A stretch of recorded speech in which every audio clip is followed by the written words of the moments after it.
Chapter 138, Hidden Expert. Fire Dance's eyes flickered when she saw Shifeng's figure. Aside from the immense pressure that she felt from him, she could also smell the stench of death on him. From the moment Shifeng appeared, she was aware of Shifeng's existence. However, Shifeng's movements and battle techniques were just too quick, to the point where she even questioned her own senses. Only when the team leader died was she shocked out of her daze. From the death of the first cleric to the death of the swordsman, only a short 5 seconds had passed. Every time Shifeng revealed himself, another player fell to the ground, blood spurting from their bodies. Shifeng was like the Grim Reaper, harvesting the lives of Martial Union's members. One could only describe Shifeng's movements as erratic. Shifeng also wore a pitch-black hooded cape that hid his face. In addition, the demon mask hid his name, level, and other information. Aside from his HP bar, there was nothing else to see. It would not be strange even if he received the same treatment as a monster. The only reason Fire Dance knew Shifeng was not a monster was that she had overheard Shifeng speaking to the swordsman team leader in a low tone. However, the fact that Shifeng was not a monster, but instead a player, shocked Fire Dance even more. Just how high were Shifeng's attributes for him to be so strong? Meanwhile, Shifeng felt nothing unexpected about the feats he had just accomplished. The attributes of these players was not even half of his own. Virtual reality games were just that cruel. Although the gap of attributes between each level was small, when accumulated to a certain degree, the gap in total strength would be massive. Quick escape. That's a monster. I'm not fighting anymore. That monster is just too scary. Although they knew that this was just a virtual reality, the remaining 5 players from Martial Union were still utterly afraid, their hearts beating madly. Their team leader, the strongest amongst them, died in an instant. He wasn't even able to retaliate in the slightest. This was no longer a monster that players could handle. Immediately, every one of them fled, intending to meet up with the others hurrying over. Only then could they have peace of mind. It's too late to escape now. Shifeng activated Windwalk, and like an arrow, his body shot forth, instantly catching up to the first assassin. In a fright, that assassin attempted to turn his body to block Shifeng's attack. Unfortunately for him, Shifeng's attack speed was just too fast. With a wave of the abyssal blade, 3 sword images landed upon the assassin's vital points. Without even managing to block a single sword image, the assassin died. When the several other escaping players saw that an assassin, a class widely known for their agility, fell without even being able to defend, immense fear permeated their minds. They poured more into their effort to escape. However, it was futile as the distance between them and Shifeng only grew shorter and shorter. Meanwhile, the abyssal blade was like the scythe of the Grim Reaper already placed around their necks. Shifeng needed only a slight tug, and their lives would be forfeit, right then and there. Within a moment, with an absolute difference of speed, Shifeng very quickly killed the 5 escaping players. He then started tidying up the loot. These Martial Union players all wore pretty nice armor. A majority of them were all fully equipped with bronze equipment, and some even had a few pieces of mysterious iron equipment. However, the equipment was all just level 4 or level 5 equipment. Meanwhile, they each dropped at least 1 piece of equipment after death. 18 players meant 18 pieces of level 4 to level 5 bronze equipment. If Shifeng sold it all, he could make a small fortune. While Shifeng picked up the drops, Fire Dance, standing at a distance, held her delicate hand over her madly beating heart. Slightly calming her emotions, she picked up the courage to walk towards Shifeng, saying in gratitude, "I am called Fire Dance. Thank you for saving us." Originally, Fire Dance despaired, having prepared for her death. Only, she never imagined that someone would suddenly appear. Moreover, that someone massacred the players from Martial Union. Everything that happened was like a dream.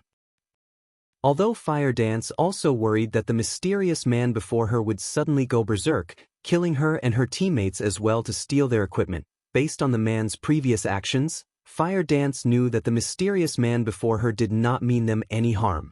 Otherwise, he would have already taken their lives along with the swordsmen of martial union. You don't have to thank me. To begin with, these people originally set up this trap for me. You guys should hurry and leave. This place is very dangerous right now, and the other members of martial union should be arriving very soon, Shifeng softly said as he picked up the dropped equipment. He had only saved Fire Dance and her companions in passing. He could also take the chance to thank Fire Dance for working so hard, killing the members of martial union. Fire Dance suddenly blanked at Shifeng's words, staring at him with her big, watery eyes. Her heartbeat accelerated further, feeling like it was too good to be true. You're Yifeng? Fire Dance asked in disbelief. The reason she came to the Gale Valley was that she had heard that martial union intended to deal with Yifeng's teammates. Hence, she thought of coming to lend some help, and just maybe, she might even get to meet Yifeng himself. It was truly unbelievable how fate could toy with a person's life. Originally, she thought of offering Yifeng aid, yet in the end, Yifeng had saved her. Was this fate? Thinking up to this point, a faint blush added to Fire Dance's snow-white cheeks. She felt that she was overthinking, and she was unclear as to why she would have such a thought. That's right, I am Yifeng. How did you know who I am? Shifeng looked at the excited Fire Dance, puzzled. He was sure he was not acquainted with this beauty standing in front of him. However, seeing Fire Dance's expression, it would seem that she was somehow familiar with him.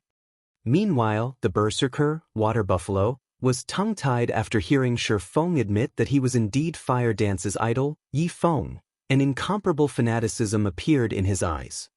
Previously, he felt Shifeng was not all that powerful, and that he was only an expert over-exaggerated by others. Now, he was utterly convinced. Sure enough, there was nothing false about Shifeng's famous reputation. Shifeng could solo the elite team from martial union that even they could not deal with. In the past, even if others hyped it all over the place, he would still have not believed any of it. Now, however, aside from shock, admiration for Yifeng filled his being. It was no wonder why Yifeng was Fire Dance's idol. Big brother Yifeng, you don't know this, but in reality, Sister Fire Dance is your. Before Water Buffalo could finish speaking, he received a kick from Fire Dance.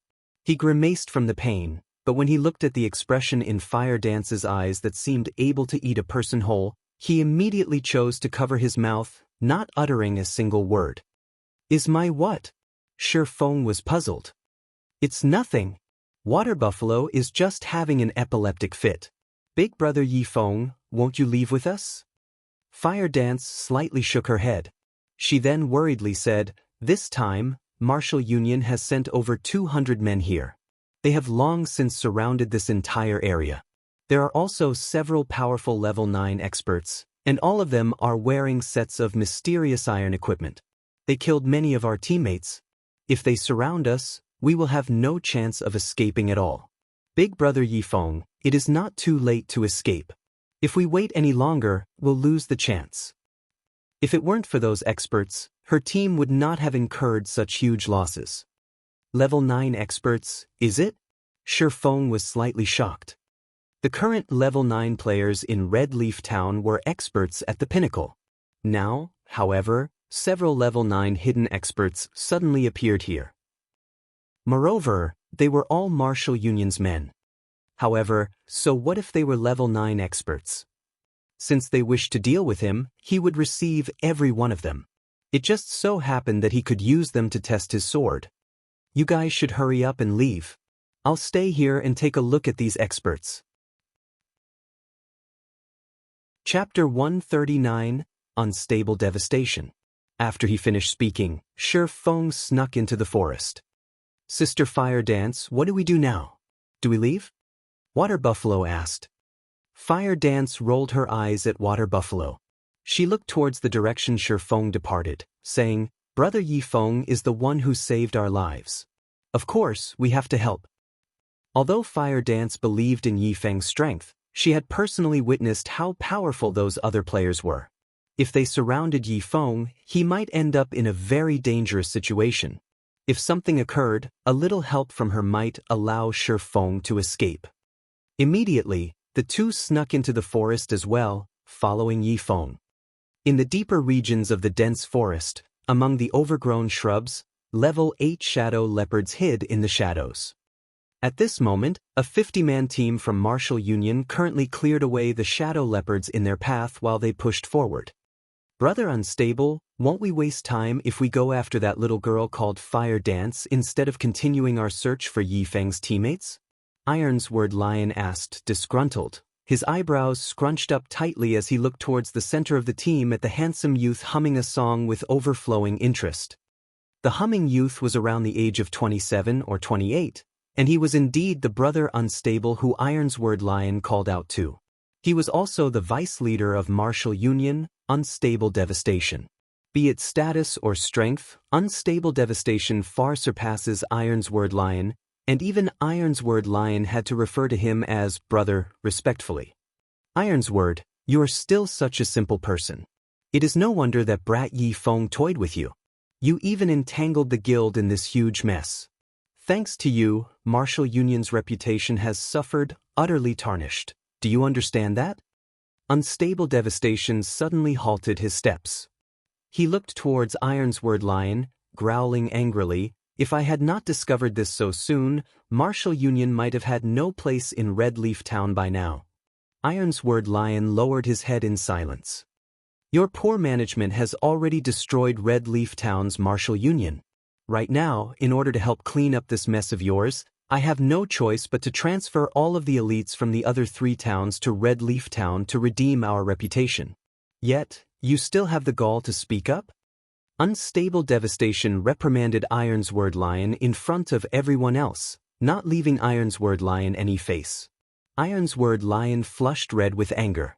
However, he did not dare reply, only enduring in silence. The other leaders from the 3 towns sneered at this sight. Every time Martial Union switched to a new game, the guild's hierarchy also reshuffled. In the past, Ironsword Lion was always able to go wild, but not this time. Currently, Ironsword Lion was only level 8, while they were all level 9. Moreover, the guild's development in their respective towns progressed fairly well, and they managed to recruit many newcomers with valuable potential. Compared to the current state of the guild branch in Red Leaf Town, with only a few weaklings remaining, their branches were stronger by leaps and bounds. "Ironsword, do you truly think that, after I have spent so much effort cornering Yi Feng's teammates, I would let 2 of them escape? You should know that Yi Feng is our main target, his teammates are simply lures. If all his teammates died here, do you think he will still show? We have already confined his teammates within Gale Valley, so we have achieved our initial goal. Right now, what we ought to do is to take revenge, and show the players in the town what the consequences are for challenging Martial Union. Meanwhile, that little girl is the best option as an example. She has killed so many of our people, many players are bound to pay attention to her. As long as we kill her back to level 0, Martial Union's reputation will definitely recover to its peak. If we manage to kill Yi Feng, then Martial Union can also use this chance to leap through the threshold of a third-rate guild." Unstable Devastation had long since possessed a plan of his own. Ironsword Lion had always been one of the guild leader's most trusted aides. Many of the elders in the guild also supported the guild leader. If Unstable wished to become guild leader, he needed to increase both his influence and fame. Meanwhile, Yi Feng was a player with a certain amount of fame within White River City. He was a publicly acknowledged swordsman expert, and his fame even far exceeded that of the guild leader, Nameless Pride. Hence, Yi Feng was his best choice. As long as he could kill Yi Feng and upload the recording, he would instantly become an apex expert, famous throughout White River City. Moreover, it would allow the guild branch in Red Leaf Town to rise back up to prominence. When that time came, the elders in the guild would side with him, and the day he became the guild leader of Martial Union would only be around the corner. "Yi Feng, you will become my stepping stone," Unstable Devastation proudly said with a laugh. He did not believe that an independent player could survive once surrounded by so many. Only even until now, Shi Feng had yet to show himself, annoying unstable. Just as Martial Union slowly advanced, Shi Feng, traversing through the treetops, discovered unstable devastation and the others. After some silent observation, he discovered that these players were all elites. The lowest amongst them was level 7, and a majority of them were level 8. There were also 4 players who had reached level 9. They all wore mysterious iron equipment, and the weakest of their weapons was also mysterious iron rank. Meanwhile, the handsome youth leading these players wore a secret silver-ranked longbow across his back. Isn't that unstable devastation? Shifeng immediately recognized the bow-carrying youth. In Shifeng's previous life, he had clashed many times with unstable devastation. Unstable devastation was a cunning and cruel individual. His battle prowess ranked within the top 5 throughout all of Martial Union. Compared to Ironsword Lion, he was much stronger. Shifeng was also familiar with the other 3 level 9 players. They were all experts comparable to Ironsword Lion, and they were all branch leaders in other towns. No wonder Martial Union suddenly has so many players. It turns out that they've called over the elites from 3 of the towns nearby. Shifeng came to a realization. These 3 level 9 branch leaders were very strong. Only, in Shifeng's previous life, Ironsword Lion had managed to obtain the pass to Blackwing City, allowing him a lead against the others. He then gradually widened the gap, finally becoming the guild leader of Mini Martial Union. However, the tracks of history had already changed. In this life, not only had Shifeng killed Ironsword Lion twice, but he also obtained the Blackwing City pass that Ironsword Lion possessed. Ironsword Lion's life was fated to end in a tragedy, and he naturally was much weaker than the other 3 branch leaders. If it were during the previous life, if Shifeng met any one of these leaders, he would have had to proceed with extreme caution. If he met 2 of them together, he would definitely need to avoid them. Now, however, although all 5 of them were together, Shifeng had no intentions of leaving. The situation was different this time. Not only did Shifeng possess a magic weapon, but he had also obtained the Ice Blue Devil Flame and many other pieces of equipment that were top tier at this stage of the game. He also had the advantage of levels, so he naturally possessed the confidence to battle. Even if he couldn't win against them, he could still escape them. At this moment, Unstable Devastation had yet to learn that one of his elite teams had been wiped out. That was because players needed to wait 10 minutes before reviving at the graveyard. Within 30 minutes of revival, players could not transmit any information or communication. Hence, Unstable Devastation and the others did not know that Shifeng had arrived. They were not cautious in the least, and it was a perfect chance for Shifeng to launch and ambush them. Hence, Shifeng continued to follow his target's unhurried advancement. While they traveled, the team maintained impressive positioning. Their healers stayed in the middle, while Unstable Devastation and the other experts walked beside them. Moreover, the players in the center of the formation only watched the players at the front battle, with no intentions of killing the monsters themselves. This way, it would be difficult for even a top-tier assassin to attack the healers. Meanwhile, the players in the outer layer would not move further than 15 yards from the center. If something unexpected occurred, they could immediately lend aid. Shifeng did not seek a frontal confrontation. Instead, he would take advantage of his speed to slowly chip at the outer layer of this team. Soon after, Shifeng silently closed in on them. Within a short moment, the players of Martial Union met with a group of Shadow Leopards. An extremely ferocious level 8 chieftain-ranked Shadow Leopard King led the small leap of Shadow Leopards. Shifeng felt that this was his chance. He crept closer to the team, hiding in a bush and waiting. Time passed bit by bit. The guards around the Shadow Leopard King were all dead, and the king was the only one left. The players of Martial Union grew very excited. Seeing as good equipment was about to drop, they all became much more serious and focused on the battle. They remained completely unaware of Shifeng, already positioned on the tree above their heads. MT, make sure to dodge its skills, don't let its claws land on you. As for everyone else, hold off as many strikes as you can.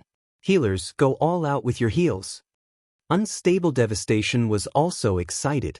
Immediately, the speed at which the arrows fired from his bow accelerated. Unstable Devastation did not think that his luck would be so good as to allow him to meet a level 8 chieftain. This kind of field chieftain would not just drop a single piece of equipment, but would normally drop several. Based on the Shadow Leopard King's level, at the very least, it would drop level 7 or level 8 secret silver equipment and possibly fine gold equipment. Mysterious iron equipment was considered high quality at this stage of the game. In the entire Martial Union, the total amount of secret silver equipment they possessed was no more than 10 pieces. It was obvious just how precious they were. Meanwhile, the Shadow Leopard King before them had the possibility of dropping fine gold equipment. Compared to secret silver equipment, it was much rarer, and its attributes were much higher. Currently, not a single person in Martial Union possessed a piece of fine gold equipment. Not to mention Martial Union, even those third-rate guilds did not possess a single piece of fine gold equipment. Only second-rate guilds or higher possibly owned such an item. However, only the guild leader or vice leader would have access, while elite members could only look at it. It would be impossible for them to obtain it, as it would be the symbol of a guild's status. If they could obtain 1 or 2 pieces of fine gold equipment, killing Shifeng would be a small matter. As the Shadow Leopard King was a chieftain rank monster, the other branch leaders and Ironsword Lion also participated in the battle, both sides engaging in intense combat. Shadow Leopard King, chieftain rank. Level 8. HP 40000/40000. A casual pouncing attack from the Shadow Leopard King could easily end a player's life, while a single swipe of its tail could obliterate more than half the HP of a group of players. When it struck with its sharp claws, if an MT did not defend properly, they would instantly die. If the Shadow Leopard King roared, it could force back the enemies within an 8-yard radius, forcing them into a fainted state for 3 seconds. In addition, the Shadow Leopard King was quite nimble and had extremely high defense. As a result, the casualties and fatalities on Martial Union's side were relatively high. Meanwhile, the damage Martial Union inflicted was limited. The strongest player among them, Unstable Devastation, could only cause -40 to -50 damage to it, while the others could only manage slightly over -10 damage. Fortunately, there were plenty of players on Martial Union's side. With a total of 50 players surrounding the Shadow Leopard King, they managed to shave off a lot of the monster's HP. The Shadow Leopard King's HP steadily fell, and when its HP was about to reach 50%, Shifeng immediately used Phantom Kill. Controlling his doppelganger to circle the group, Shifeng prepared his doppelganger to ambush the mage classes and healers. Chapter 140, Shadow Leopard King. The Shadow Leopard King was a level 8 chieftain-ranked monster. As long as its HP fell below 50%, it would enter a berserk state. Both its attack power and attack speed would then increase by 20%, and even an MT geared with a full set of level 5 set equipment could hold it off. Guardian Knights, pay attention to cast Protection Blessing on the Shield Warriors. Shield Warriors, prepare to activate Shield Wall at any time. As long as we can endure its berserk period, we will be victorious. Unstable Devastation knew about the berserk state. Hence, he hurriedly gave commands as he saw the Shadow Leopard King's HP reaching 50%. Protection Blessing could reduce the damage an ally received by 50%. A Shield Warrior's Shield Wall could also reduce damage by 50%. With both effects stacked, the Shield Warrior would only receive 25% of the total damage. Even if the Shadow Leopard King went berserk, the Shield Warrior could hold it off completely. Finally, the Shadow Leopard King's HP dropped below the 50% threshold. Oh, the Shadow Leopard King bellowed, its body abruptly expanding. Everything was within Unstable Devastation's grasp. Just as he was about to reveal a victorious smile, the situation suddenly changed. At this moment, the Shadow Leopard King summoned 2 more level 8 elite-ranked Shadow Leopards, each of them possessing 3,000 HP. The 2 new arrivals roared as they abruptly pounced, arriving behind the healers on the backline. Before any of these healers could react, the 2 Shadow Leopards pinned them to the ground. Shift focus. Get rid of these 2 elite Shadow Leopards first. Unstable Devastation's expression turned grim. Just after he finished speaking, the elite shadow leopards annihilated 2 of their healers. However, the level 9 branch leaders were not to be trifled with. Just after the 2 elite shadow leopards killed the healers, they moved into position to fend off the attacks of these 2 monsters, preventing the damage from extending any further. However, with the loss of 2 healers, the pressure the core MT faced greatly increased. Even with Protection Blessing and Shield Wall, every attack he received from the Shadow Leopard King exceeded over -300 points. On the other hand, his own HP did not even exceed 1,200 points. Moreover, the attack speed of the Shadow Leopard King was very quick. If it were not for him constantly dodging its attacks, he might have long since died already. Just with the Shadow Leopard King going berserk, Martial Union had lost over 5 players in the blink of an eye. The Shadow Leopard King's tail swipe took out 3 melee players.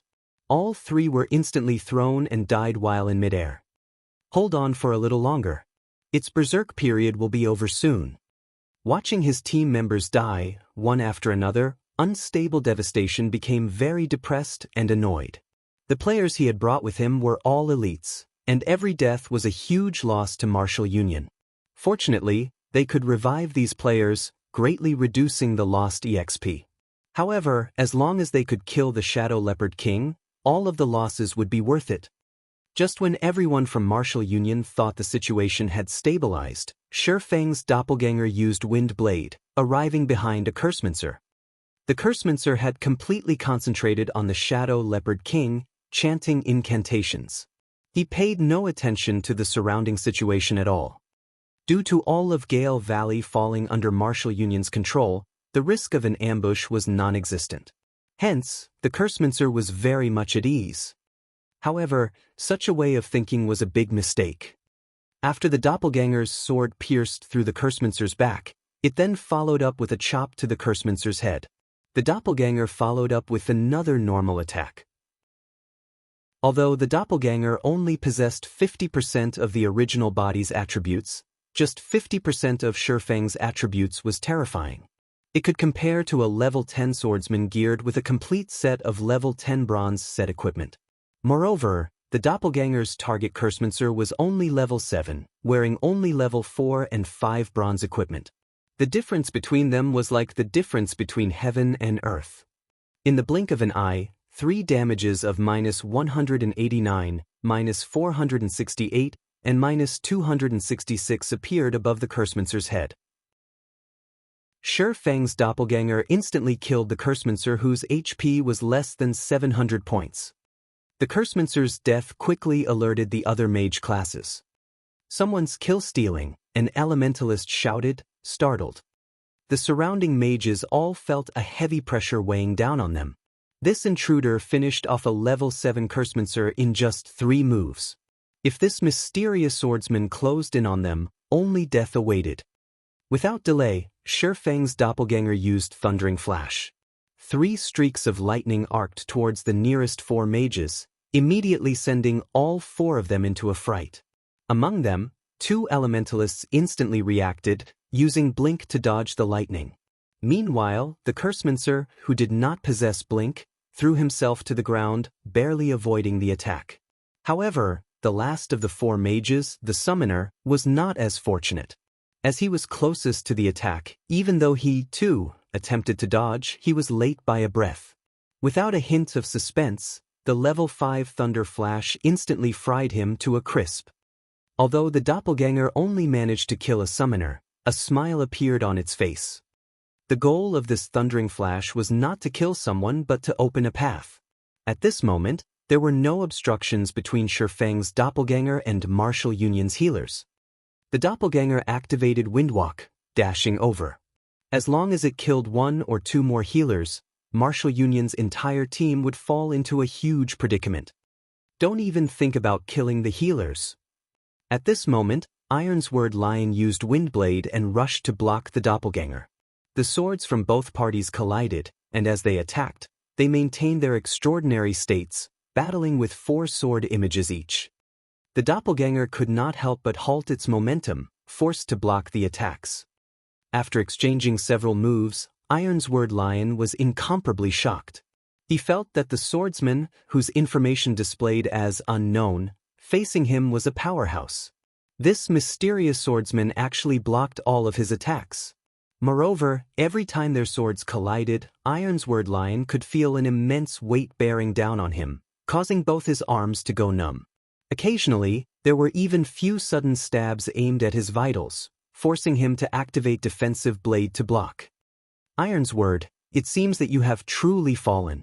You can't even get rid of an average player trying to kill steal, a level 9 berserker geared in silver gray battle armor snidely remarked. Crap. 5 rats, you come try if you have the ability. Originally, he was already greatly aggrieved due to the constant pressure from Shifeng's doppelganger, and his HP constantly fell. Now that he received jeers on top of it, he immediately enraged. Since you want me to join, then I'll join. The level 9 berserker, 5 rats, used charge at Shifeng's doppelganger. Charge carried with it a fainted effect. Moreover, the surrounding mages were already in the midst of chanting incantations for their spells, sending fireballs and frost arrows at the doppelganger. The doppelganger activated defensive blade. It dodged the incoming magical attacks while it gradually closed in on Martial Union's healers. The level 2 defensive blade aided the doppelganger in mitigating the damage from the attacks it received. However, 5 rats followed up his charge with a break, greatly reducing the doppelganger's speed. You 3, get rid of him, Unstable Devastation commanded the 3 assassins, pointing. He did not have the time to think about an idiot who was attempting to kill stealing a team with around 40 players remaining. After receiving the command, their assassins immediately rushed at Shifeng's doppelganger. Receiving the focused fire of over a dozen players, although the doppelganger managed to dodge a majority of the attacks, it still received a relatively significant amount of damage. The doppelganger's HP continuously fell, and within a moment, only 30% remained. I didn't think that it would be a fat fish with brain problems. Judging on the exchanges made and damage caused, 5 rats determined that this mysterious swordsman's equipment was exceptional. As long as he could kill the swordsman, he would definitely drop a lot of good equipment. The reason 5 rats thought so was that a single normal attack from the mysterious swordsman dealt him around -100 damage. Meanwhile, his normal attacks also chipped away 100 of the swordsman's HP. However, the problem lay in the fact that the mysterious swordsman used a one-handed sword, while he used a two-handed sword.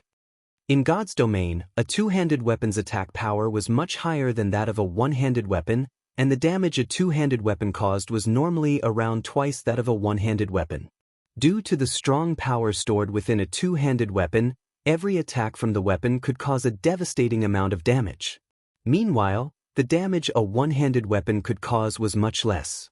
However, its attack speed was much quicker.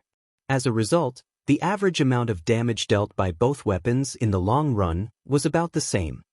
However, 5 rats had only managed to deal -100 damage to the mysterious swordsman.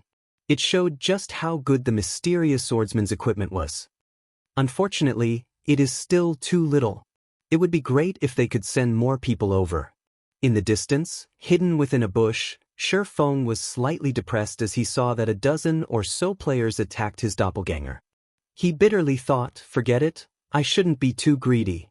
I should reel in the net, now. Abruptly, Shifeng's doppelganger burst with power. It suddenly leaped into the air. The abyssal blade in the doppelganger's hand then started to emit flames and thunder, immediately releasing a blast of elements towards the most crowded locations. Chapter 141, You Are Yi Feng.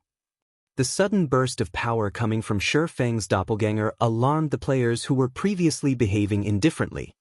A vast sea of thunder and flames erupted from the doppelganger's thunder flame explosion. The players present could feel an oppressive feeling that was even more powerful than that of the Shadow Leopard King. As for the ones who were in direct confrontation with the doppelganger's thunder flame explosion, no! A few players immediately cried out in fear when confronted with the approaching fire and thunder. They all turned around and fled immediately. However, thunder flame explosion had an effective radius of 5 yards. Moreover, the skill descended on the players extremely quickly, and they had no time to run out of the area at all. They were only able to watch helplessly as the power of the skill consumed them. The players who possessed life-saving skills immediately activated them. Assassins used wind steps, swordsmen used parry, berserkers used block. As for those who had their life-saving skills on cooldown, all of them were swallowed by the thunder and fire. Without life-saving skills, those with already low HP immediately died.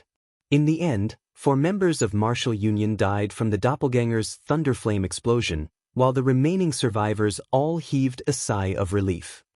Humph! Brat, you're dead now for sure, so just accept your fate. The level 9 berserker, 5 rats, glared at Shifeng's doppelganger, smiling contemptuously. He abruptly brandished his great sword, casting cleave on the doppelganger. The other survivors also used their explosively powerful skills, launching their attacks towards Shifeng's doppelganger. Shifeng's doppelganger suddenly smiled. The doppelganger did not attempt to defend against any of the attacks. Instead, it used Earth Splitter, slashing its sword towards the players from Martial Union. Witnessing Shifeng's ludicrous actions, the players from Martial Union were all dumbfounded. Did he want them to perish together with him? The might of the Earth Splitter was extremely great, and the attacking players were all caught by surprise. In the blink of an eye, 2 low HP players were killed by the doppelganger's sword, with 3 having their HP reduced to a critical level. Only Ironsword Lion and 5 rats still had over half of their HP. However, Shifeng's doppelganger was similarly struck by everyone's skills, and its HP continuously fell. Within the blink of an eye, its HP was close to reaching 0. You're truly a lunatic. However, your equipment, I'll gladly receive. Greed flashed across 5 rats' eyes as he looked at Shifeng's dark black equipment. This mysterious swordsman had taken the initiative to attack them, even managing to cull quite a lot of their numbers, so he had definitely become a red player, a huge one at that. If he were to die, he might even drop every single piece of equipment on his person. Moreover, both swordsmen and berserkers wore plate armor. Also, very little equipment at this stage of the game had class limitations. So, there was a possibility that 5 rats would be able to use some of the equipment that dropped. Ironsword Lion also heaved a sigh of relief. The mysterious swordsman before him was just too powerful. If not for so many players surrounding the mysterious swordsman, Ironsword Lion would have very quickly been killed.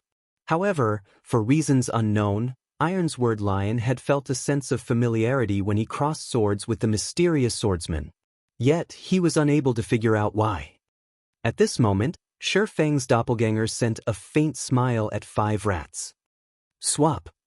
At the instant the doppelganger was about to disappear, Shifeng's original body swapped positions with the doppelganger. However, nobody managed to discover this fact.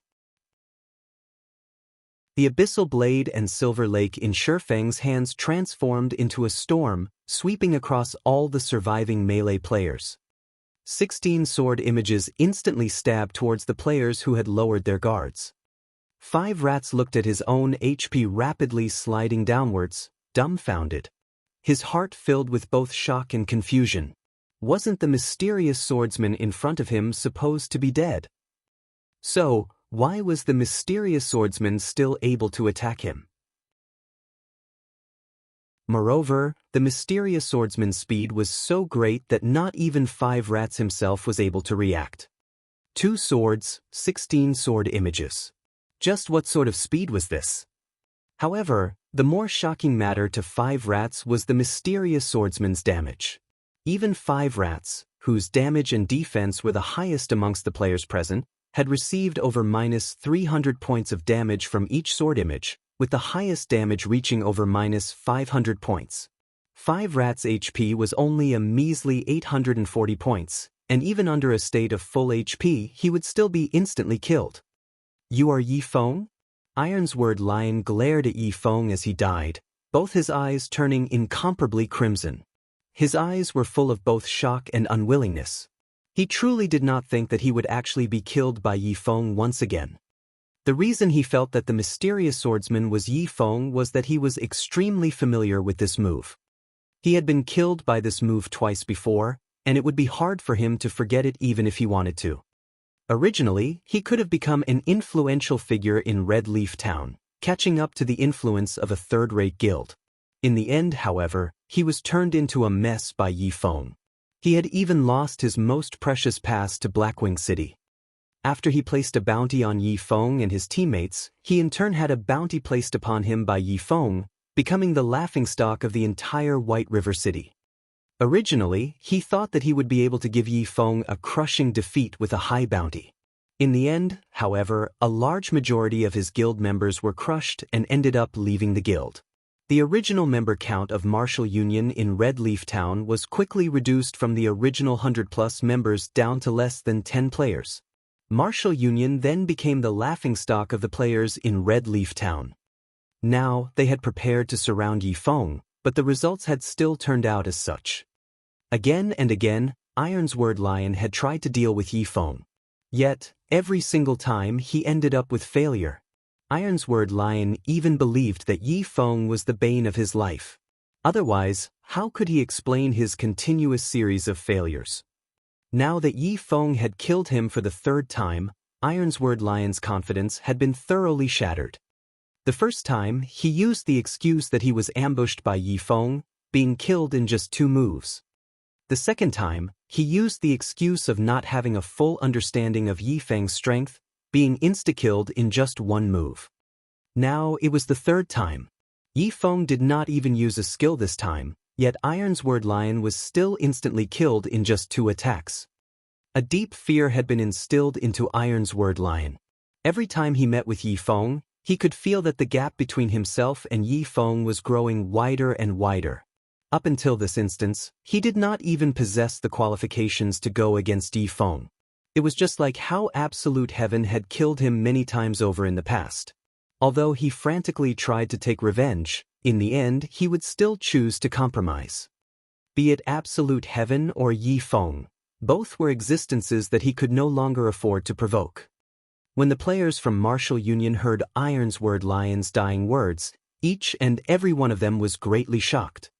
Being able to kill 5 players within an instant, with branch leaders like Ironsword Lion and 5 rats included amongst them, this strength was simply too frightening.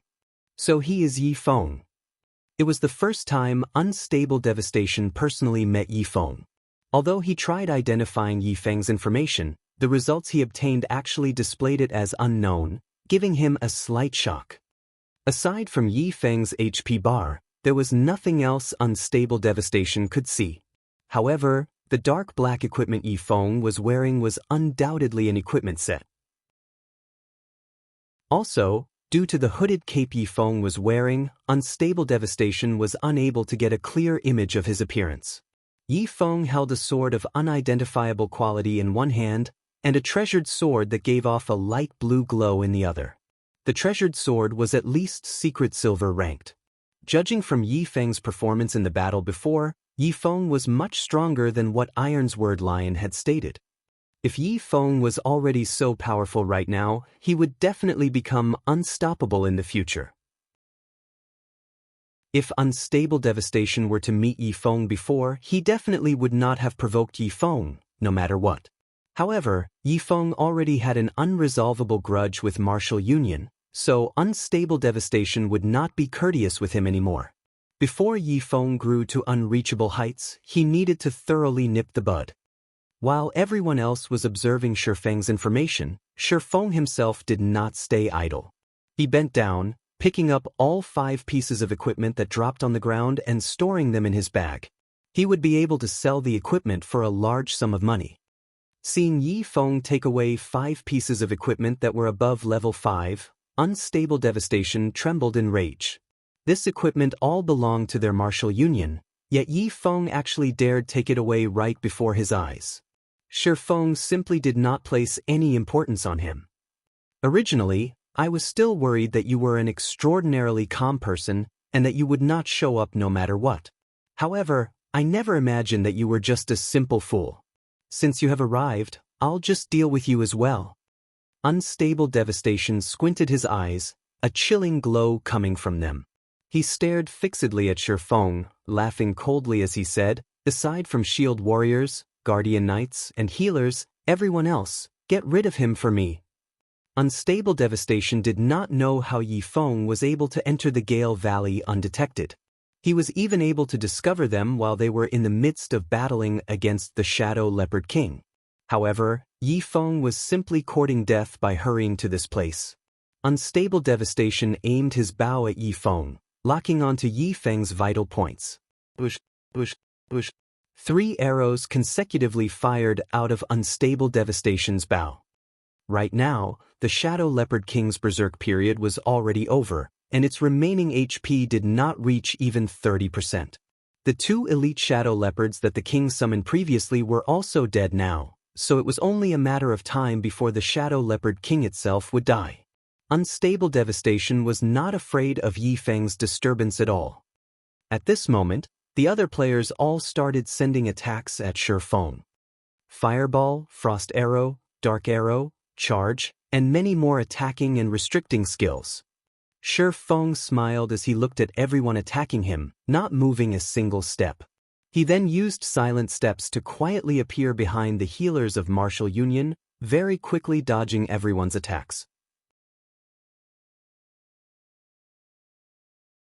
Chapter 142, Turnabout. Shi Feng's silent steps allowed him to move behind a target within a 40-yard distance. Although it was not as convenient as an elementalist's blink and had a longer cooldown, its range was much farther than blink. Moreover, there were no activation gestures required for the skill. The skill could be activated wordlessly, making it extremely hard to discover. "No! Run!"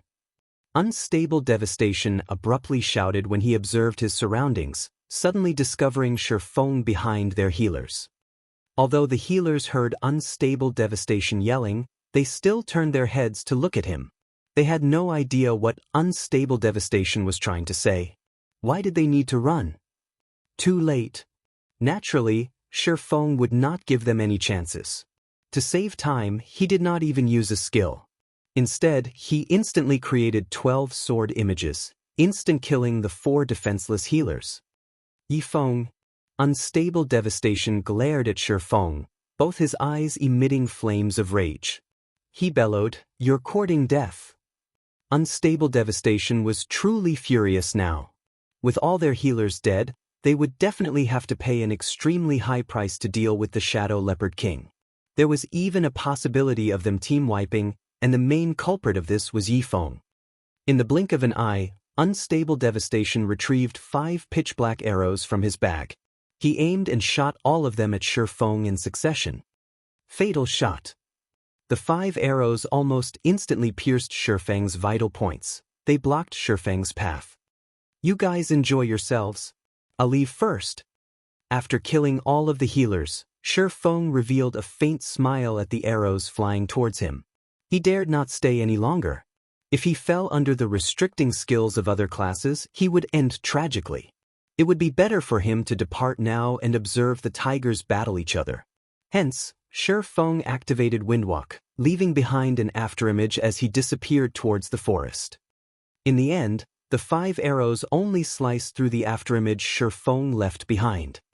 Although the players from Martial Union tried to chase after Shi Feng, his speed was just too fast for them. After he entered the forest, they could no longer find any trace of him. Abominable.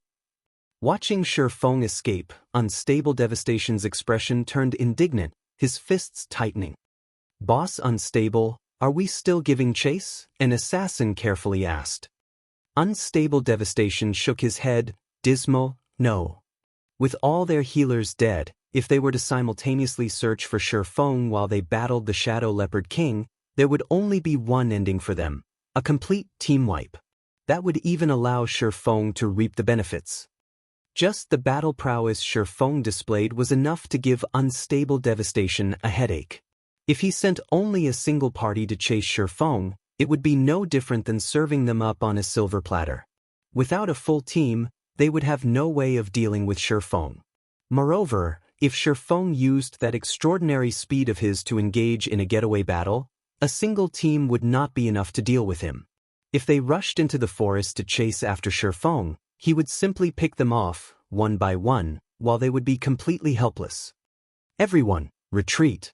Don't bother with the Shadow Leopard King anymore, and prepare for an ambush by Yi Feng. Notify the other teams and tell them to gather here immediately. If he thinks he can take advantage of me, he should think again. Unstable Devastation said in a calm tone. He suppressed his anger, calming his excited heart. The Shadow Leopard King still had 20% of its HP remaining, and they would need to throw away a lot of lives to kill it. Although it was unfortunate to give up on the Shadow Leopard King, Unstable Devastation did not believe that Shi Feng would not return to take advantage of the injured. Not only could he get rid of them this way, but he could also obtain the loot from the Shadow Leopard King. Killing two birds with one stone, who wouldn't go for such a good deal? Thinking up to this point, Unstable Devastation decided to give up on the Shadow Leopard King. Instead of letting Shi Feng gain an advantage, he would rather give up. That way, neither side would gain anything. Right now, the Shadow Leopard King still had 20% of its HP remaining. Even if Shi Feng wanted to kill it, it would be impossible. If he tried, they might benefit from it.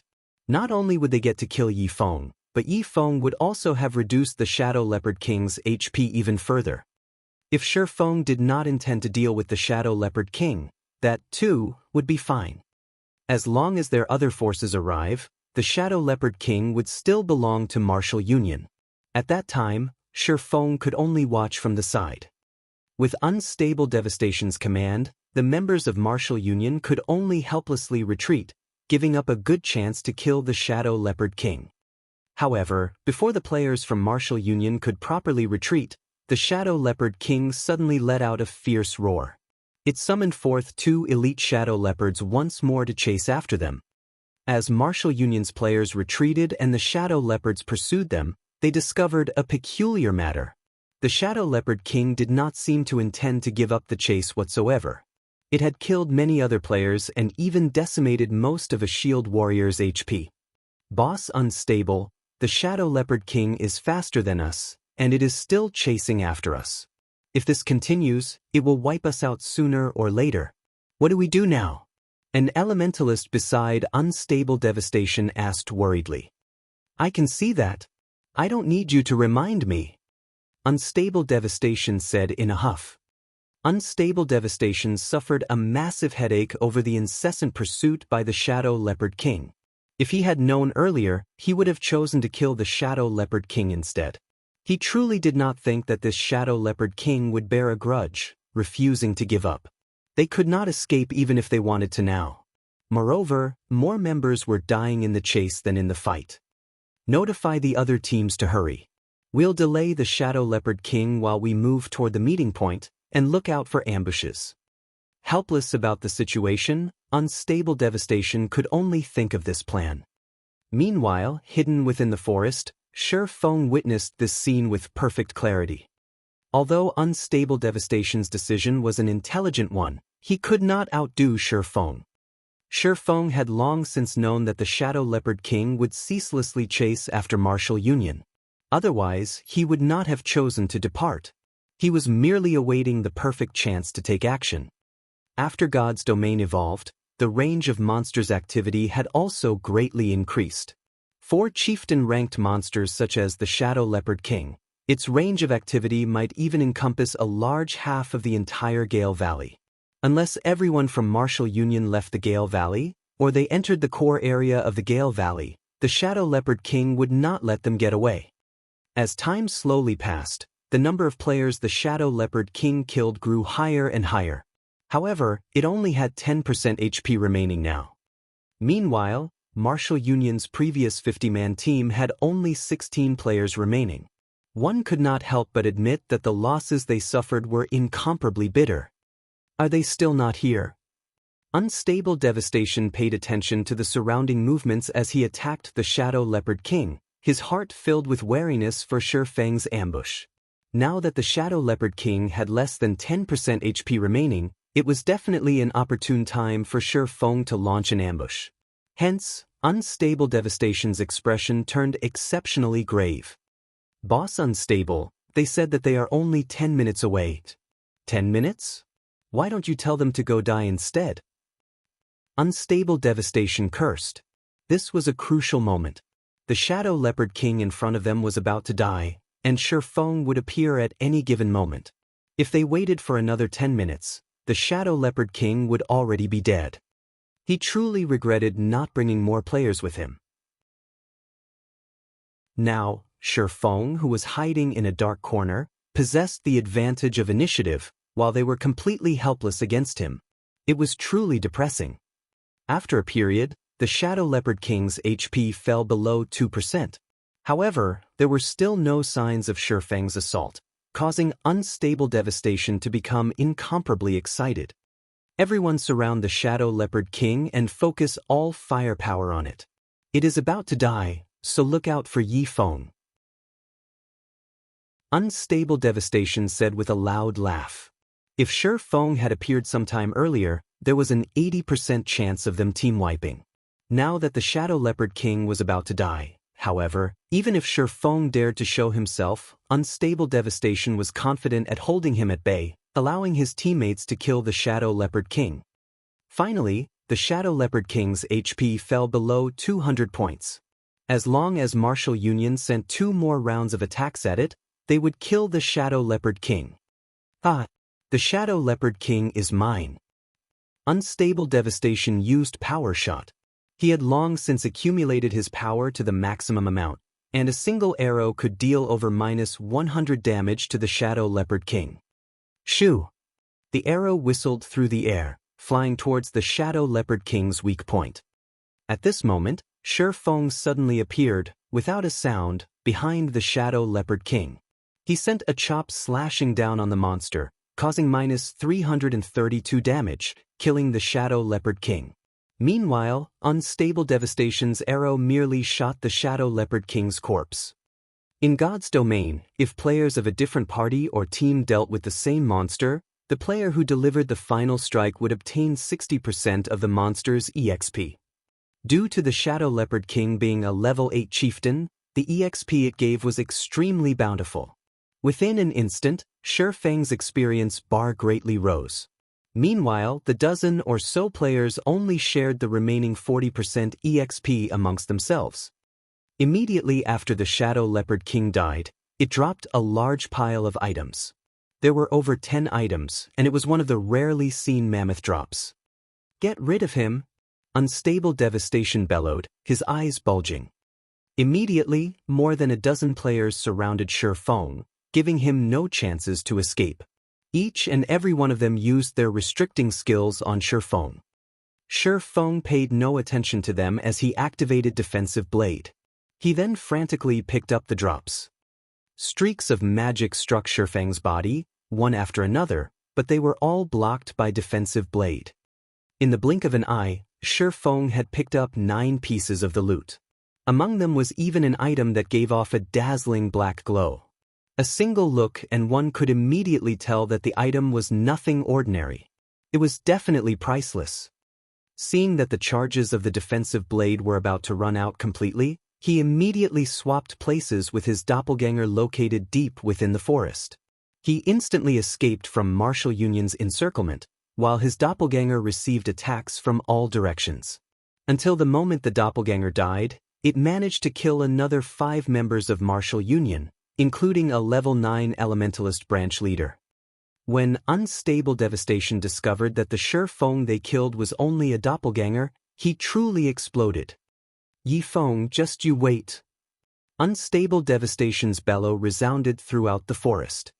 He had spent so much effort and had lost so much. Yet, in the end, all he did was pave the way for Shifeng.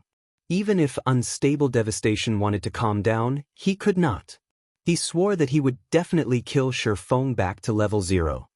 Meanwhile, in a tree a short distance away, both Fire Dance and Water Buffalo had witnessed the entire scene from start to end. After they witnessed a team, composed of 50 elite players, fall into such a state, they were both utterly dumbfounded. Only now did Fire Dance and Water Buffalo know that there was actually such a battle style in God's domain.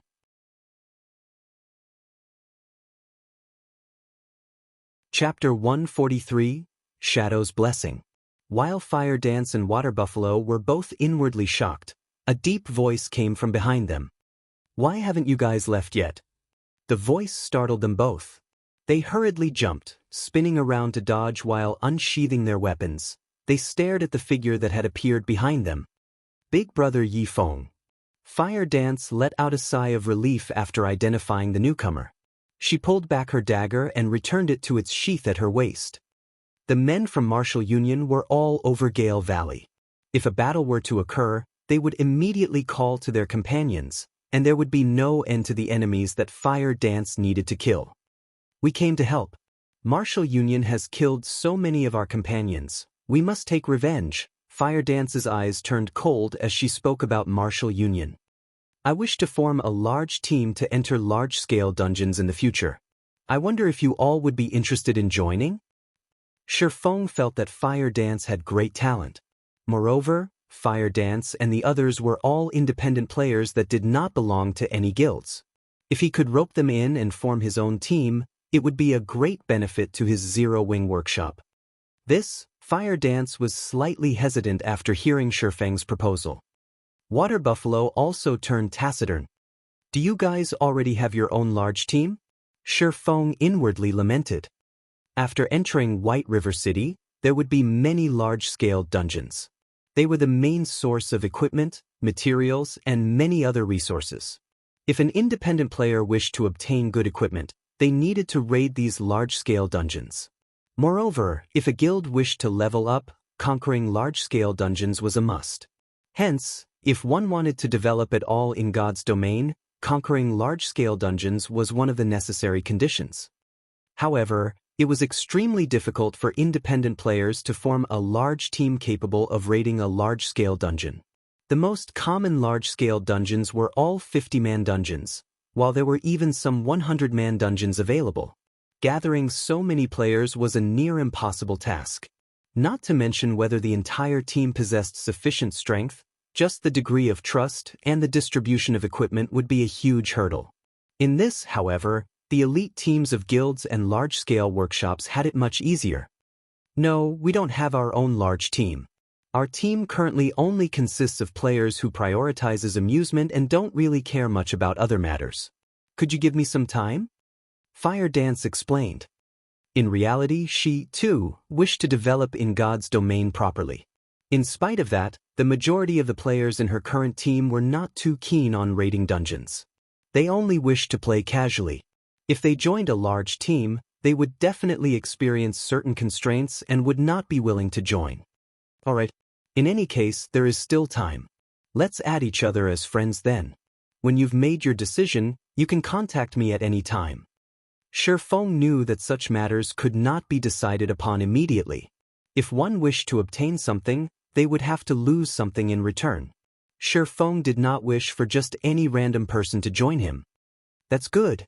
I'll contact you after discussing it with them," Fire Dance nodded. She also felt that it was about time to make a decision.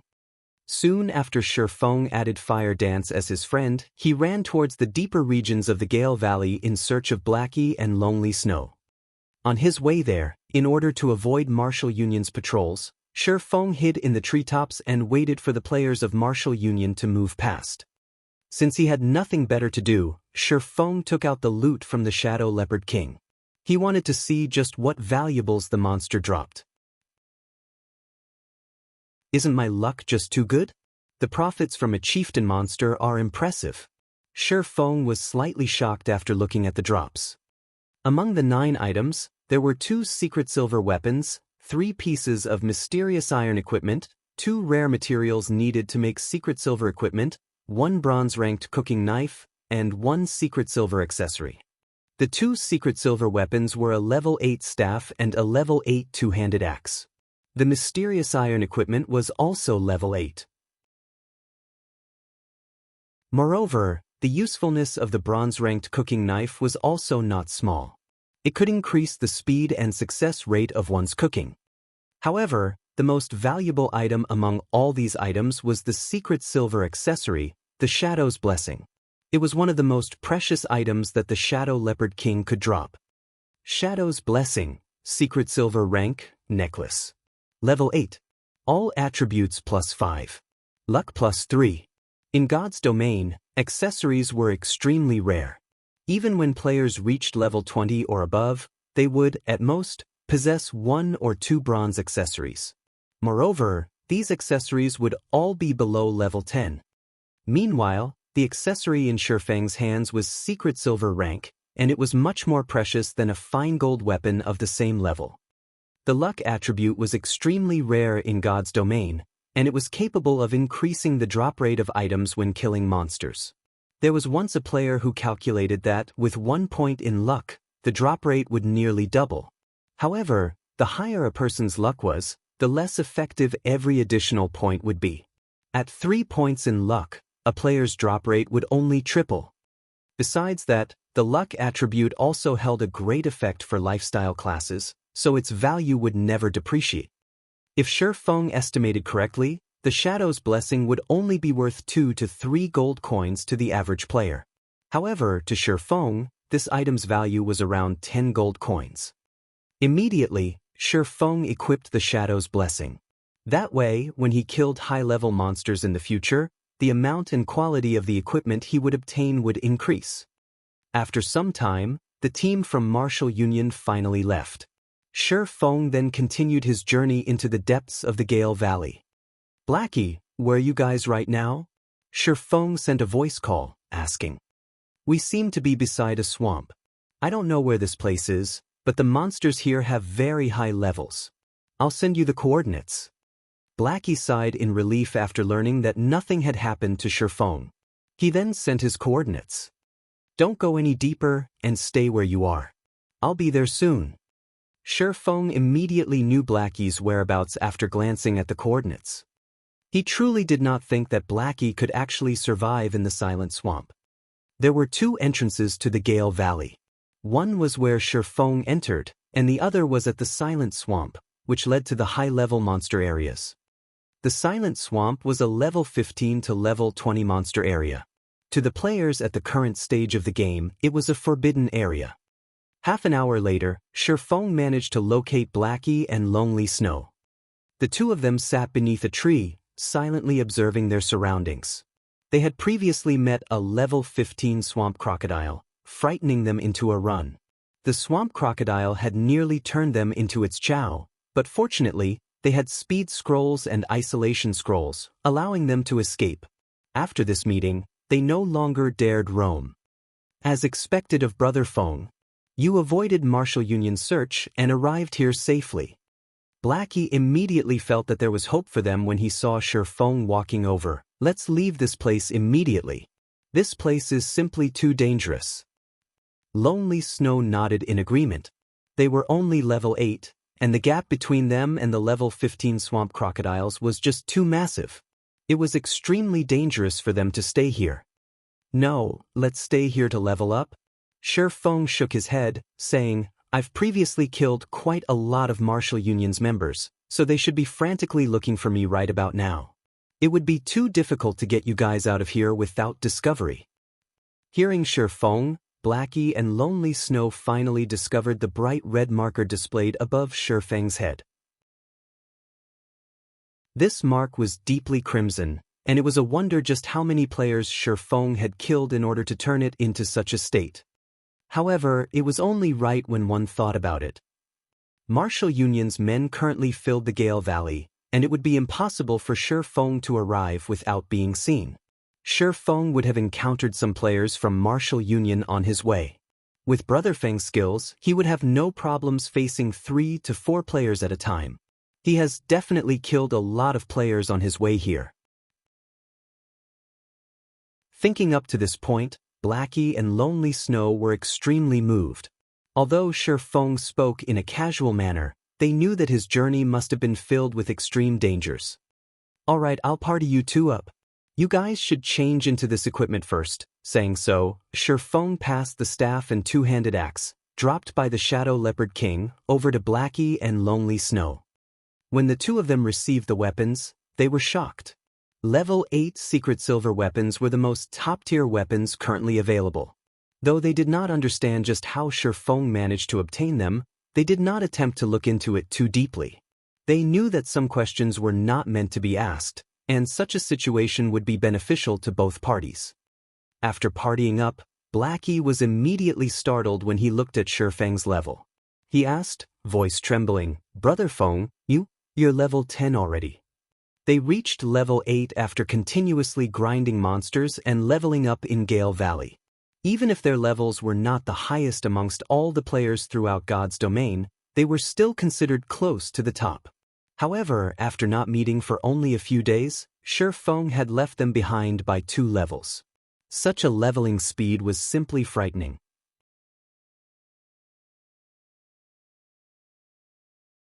Chapter 144, Forming a Party. In regards to Blackie's and Lonely Snow's shock, Shifeng merely nodded in reply. "Brother Feng, your leveling speed is just too fast. The highest leveled player I've previously met was only level 9. Right now, there might not be another who has reached level 10 in the entire White River City. Moreover, since there has not been any information on the official website stating that a player has reached level 10 and entered a city, this means that there are no players who have reached level 10 at all. Brother Feng, now that you've level 10, you are definitely the top player in all of Star Moon Kingdom." Blackie was incomparably excited. Only high-leveled players would know how hard it was to go from level 8 to level 9, not to mention rising from level 9 to level 10. The difference in EXP required was at least several times higher. Right now, Shifeng was far ahead of everyone else. If the players from Martial Union found out about this, their intestines would turn green with regret. Every gamer knew that once you got ahead, you stayed ahead. The small gap during the initial period of the game would only grow wider later on. As long as Shifeng slowly expanded his advantages, little by little, he would sooner or later cause the players from Martial Union to tremble in fear. Meanwhile, Lonely Snow, who stood by his side, was dumbstruck, not knowing what he should say. Previously, he had been worried that it would not bode well for them to continue entangling themselves with Martial Union. However, after he saw that Shifeng had already reached level 10 and possessed a pile of secret silver equipment, confidence filled his heart. If this continued, he could, sooner or later, step on Martial Union, becoming a future tyrant of White River City. "Alright, quickly swap out your equipment. We'll look for a place to level up." Shifeng looked at the excited expressions on Blackie and Lonely Snow and smiled helplessly. Due to constant tasks earlier, he was never able to lead his own party personally. Now, he still had quite some time before he had to go to Blackwing City to conduct the trade with Aqua Rose, and in the meantime, he could carry Blackie and the others. In the future, he would have to form a guild. However, a framework was required to establish a guild. Otherwise, the guild would simply fall apart. The members of his current party would become the framework of his future guild. So, Shifeng decided to upgrade the overall strength of his party from now on. If the members of his party could reach level 10 a step earlier and enter White River City, it would be a tremendous help to him in the future. Blackie and Lonely Snow looked at each other, smiles on their faces as they changed into their new equipment.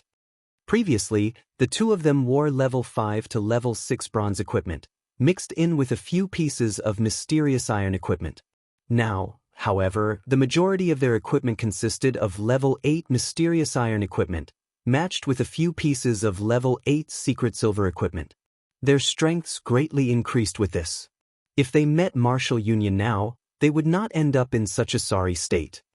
"Brother Feng, if we are going to level up here, what will happen to Cola and the others? They say that they're under constant surveillance and going out into the fields to level up is extremely dangerous," Blackie worriedly asked. "Relax, I've already told them to do something more meaningful in town. We'll call them over after Martial Union leaves the Gale Valley. At that time, you two might even have a fright when you meet them," Shifeng said with a smile. Seeing Shifeng's mysterious smile, curiosity swarmed both Blackie and Lonely Snow about the task Shifeng had given Cola and the others. Just what sort of quest could it be to shock them? "Alright, let's level up then." Shifeng wordlessly smiled at the two's puzzled expressions. In actuality, having Martial Union focus on Cola and the others was not a bad thing at all. Before, while they had been busy leveling up, Feng stopped them from completing the quest. Now that they couldn't out and level up, they could give the quest a try. If Cola and the others could truly complete it, he would be able to carry out his plan with much less effort and more confidence. Although the Silent Swamp was a level 15 to level 20 monster area, the outer edge of the swamp was only a level 15 monster area, while the inner regions were level 16 to level 18 monster areas. Level 20 monsters would only appear in the core region of the swamp. With the Abyssal Blade, Feng could reduce the level suppression by 5 levels, making the outer region a perfect fit. Let's go there and take a look. Looking at the system's map, Feng pointed to the bubbling black pool of water in the distance. Although Blackie and Lonely Snow did not voice out about it, they were overcome with worry. After all, level 15 monsters own this place. Even if they received an upgrade to their equipment and could challenge level 10 common monsters without much of a problem, level 15 monsters would still annihilate them. Just as Feng and the others set foot beside the black-colored pool, a mass of bubbles broke out across the surface. A pair of black, shiny eyes surfaced from the pool, staring at Feng's party from a distance. Brother Feng, I don't think this place is safe. Look, a large pair of eyes are watching us from over there. Blackie looked at the fist-sized eyeballs, anxiety gripping his heart. He definitely did not think that the monster hidden in the water was common. While Blackie spoke, the monster in the pool surfaced, its gigantic figure slowly revealing itself to the party. Steel-skinned hippo, elite rank. Level 15. HP 6000/6000. Brother Feng, let's leave. That's a level 15 elite. If it chases us, we'll suffer the consequences. Blackie panicked as he watched the steel-skinned hippo closing in on them. Naturally, Feng knew that Blackie and Lonely Snow could not contend with a level 15 monster, not to mention an elite.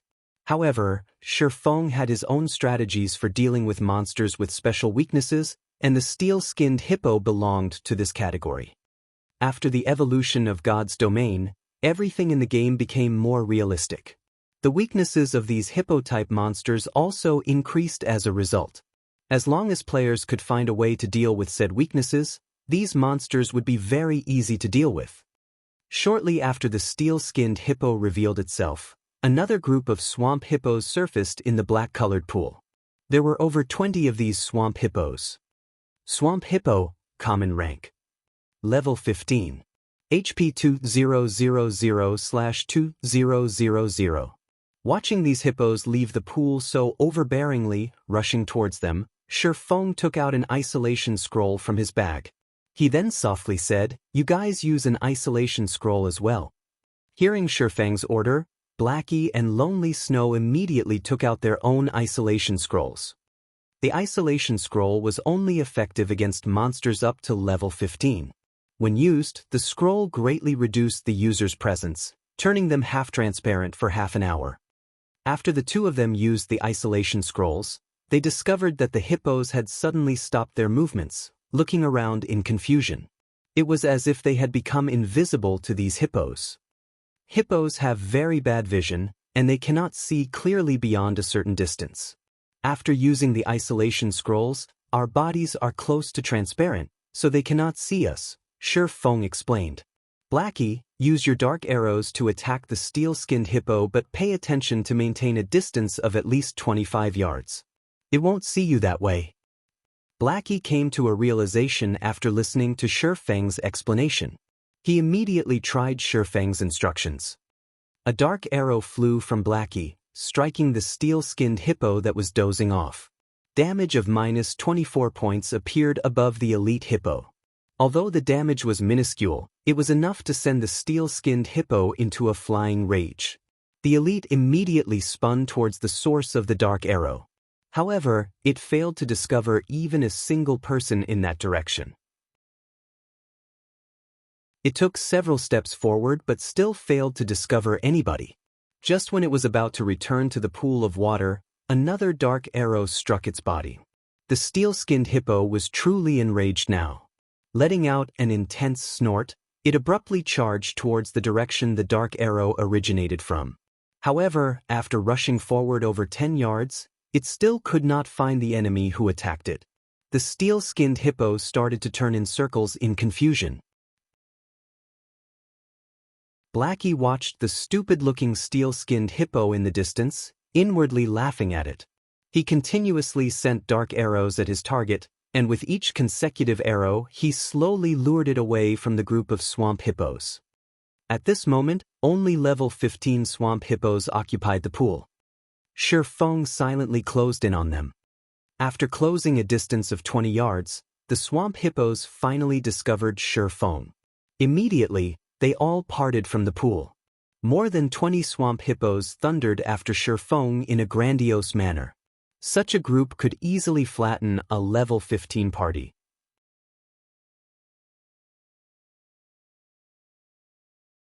Chapter 145, Might of the Devil Flame, 1. The swamp hippos were each the size of a small car. When over 20 of them charged forward, it was like being run over by 20 cars going full speed. The earth trembled under the combined weight of the swamp hippos. Their imposing aura surged forth, instilling shock and awe into all observers. In the distance, Lonely Snow, who observed this scene, wore a nervous expression. He tightly gripped the secret silver-ranked great axe in his hands. He wondered just what their party leader, Shi Feng, intended to do. This was a group of over 20 level 15 swamp hippos. Not only did these monsters possess thick hides and sturdy muscles, but they also possessed 2,000 HP each. Just judging by how the earth trembled with each step, one could easily tell just how powerful these swamp hippos were. If that kind of body plowed into Shi Feng, the consequences would be unimaginable. However, Shi Feng remained extraordinarily calm as he silently awaited the arrival of the swamp hippos. 15 yards. 10 yards. 5 yards. Just as the swamp hippos were right before him, Shi Feng finally took action. As Shi Feng raised the pitch-black abyssal blade, it released a chilling glow. Green arcs of electricity abruptly appeared on the blade, producing crackling sounds. Shi Feng then slashed down, the abyssal blade pointing at the incoming swamp hippos. Thundering flash. 3 electric arcs chained towards the swamp hippos, one after another. When the swamp hippos leading the charge noticed these arcs of electricity moving towards them, their bodies instinctively trembled. Though they tried to halt their feet to dodge these electric arcs, the swamp hippos at the back crashed into them. As a result, none of them managed to dodge the incoming attack. In the end, they received all 3 hits. After the electric arcs flashed by, the squealing of pigs at slaughter filled the surrounding space. The smell of something burning also filled the air. A series of damages appeared above the 20-plus swamp hippos, creating a dazzling sight. Every swamp hippo received frightening damages of -356, -481, and -648. Some even received critical hits, suffering damages of over -1,000 points, their HPs immediately falling to 0. The remaining dozen or so swamp hippos were burnt black. Their HP bars also dropped to dangerous levels, turning a bloody red color. Moreover, a debuff icon appeared beside their HP bars, damage amplification. All damage received increased by 20% for 20 seconds. Immediately, fear surfaced on the faces of all the surviving swamp hippos. They all wished to scatter and escape. Shi Feng gave them no chance whatsoever. With a sudden leap, Shi Feng jumped into the airspace above these swamp hippos. He raised the silver lake, the sword giving off a faint blue glow as it carried with it the power of thunder and fire. Shi Feng loosed a thunder flame explosion in the midst of the swamp hippos, thunder and fire exploding outwards, devouring every single swamp hippo. With the damage amplification effect, this attack of Shi Feng's caused over -900 damage on the swamp hippo, instantly killing every single one of them. The gigantic figures of the 20-plus swamp hippos fell to the ground with a loud boom, shaking and trembling the earth. The scene was similar over 20 small cars descending from the air, heavily smashing into the ground. When the bodies of the swamp hippos collided with the ground, The resulting impact generated gusts of wind that spread to the surroundings, causing the leaves and branches of the nearby trees to snap and float in midair. Lonely Snow, watching this scene from a distance, was completely dumbfounded. Be it the visual or physical sensation, both impacted him greatly. Shi Feng caused over -1,000 damage to the level 15 swamp hippos, ending their lives in just 2 moves. Just how high of an attack power was required to achieve such a feat? If Shi Feng fought against average players, wouldn't he kill one with every strike? Lonely Snow even started to suspect that he and Shi Feng were not playing the same god's domain. The difference in strength between them was no longer just several stages. It was practically the difference between the sky and the earth. Lonely, you pick up the loot. I'll go help Blackie, Shi Feng instructed before turning to chase after the steel-skinned hippo. Lonely Snow nodded in reply, though an absent-minded expression remained on his face. He thought that he had hallucinated before, but after giving his eyes a rub, the pile of swamp hippo corpses still remained. Plenty of items and coins blanketed the ground surrounding them. He now knew that this was not a dream, but reality. When Lonely Snow looked at the system notifications and his experience bar, he was once more given a shock. System, level 15 swamp hippo killed. Level difference of 7. EXP obtained increased by 700%. Obtained 1,650 EXP. System, level 15 swamp hippo killed. Level difference of 7. EXP obtained increased by 700%. Obtained 1,650 EXP. System, level 15 swamp hippo killed. Level difference of 7. EXP obtained increased by 700%. Obtained 1,650 EXP. After a series of notifications displayed, Lonely Snow's experience bar greatly increased, reaching 69% of level 8. The amount of EXP he obtained was truly frightening. Previously, even when faced with level 8 monsters, they needed to kill each one while being extremely cautious and prudent. Moreover, every kill only yielded each member of the party several tens of EXP. After spending over an hour repeating the same process, they would see their experience bars increase by a sizable portion. On the other hand, Shi Feng casually killed off a large group of level 15 swamp hippos with only a few moves. Even after splitting the EXP obtained amongst the 3 of them, Lonely Snow's experience bar still increased by a sizable chunk. Only now did Lonely Snow understand how Shi Feng managed to level up so quickly. In this regard, Lonely Snow became even more respectful towards Shi Feng. There was even a hint of fanaticism in his eyes. If he followed someone as strong as Shi Feng, his future would be limitless. Even if he could not become Shi Feng's equal, as long as he continued struggling forward, he could still become a true expert one day. On the other side, Blackie was still toying around with the steel-skinned hippo, continuously decreasing the elite hippo's HP. However, not only did the steel-skinned hippo had a very high recovery rate, but its HP was also very high. It would recover a lot of HP every 5 seconds. Moreover, Blackie's attacks could only inflict a tiny amount of damage. If he wanted to grind away the steel-skinned hippo's life completely, he would need at least 20 minutes. And yet, instead of tiring, Blackie grew even more excited. Dark arrows flew from his hand, one after another, each arrow bringing Blackie even more joy. The reason Blackie reacted this way was that challenging monsters of a higher level in God's domain was extremely difficult. Meanwhile, he was currently bypassing 7 levels to challenge a level 15 elite monster. If he spoke of this feat in the future, he would enjoy supreme glory. It was this sense of achievement that became the largest motivation for Blackie. Blackie, use Evil Whip, Shi Feng said in the party chat after hurrying over. Okay. Seeing Shi Feng arrive, Blackie knew that it was time to deal with the steel-skinned hippo. As Blackie's chanting came to an end, 9 black-barbed vines sprung up and bound the steel-skinned hippo's 4 limbs, restricting its speed. However, the steel-skinned hippo's strength was just too high. In the blink of an eye, one of the vines snapped, while the remaining 8 were only a small matter. At this moment, Feng used Wind Blade, rapidly arriving behind the steel-skinned hippo. Instantly, 3 sword strikes landed on the steel-skinned hippo's body, the collision producing glittering sparks. Seeing that the attacks from his swords had only dealt -22 damage each to the steel-skinned hippo, Feng was slightly speechless. It was as expected of the steel-skinned hippo. Its physical defense was truly frightening.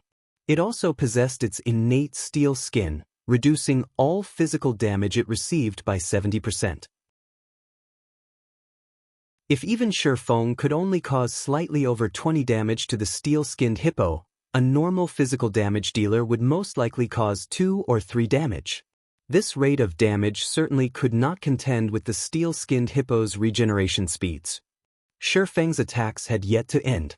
He immediately followed up with a thundering flash, the 3 electric arcs causing -125, -160, and -211 damage. The steel-skinned hippo was instantly enraged. It spun around, charging at Feng. However, with the thorny vines restricting it, the steel-skinned hippo's turning speed was slowed. This situation gave Feng the chance to evade its charge easily. Feng continued with a series of attacks on the steel-skinned hippo, using one skill after another. However, the damages his attacks managed to cause were generally very low. Ao. Enraged, the steel-skinned hippo abruptly jumped. It intended to use War Stomp. War Stomp was Hippo's killing move. When used, the skill would cause all enemies within a 15-yard radius to enter a fainted state for 5 seconds. Reacting quickly, Feng immediately cast Abyssal Bind on the steel-skinned hippo. The hippo's movements immediately halted, and its War Stomp cancelled. Originally, Feng did not think that there would be any issues. However, a chilling sensation pervaded his entire body, preventing him from moving a muscle. All of his skills were unusable. This is the Tier 1 magic, Death's Lock. Feng was astonished. With his many years of experience, he immediately knew what sort of attack struck him. This was definitely not a move of the steel-skinned hippo. Not bad. This is something that I specifically prepared just for you. You can be at ease and be on your way. A black figure suddenly appeared behind Feng. This figure was precisely the Absolute Heaven, the expert assassin Feng had met before.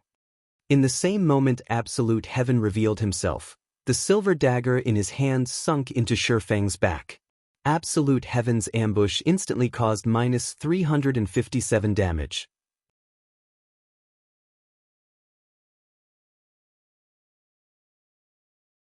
Chapter 146, Might of the Devil Flame, 2. A single ambush instantly devoured 1/4 of Feng's HP. Blackie, who stood at a distance, was dumbfounded by this scene. He did not understand why an assassin suddenly appeared here and attacked Feng. Although he wished to help Feng, time was needed to cast his spells. Moreover, all his restricting skills were already in use on the steel-skinned hippo. He could only helplessly watch as the scene unfolded. The only thing Blackie could do now was to chant and attack with his dark arrows. Such high damage! Watching his HP abruptly decrease by a large portion, Feng was inwardly shocked. Previously, when Feng faced the level 9 Berserker, 5 rats, the maximum damage Feng received was only slightly over -100 damage. Yet, one of Absolute Heaven's ambushes caused over -300 damage. Compared to 5 rats, Absolute Heaven's attack power was much stronger. Assassins had very fast attack speeds, so generally, their attack damage could not compete with that of a berserker's. However, they could complement their low attack damage with the number of attacks they could dish out. To say nothing of Absolute Heaven's attack damage, which far exceeded that of the berserker 5 rats. If an assassin could deal the same amount of damage as a berserker with each attack, their total output would be at least double or triple that of a berserker's. In the case of Absolute Heaven, his total output would be 3 to 4 times that of 5 rats. Although Feng was shocked, Absolute Heaven was similarly shocked. When he had used his ambush on an MT who possessed a complete bronze set equipment and was the same level, the attack stole at least 2/3 of the MT's HP. Now, however, he only managed to remove 1/4 of Shifeng's HP. Compared to those well-equipped MTs, Shifeng's defense and HP far exceeded them. Die. Absolute Heaven's hands twisted, a streak of silver swiping across Shifeng's neck. Simultaneously, his other dagger stabbed into Shifeng's back once more. Garrote. Backstab. Although Absolute Heaven was shocked, an assassin's explosive power did not lie in just the first strike, but a burst of continuous skills. From the moment Shifeng appeared in the Gale Valley to the moment Shifeng began kill-stealing the Shadow Leopard King, he had constantly trailed after Shifeng. He had silently waited for the best moment to attack Shifeng. He knew that Shifeng was extremely powerful, so he needed to wait for the moment when Shifeng was the most vulnerable. Only when Shifeng did not possess any skills would he have a chance at getting rid of him. However, he never found the perfect time to strike. However, his patience had finally paid off. While battling the steel-skinned hippo, Shifeng finally revealed a weak point. However, in order to guard against the unexpected, he unhesitatingly decided to use the Death's Lock scroll he had bought at an extremely high price. He bought this scroll precisely for this sort of situation. Death's Lock disables all skills of the target, temporarily preventing the target from using any skills. Target's movement will also be disabled. Duration of 6 seconds. Although Shifeng had high defense and HP, a 6-second burst was enough to kill Shifeng. In such close quarters, Shifeng could clearly feel the 2 incoming daggers. If he received the burst of Absolute Heaven's attacks, he would definitely die. At the moment of life and death, Shifeng activated Phantom Kill, immediately swapping positions with his doppelganger. The Death's Lock could only seal the skills a player had learned. However, it would not affect the skills attached to equipment. Just after swapping positions, Absolute Heaven's 2 daggers immediately sliced into the doppelganger's body. Bleeding damage of -212 points and a skill damage of -257 points appeared above the doppelganger's head. Absolute Heaven continued with a flurry of attacks. The 2 daggers in his hands assaulted the doppelganger, and 10 streaks of silver light stabbed the doppelganger's vital points. The series of normal attacks coupled with an assassinate and the poison damage on his daggers instantly decimated the doppelganger's HP. A doppelganger. Originally, Absolute Heaven drowned in ecstasy at the thought of having killed Shifeng. However, he did not expect that, after all of his effort, what he had killed was only a doppelganger. Absolute Heaven's expression turned grim. He squinted his eyes as he observed his surroundings. Very quickly, he discovered Shifeng a distance away, behind him. He immediately spun, charging towards Shifeng. The Death's Lock had a duration of 6 seconds. Right now, there were 4 seconds remaining, so how could he so easily allow Shifeng to break free from the Death's Lock that he had spent a fortune on? Just as Absolute Heaven arrived before Shifeng, a dark arrow came flying at him. Garbage, I don't have time to deal with you right now. Absolute Heaven ignored Blackie's dark arrow. His dagger aimed straight for Shifeng. Regarding Shifeng's teammates, Absolute Heaven did not place any importance on them at all. As long as he dealt with Shifeng, killing Blackie would be a simple task. Boom! The dark arrow exploded on Absolute Heaven's body. Damage of -221 points appeared above Absolute Heaven's head, removing 1/4 of his HP. Why is this garbage's damage so high? Absolute Heaven's brows slightly wrinkled, inwardly shocked. Absolute Heaven had not the slightest knowledge that the staff in Blackie's hands was actually a level 8 secret silver ranked staff. Moreover, Blackie wore a few pieces of level 7 and level 8 mysterious iron equipment. He also used the mysterious iron accessory, the Interpreter's Pendant, that Shifeng had given him. Blackie's magical damage had long since reached the apex. If it were not for Absolute Heaven's equipment being of excellent quality, he might have lost more than half of his HP from just one of Blackie's dark arrows. However, Blackie's high magical damage could not stop Absolute Heaven. Absolute Heaven still accurately slid his daggers into Shifeng's vital points. The moment Absolute Heaven's dagger was about to stab Shifeng, Shifeng used silent steps, instantly appearing behind Blackie. Crap! Seeing Shifeng vanish before him, rage and dismay filled the assassin. Shifeng was clearly unable to use any of his learned skills, yet he still possessed so many skills to avoid the ambush. There were over 25 yards between Absolute Heaven and Blackie. If Absolute Heaven ran towards Blackie, he would waste a lot of time. The seal on Shifeng would definitely dissipate, and it would become incomparably harder for him to kill Shifeng. Brother Feng, you're too awesome. You still managed to escape under such conditions. Blackie said with a smile. Watching the previous exchange, shock overwhelmed Blackie. The assassin's speed was impressive. If Shifeng had reacted a bit slower, he would definitely have lost his life. Blackie couldn't help but break out in cold sweat as he had watched the scene unfold. However, now that the distance between them was sizable, that assassin would be at his wits' end.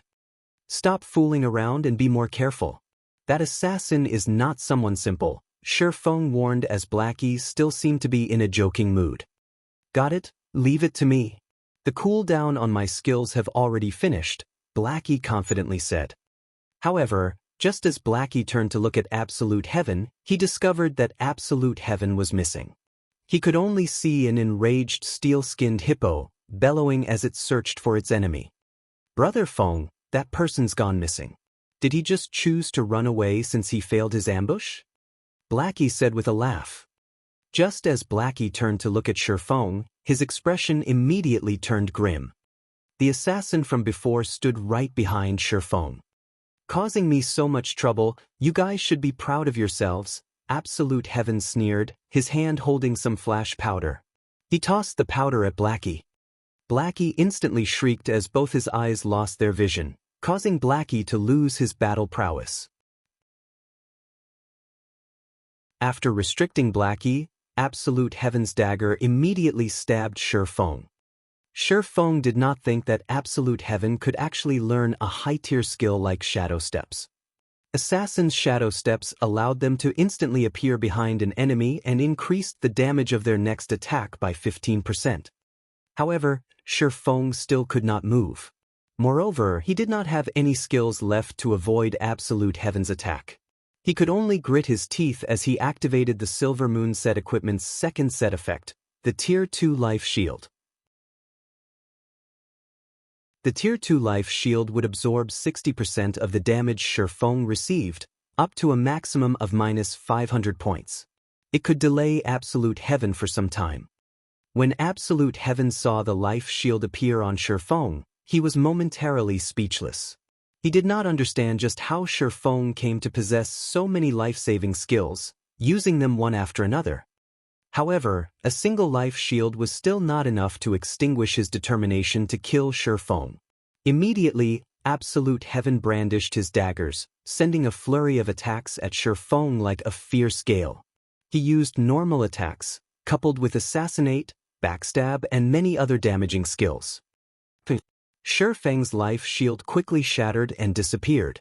Shifeng had less than 500 HP remaining. Die! Absolute Heaven excitedly shouted. Immediately, he placed all 5 skill points that he had held onto into his finishing skill, Eviscerate. With all his might, he prepared to use his most powerful damaging skill. Soon after, Absolute Heaven's dagger swiveled, accurately sailing towards Shifeng's back. Finishing skill, Eviscerate. A plume of blue flame suddenly appeared above Shifeng's palm.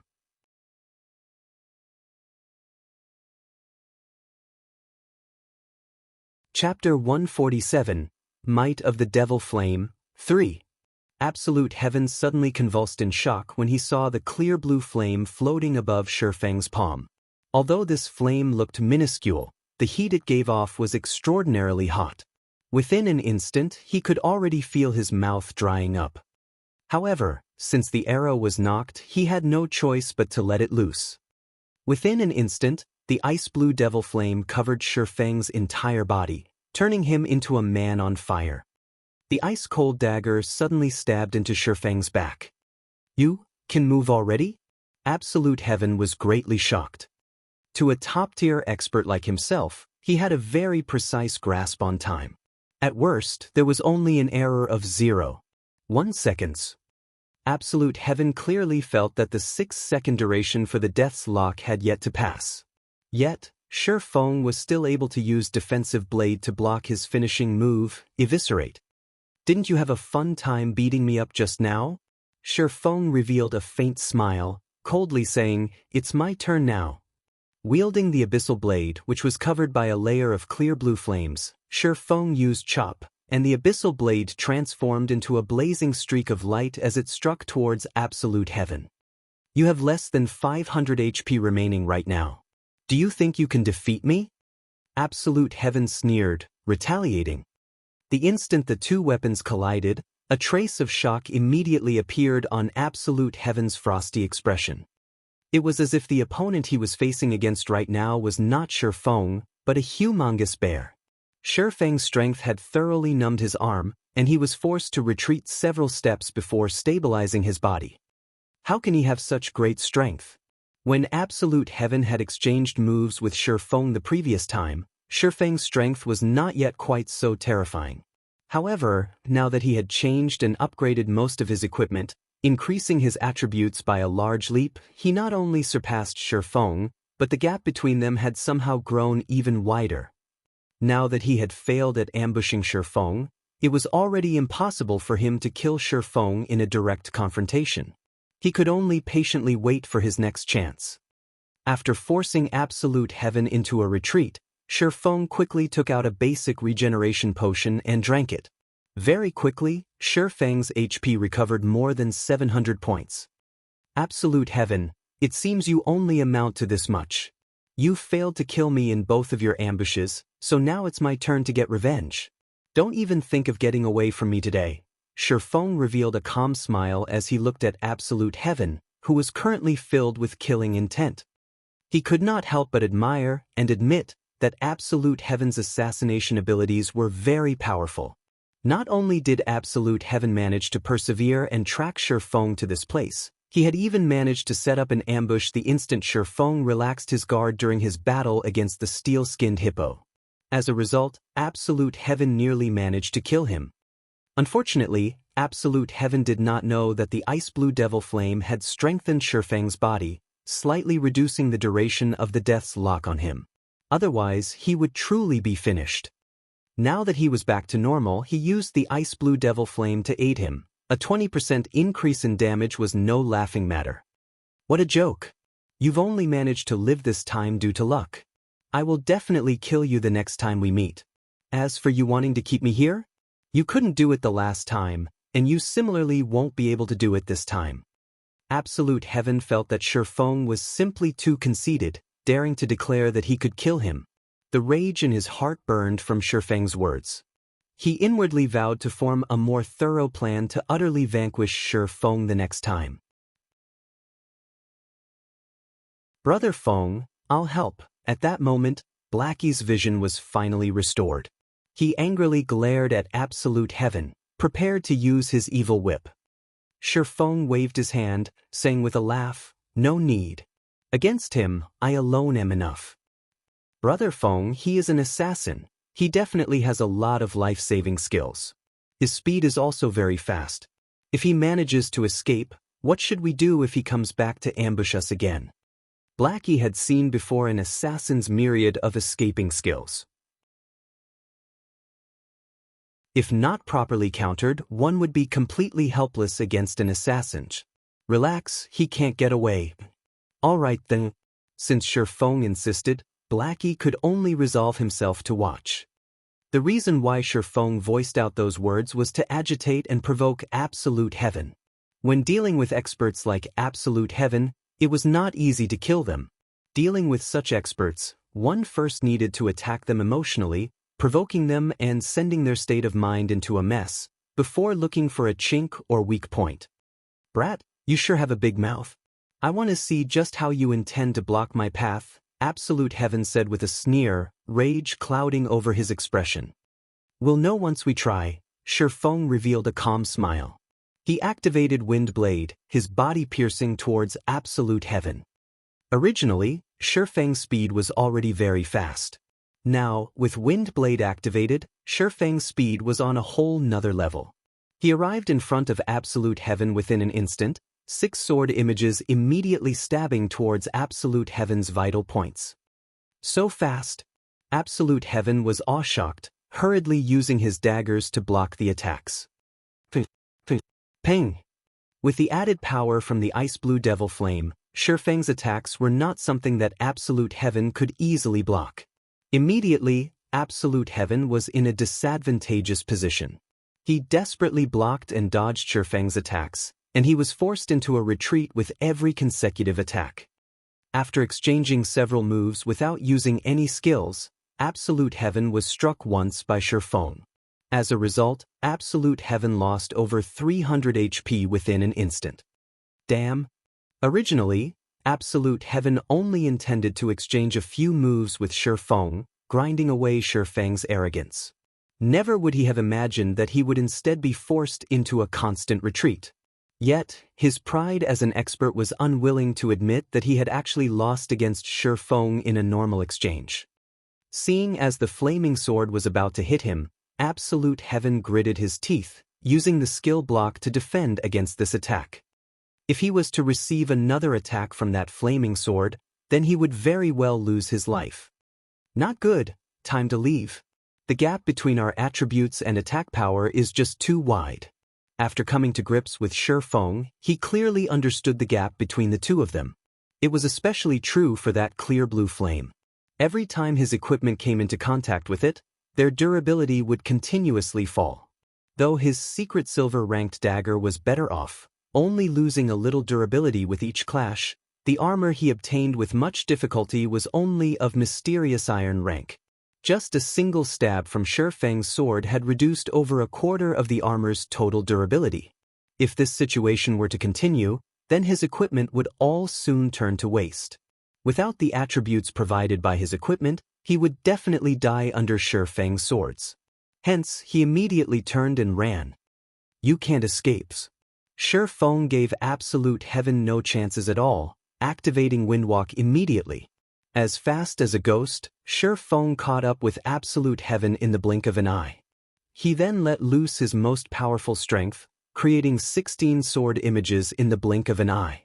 The sword images fully surrounded Absolute Heaven, the flames released by them looking as if they intended to devour Absolute Heaven.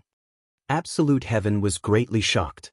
There was no way at all for him to stop so many sword images.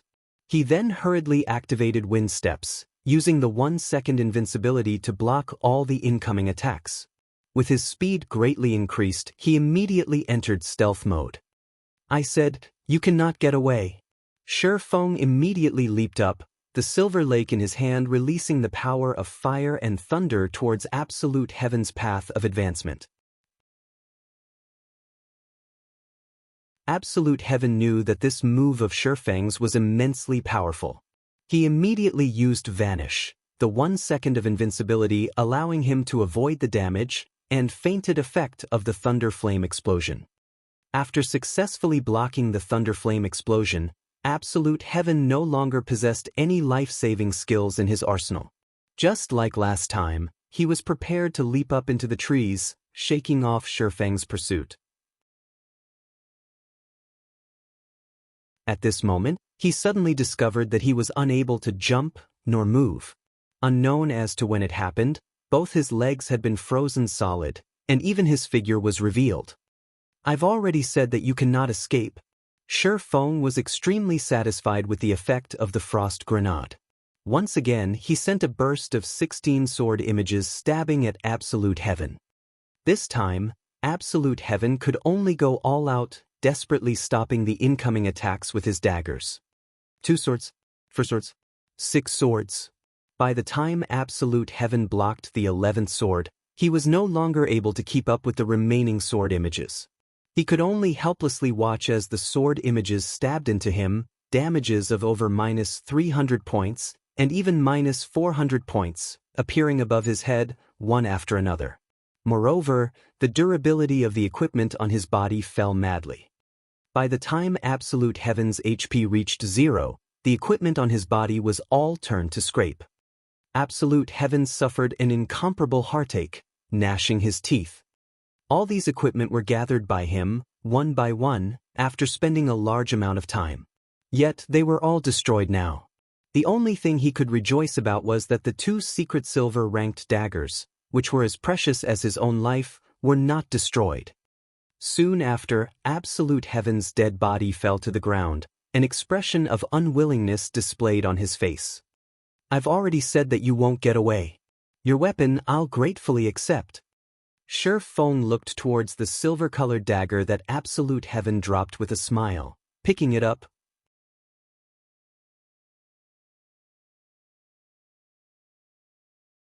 Chapter 148, Underworld. Absolute Heaven disappeared with the wind after he died.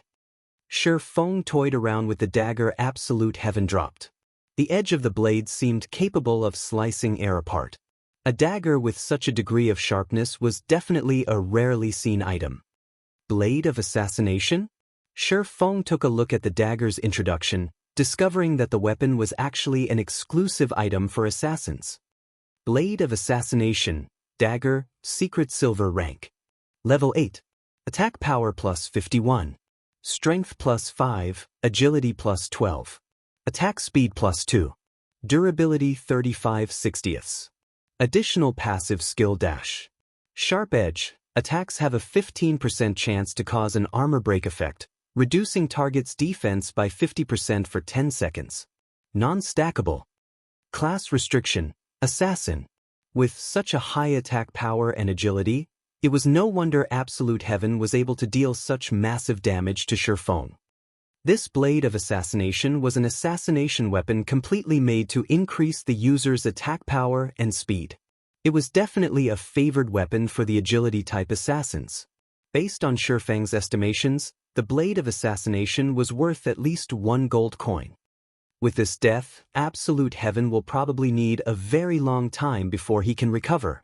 Shi Feng looked at the Blade of Assassination, a smile plastered on his face.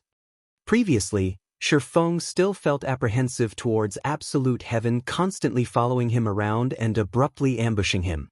Now that Shi Feng used the ice blue devil flame to give Absolute Heaven a thorough beating, not only did Absolute Heaven lose a level, all the equipment on his body was destroyed as well. Absolute Heaven had even dropped his Blade of Assassination after dying. It would be a long time before it would be possible for Absolute Heaven to come looking for trouble again. "Brother Feng, you're just too awesome. You were like the incarnation of the fire god just now. Just looking from afar, I could already feel myself being burned. I didn't think that swordsmen would have such a skill. If I had known about it earlier on, I would have chosen to play as a swordsman as well. If I were to use this skill to pick up chicks in the future, I would definitely catch one with every hook I send." Blackie excitedly ran up to Shi Feng, his eyes filled with endless envy as he looked at the ice blue devil flame covering Shi Feng's body. As for the matter of Shi Feng managing to kill Absolute Heaven, Blackie paid no attention to it at all. In Blackie's eyes, although Absolute Heaven was indeed an expert, he was still just an elite player of martial union. Shi Feng being able to kill him was all too normal. On the other hand, the elegant-looking clear blue flame surrounding Shi Feng was the truly shocking matter. Hearing Blackie describing the ice blue devil flame as a tool to pick up girls, Shi Feng became speechless. He did not understand just what was going through Blackie's mind every day. This flame isn't a swordsman's skill. It is a mysterious flame and it can increase a player's attack damage, Shi Feng explained. Mysterious flame? Blackie's face filled with confusion. Although Blackie did not know what a mysterious flame was, but hearing that it was able to increase a player's attack damage confirmed it was definitely an extremely precious item. Seeing that Shi Feng possessed such an item, instead of becoming envious, his heart filled with joy. With the mysterious flame, Shi Feng could become even stronger than before. When the time comes, let's see who still dared to bully them. At this moment, Lonely Snow also hurried over after finishing picking up the loot from the swamp hippos. When he saw that Shi Feng's entire body was covered in flames, giving off a scorching hot temperature, and that Shi Feng was even able to control these brilliantly beautiful clear blue flames, he too became incomparably shocked. He nearly regarded Shi Feng as a hidden class. However, after listening to Blackie's explanation, Lonely Snow as well understood just how precious and powerful was the Ice Blue Devil Flame. The Ice Blue Devil Flame was definitely one of Shifeng's secrets.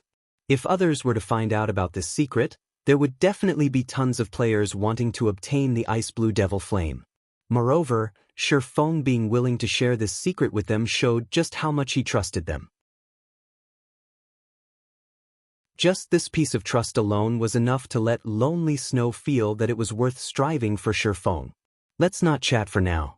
We should get rid of the steel-skinned hippo and quickly leave this place. After Absolute Heaven revives, he might tell the other players from Martial Union to come here and surround us. Shifeng no longer continued to explain, turning around and charging towards the steel-skinned hippo. Blackie knew that they could not stay in this place for too long as well.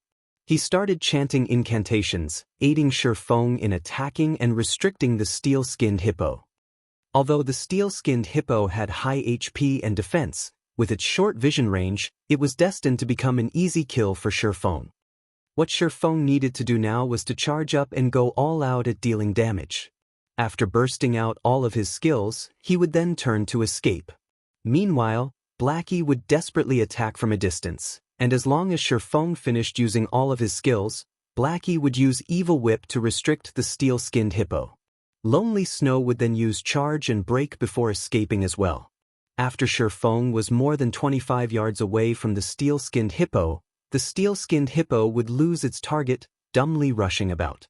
When the cooldown for Shifeng's skills ended, he would then continue with another round of bombardment, repeating the cycle all over again. This time, Shifeng did not keep his strength hidden away. He immediately used the Ice Blue Devil Flame, increasing his damage output by 20%. Simultaneously, the power of Ice-type and Fire-type skills was increased by 40%. With such an increase, Shifeng's damage against the steel-skinned hippo instantly soared. Even his normal attacks could deal around 50 to 60 damage now. As for Thunder Flame Explosion, the skill could cause over 400 damage to the steel-skinned hippo. Even if the steel-skinned hippo had high HP, it still frantically decreased under the fierce onslaught. Several minutes later, the steel-skinned hippo let out a blood-curdling shriek as its body fell to the ground with a boom. It dropped 4 items and gave a large amount of EXP after it died. Amongst the 4 items, 2 of them were level 15 bronze equipment, while the remaining items were a Tier 1 strength gemstone and a bronze-ranked leatherworking material. The effects of the Shadow's Blessing was fully displayed here. Otherwise, aside from giving out a lot of EXP, a level 15 elite would at most give out a piece of equipment and some materials only. Let's go somewhere else to kill swamp hippos. After killing the steel-skinned hippo, Shifeng brought Blackie and Lonely Snow to another grinding spot. The Silent Swamp was extremely large in size. Its size was at least 2 to 3 times that of the Gale Valley. Meanwhile, the habitat of the swamp hippos took up 1/10 of the entire Silent Swamp. Moreover, they were scattered throughout the entire Silent Swamp. With the 1 to 200 members of Martial Union, it would be hard-pressed for them to locate Shifeng's party successfully. Moreover, Shifeng was very familiar with the Silent Swamp. He had once lived at this place for over 20 days in his previous life, so he knew which locations had the highest number of swamp hippos and also the locations with the fastest respawn rates. Shifeng also knew the spawn locations for the elite monsters in Silent Swamp. However, with the strength of their party of 3 right now, the only elite monster they could deal with was the steel-skinned hippo, as the other elite monsters did not possess any clear weaknesses. If they were to go against these elite monsters, they would have to risk their lives doing so. Leveling up at this place is just too awesome. Originally, I thought that the leveling speed at Gale Valley was already extremely fast, but after coming to this place for less than 2 hours, I've already managed to reach level 9. If we are to continue in this trend, within 3 hours, I would definitely reach level 10 and be able to enter White River City. At this speed, the elites of those major guilds have probably just reached level 9.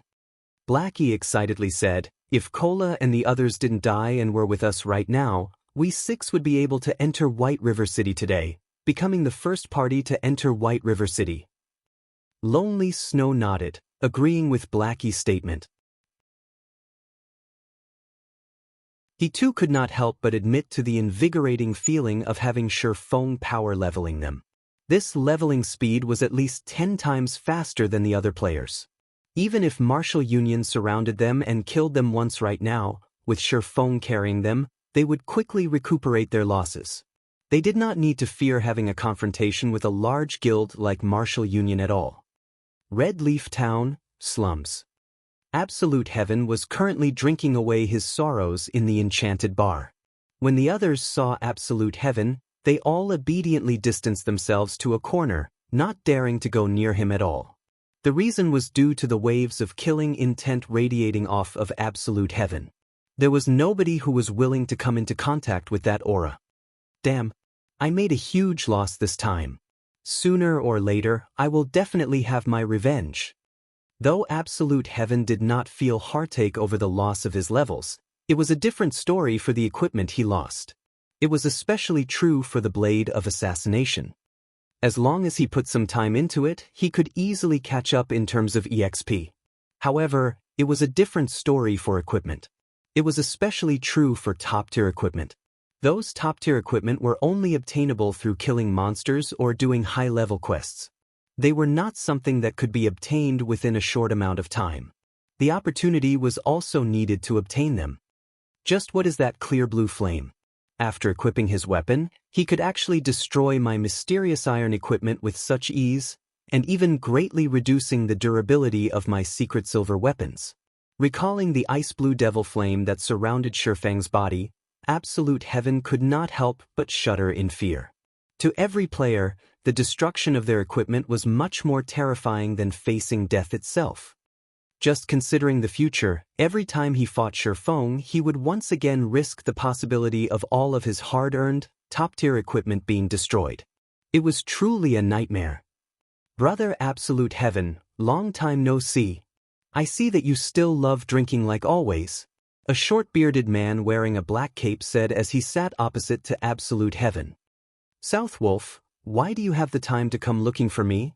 When Absolute Heaven looked at the person speaking to him, his previous indifferent attitude was completely gone. Of course, it is to congratulate you, the man named Southwolf said with a laugh. Didn't you always want to join Underworld? Right now, the higher-ups have already recognized your potential, and you already have the rights to become an outer member of Underworld. In the future, you too will be one of Underworld's members. I think you should know what this means, right? What?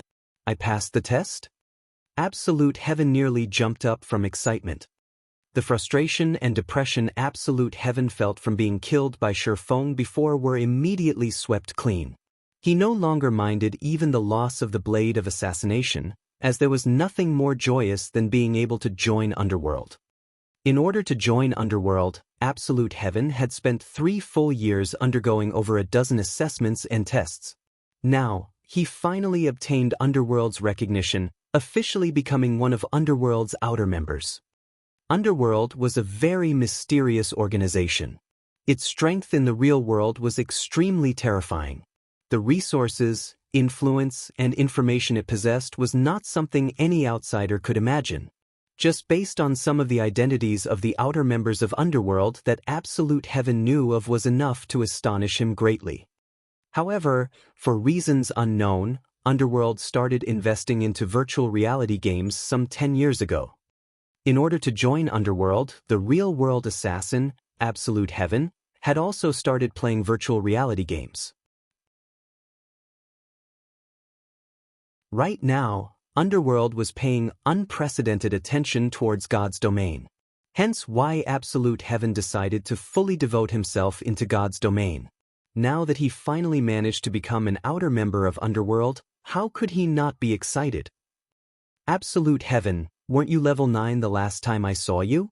Why you level 8 now? You couldn't have been killed by a player, right? The man named Southwolf joked as he downed his drink. He was extremely clear about Absolute Heaven's strength. Absolute Heaven was definitely a top-tier assassin. Moreover, the equipment on him was all of excellent quality, and he even had secret silver weapons. He also learned plenty of rare advanced skills. There were only a scant few players in Red Leaf Town who were capable of directly confronting absolute heaven. Moreover, the majority of these players would not have a win rate of over 60%. As for players who would have a win rate of 80% and above, in the entire Red Leaf Town, only the famous snow goddess could possibly achieve such a feat. It was absolutely impossible for other players. Moreover, if absolute heaven were to put all his might into escaping, even the snow goddess would not be able to hold him down. Now that absolute heaven lost a level, there was a high possibility that it was due to him accidentally dying while carrying out a high-difficulty quest. However, after hearing Southwolf say so, absolute heaven's expression abruptly turned gloomy, his mood turning extremely sour. It can't be, right? Were you really killed by someone? Who did it? Don't tell me you went and provoked the snow goddess, gentle snow? You couldn't have been so foolish, right? Daring to provoke even her. Looking at absolute heaven's dark expression, Southwolf immediately knew that he guessed correctly. He couldn't help but abruptly spit out all the alcohol in his mouth.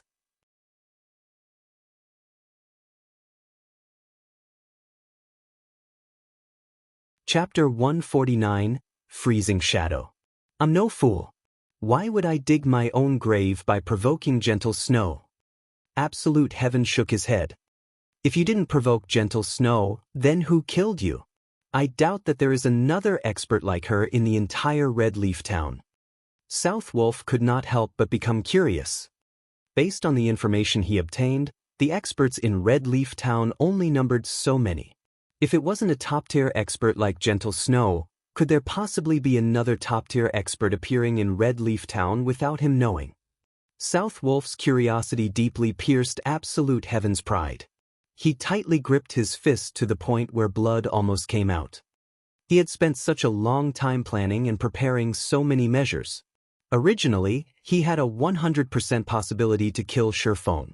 However, the rate at which Shifeng increased his strength had far surpassed absolute heaven's estimations. Looking at absolute heaven's silence, Southwolf could not help but let loose a smile. He was now even more interested in the expert that managed to kill absolute heaven. Absolute heaven, you know what my job entails, right? Now that such an expert has appeared in Red Leaf Town, I need to know just who that person is. Southwolf looked at absolute heaven, asking in a low tone. Absolute heaven's expression turned sullen. He did not wish to tell anybody of this embarrassing matter at all, not to mention telling it to the Southwolf before him. Absolute heaven had maintained a no-loss record for 3 whole years. Yet, today that record was ripped apart by the unknown Shifeng. Moreover, today was even the big day where he got to join Underworld. With such an incident happening, it would definitely affect his standing in Underworld in the future. I can understand how you are feeling right now. You've managed to join Underworld after much difficulty, yet you were immediately met with such an incident. It would definitely have a huge impact on your mood. However, this is my job. If you do not cooperate, as an outer member, you might even be expelled from the organization. You should think clearly about your decision, Southwolf said strictly. Absolute heaven was extremely aggravated. However, he could not retaliate against Southwolf's words at all. He could only forcefully suppress the burning rage in his heart, saying in a low tone, "The person's a swordsman called Yifeng." Swordsman Yifeng? Isn't that the Yifeng that cleared the hell mode of the Dark Moon graveyard together with Gentle Snow? Southwolf entered into deep thought. I've seen his battle recording before, and I've also analyzed his strength. He is indeed an expert, but it is only up to a normal standard. He has no qualifications to join Underworld at all. Now that he has actually managed to kill you, however, it would seem that he has previously hidden quite a lot of his strength. What hidden strength? It's just dumb luck. I don't know where he got it from, but that flame of his was extremely powerful. It was able to destroy my equipment during battle, and that flame greatly reduced even the durability of my secret silver weapons. If it wasn't for that flame, he would have no chance at killing me at all, Absolute Heaven said in disdain. Flame?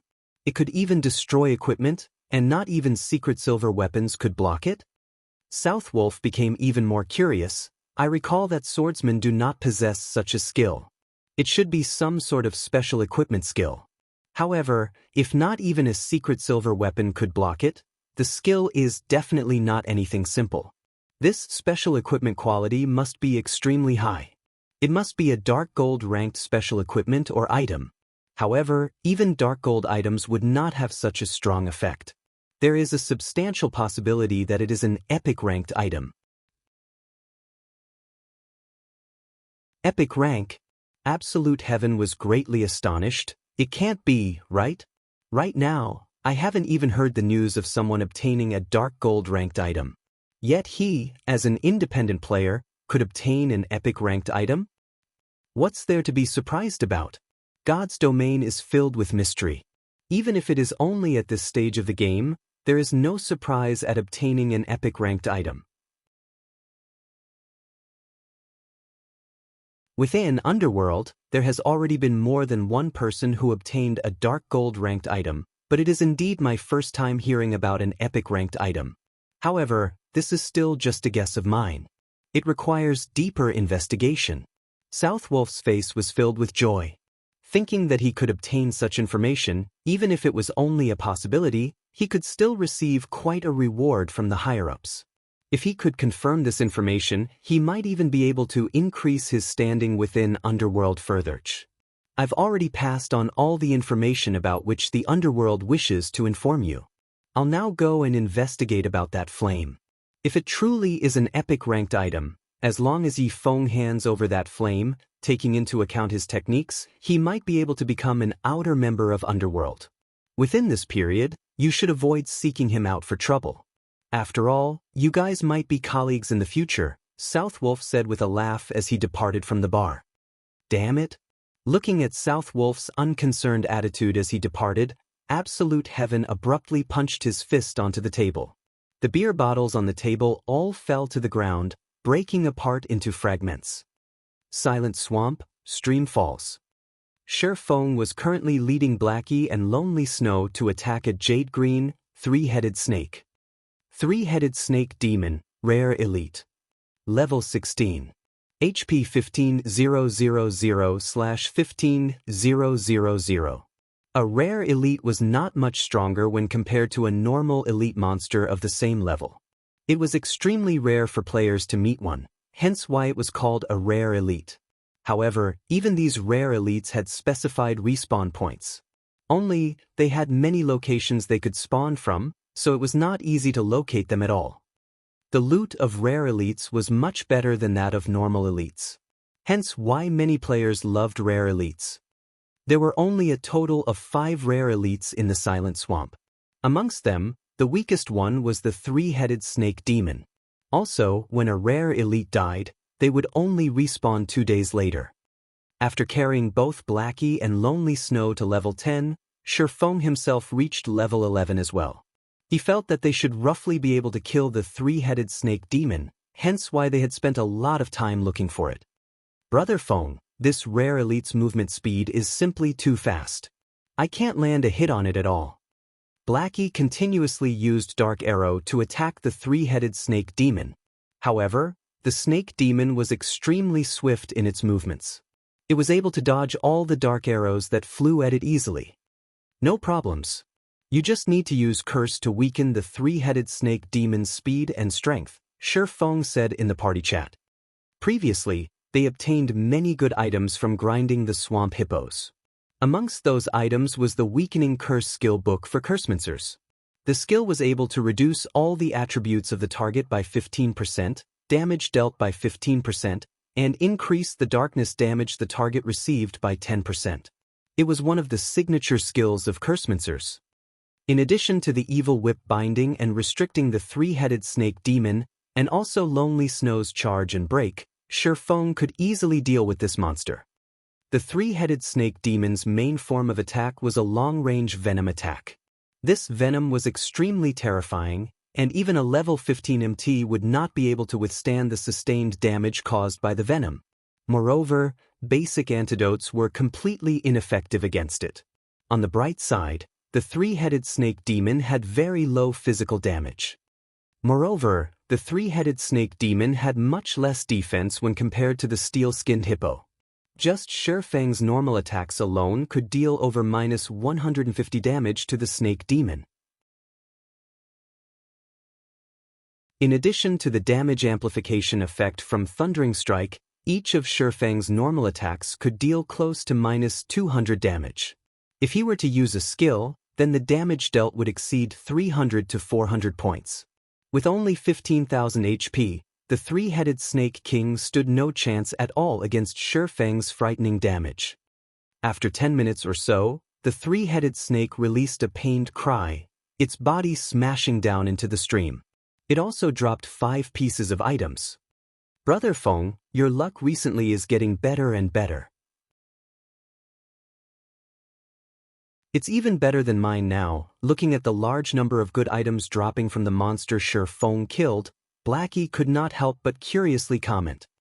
According to his memories, Shifeng's luck before was not very good.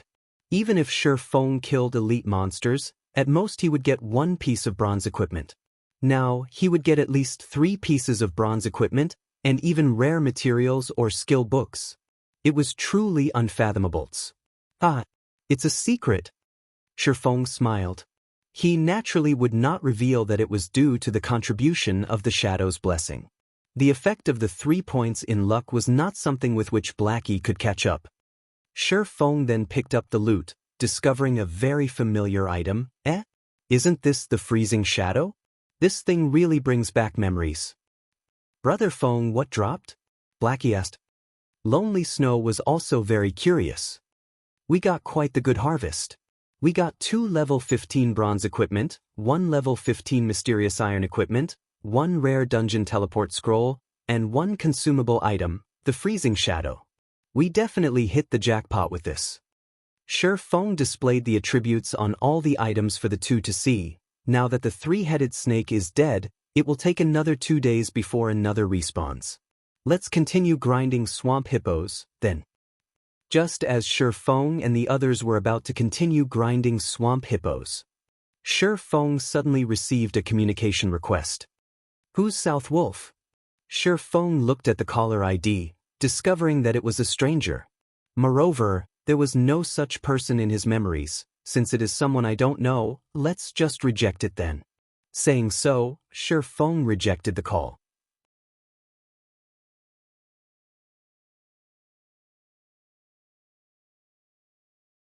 Chapter 150, Star River Valley. After Shifeng rejected the call, he continued searching for swamp hippos. He actually rejected. South Wolf looked at the rejection notification, feeling a sense of discomfort in his heart. Normally, those with social standings would earnestly wish to converse with him in order to form friendly ties. Now, however, he was actually met with a situation like this. It was definitely a first for him. However, the ones above had already given him the command to make contact with Shifeng. Hence, he could only endure it and continue attempting to contact Shifeng.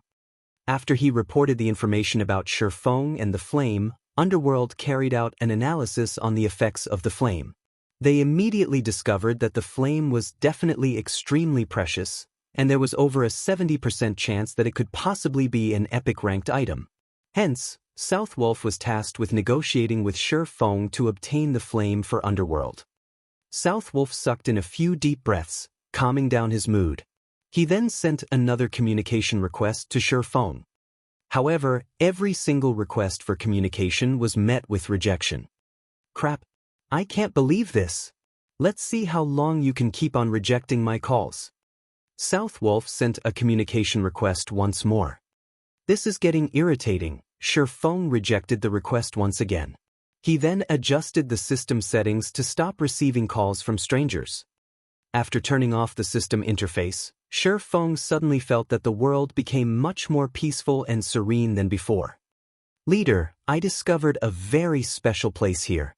The rivers are actually flowing in midair. There are also lots of golden-colored fish swimming in the silver-colored river. Moreover, these fish are all level 20 special elites.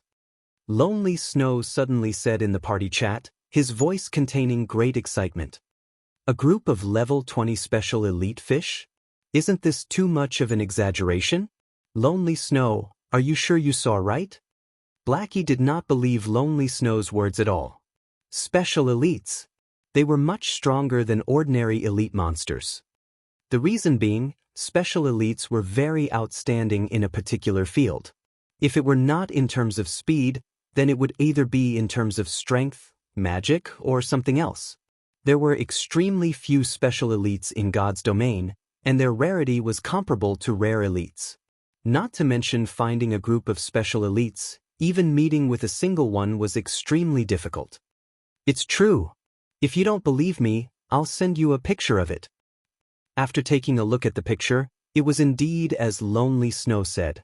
The location in the picture was like a wonderland on Earth, dazzlingly beautiful. It was truly hard to imagine that the dark and damp silent swamp would have such a location in it. There were hundreds of big golden fish in the Silver River, and they all shone brilliantly, creating a dazzling sight. Golden-colored fish? Shifeng entered deep thought as he looked at the golden fish in the river. Suddenly, he thought of a possibility. What are the coordinates? I'll come over immediately.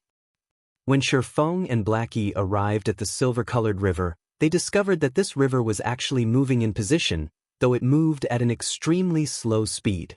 Shifeng and Blackie only managed to locate this river due to Lonely Snow continuously following it. As expected, it is the Star River Valley. Shifeng smiled. Star River Valley was one of the rarely seen marvels in God's domain. These marvels would usually appear at maps that were below level 50. Any players that were able to meet such marvels were all extremely lucky, as this meeting represented an opportunity. Shifeng had once heard of a player obtaining a fine gold ranked item from the Star River Valley. There was even a player who obtained an epic ranked item, causing others to feel envious. However, there were also rumors that the person was just lying. Brother Feng, how do we deal with these big golden fish? Blackie felt a headache coming on just from looking at all the big golden fishes swimming in the silver-colored river. Golden fish, special elite. Level 20. HP 100,000/100,000. Ignoring the level suppression, attack, and defense of the golden fishes, just their 100,000 HP was enough to bring a person to despair. These golden fish are swimming in a river that's floating in midair. I've previously tested it out before, and I couldn't land an attack at all. However, if we solely depended on Blackie's magical attacks, the damage dealt might not even match up with the golden fish's recovery speed. Lonely Snow said, "Leader, do you have any good ideas? Let's take a look at the surroundings first, then. We might be able to discover some clues," Shifeng said. It was also Shifeng's first time meeting the Star River Valley. If their luck was good, they might receive a huge harvest, possibly even obtaining 1 or 2 pieces of fine gold-ranked items. Then, Blackie and Lonely Snow started searching through the entire region of the Star River Valley. After searching for over 10 minutes, Blackie discovered an elderly man floating in midair. The elder was holding onto a fishing rod, fishing. "Brother Feng, I found an NPC over here," Blackie excitedly said. "I'll be there immediately," Shifeng said, also becoming excited. The NPC elder was called Faust, and he was a level 100 NPC that was capable of easily suppressing Shifeng and the others. "Respected elder, can we help you with anything?" Shifeng respectfully said. The elder, Faust, seemed not to have heard Shifeng speaking. His eyelids remained shut as he quietly fished. "He can't be deaf, right?" Blackie said. "He can't be a deaf person, right? I'm guessing that his hearing is impaired. After all, that NPC's setting is that of an old man, so his hearing should have deteriorated. He should be able to hear us if we speak louder." Lonely Snow shook his head. "This old man is the great Faust. You adventurers are truly ill-mannered, daring to actually speak about this old man in such a way. This old man is going to give you two a punishment." Faust abruptly opened his eyes. Floating in midair, he looked at both Blackie and Lonely Snow as he spoke in a furious tone. "Holy crap! This NPC doesn't react to praises, but immediately reacts when we talk bad about him? Isn't his IQ too high?" Blackie was shocked. Lonely Snow was also incomparably shocked. However, before the two of them could recover from their shock, Faust casually pointed a finger at them. The two of them suddenly floated high up into the air, before plunging down to the ground, nearly dying from the fall. After teaching the two a lesson, Faust started fishing once again. You too, Shifeng laughed as he spoke in the party chat. The NPCs in God's domain possess extremely high intelligence. This is especially true for almost all high-level NPCs. They are totally different from the average Joe. You guys should treat powerful NPCs with respect in the future. This time, Faust could be considered to have given you a light lesson. If he were to become truly angry, there is the possibility that he might even kill you. In Shifeng's previous life, many players who paid little respect to NPCs. In the end, they were killed off by said NPCs. Shifeng had even seen more severe cases where NPCs would kill off a player whenever they met. Brother Feng, why didn't you say so early? Blackie complained. I wanted to say it, but you guys spoke before I had a chance to say anything. Shifeng shrugged, shoving away the blame. Just as Shifeng was about to reveal his strategy, the system's message notification constantly rang out. One after another, the message notifications created a symphony of beeps. Shifeng became speechless. Just where did so many messages come from?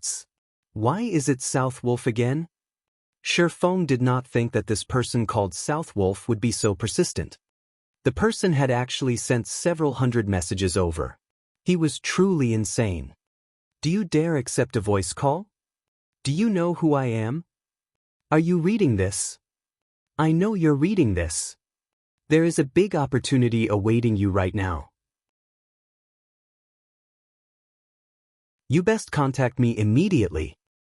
Looking at these messages, speaking from a certain perspective, this person called South Wolf was indeed a very awesome person. Shifeng was extremely curious about why this person was trying to look for him. He also could not continue involving himself with this person, so he readjusted the system settings to allow calls from strangers again.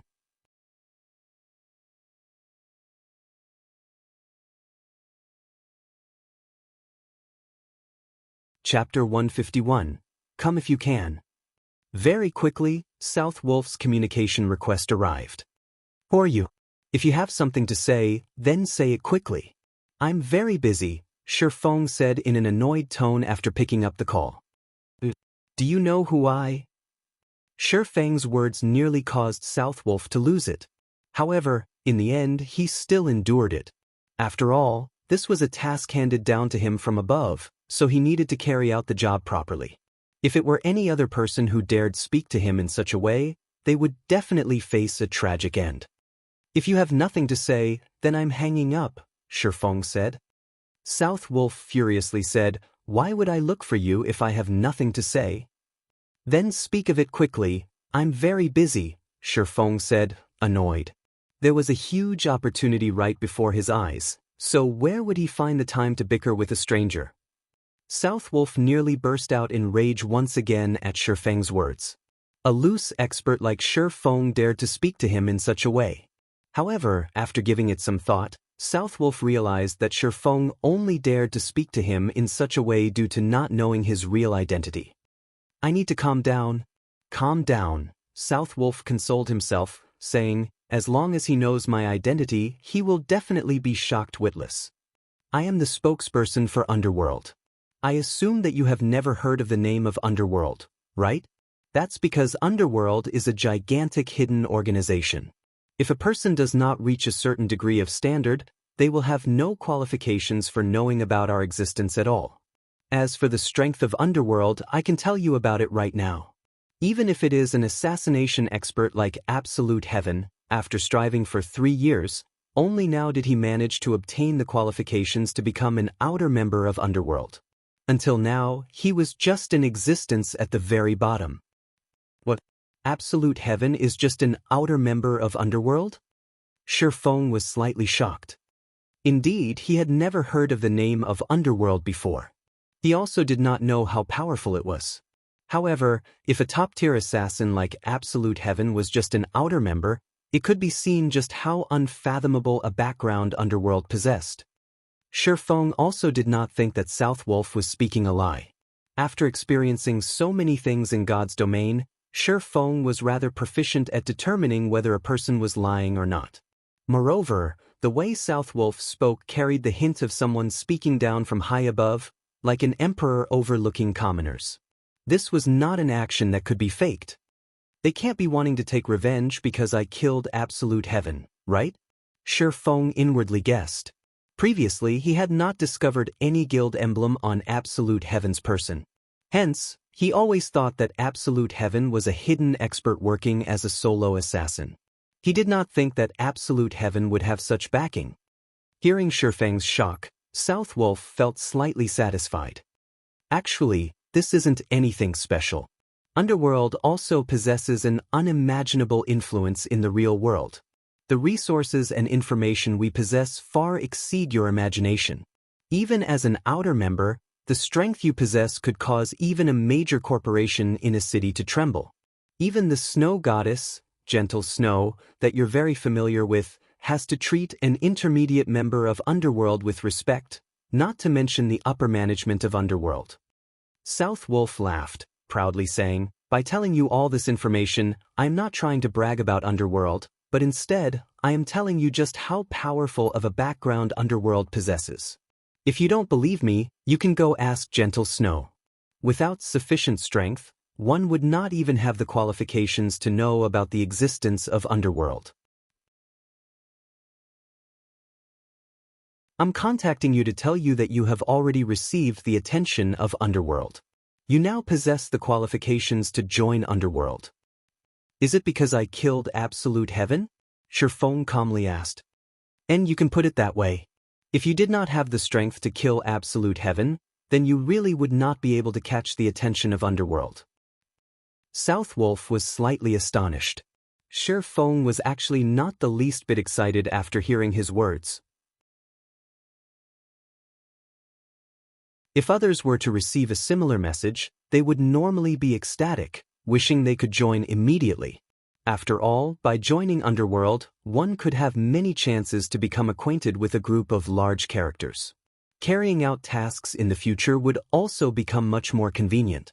The information Underworld possessed far exceeded what one could imagine, and it would have an unimaginable benefit towards one's future development.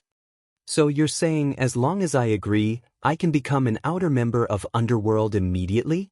Shifeng had long since weathered through plenty of storms. He was no longer that immature youth in his early 20s. Hence, he reacted extremely calmly. In Shifeng's previous life as the guild leader of Shadow, he had never heard of the existence of Underworld. However, Shifeng did not find it strange either. After all, Shadow was only a second-rate guild. In the eyes of first-rate guilds, they were but an ant on the road, not worthy to be mentioned at all. You can put it that way as well. However, it would not be easy if you wished to join Underworld. Right now, you only possess the qualifications to join. Moreover, in Underworld, we have always believed that, if you wish to obtain something, then you need to pay an equivalent price for it. Only when you can afford the price to join Underworld, would you be able to officially become an outer member. Can you tell me what sort of price I need to pay? The price to join Underworld is a considerable amount. Even Absolute Heaven spent 3 years to join. However, you are extremely lucky. From my previous investigations, I discovered that there is a certain flame in your possession that is able to greatly increase your attack and destructive power. As long as you hand over that flame and pay a monthly membership fee of 10 gold coins, you will officially become an outer member of Underworld. I see, realization struck Shifeng. The organization, Underworld, was similar to a grand chamber of commerce in real life. If one wanted to join the organization, then they needed to pay the membership fee. However, not just anybody possessed the qualifications to join the organization. Within the organization, members would be able to form platforms for mutual assistance, information sharing, and resource sharing. With this, members would be able to obtain many more business opportunities to develop their own enterprises further. Since you understand, when are you prepared to pay the price? I can't stay too long in Red Leaf Town. I still have many other things that I need to do, Southwolf said with a laugh. As long as he could obtain the epic-ranked flame in Shifeng's hands, coupling it with several years of accumulated contributions, he would be able to officially become an intermediate member of Underworld. At that time, he would be able to call the wind and rain as he pleased. Sorry, but I refuse to join. You should look for someone else, Shifeng said in a stern tone. After his experience with Shadow, he no longer wished to join someone else's organization. Moreover, he did not need to join someone else's organization.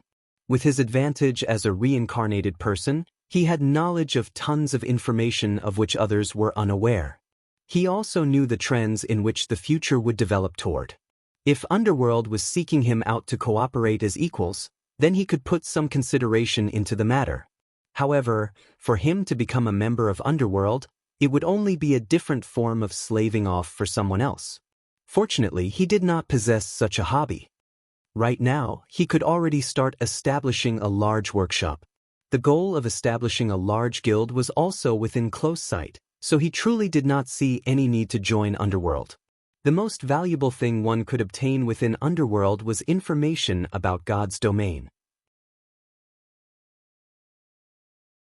In the eyes of others, although such information was extremely precious, to Shifeng it was common knowledge. The reason he spoke so much was simply to find out more about Underworld. What did you say? Southwolf thought he had heard incorrectly. After speaking for such a long time, Shifeng had simply rejected him. I'm not interested in joining Underworld. You should look for someone else, Shifeng reiterated once more. After speaking so much, in the end, you are just toying with me. Southwolf angrily said, Do you know what kind of consequences your actions will bring? It is you who contacted me first. Now that I don't wish to join Underworld, are you going to threaten me to join? Shifeng sneered. Since you dare to toy around with us, Underworld, you naturally have to pay the price. Hand over the flame, and I'll consider it as if this matter never happened. Otherwise, prepare to suffer Underworld's wrath. Southwolf threatened in a cold tone. Ah, you finally revealed your fox's tail. Since the beginning, your goal has always been the flame, right? You found out from absolute heaven that my flame is not anything simple, so you wish to have it for yourselves now, is it? Shifeng calmly said, I only have one sentence to say to you. If you guys have the ability, then come.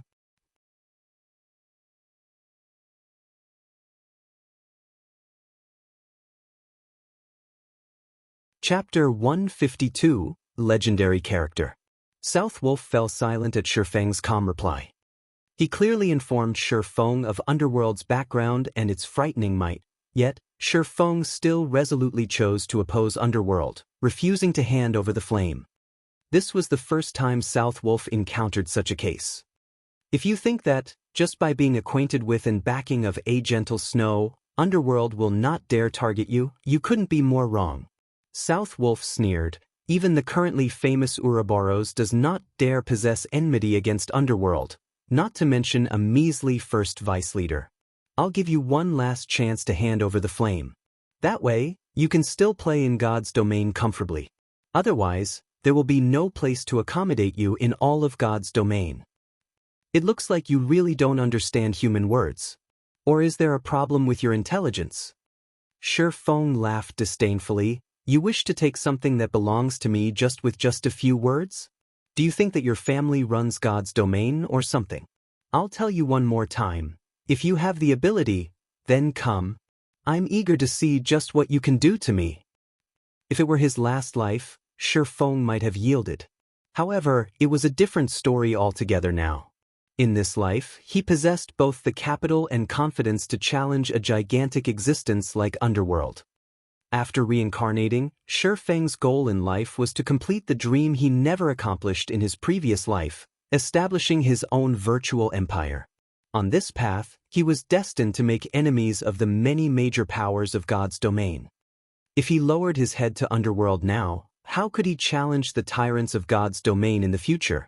How could he compete over the resources, territory, equipment, and such in God's domain? Although Underworld's influence was massive, and its influence in reality similarly great. When faced with God's domain, the globally acknowledged second world, nary a power in the world could interfere with the main God system, not to mention a measly underworld. Even if Underworld wished to investigate Shifeng's identity in real life, it was an impossible task to achieve. After over 100 years of operation and improvements, the privacy of players in virtual reality games was nigh perfect. It was also impossible to uncover a person's identity through virtual trades. Very good.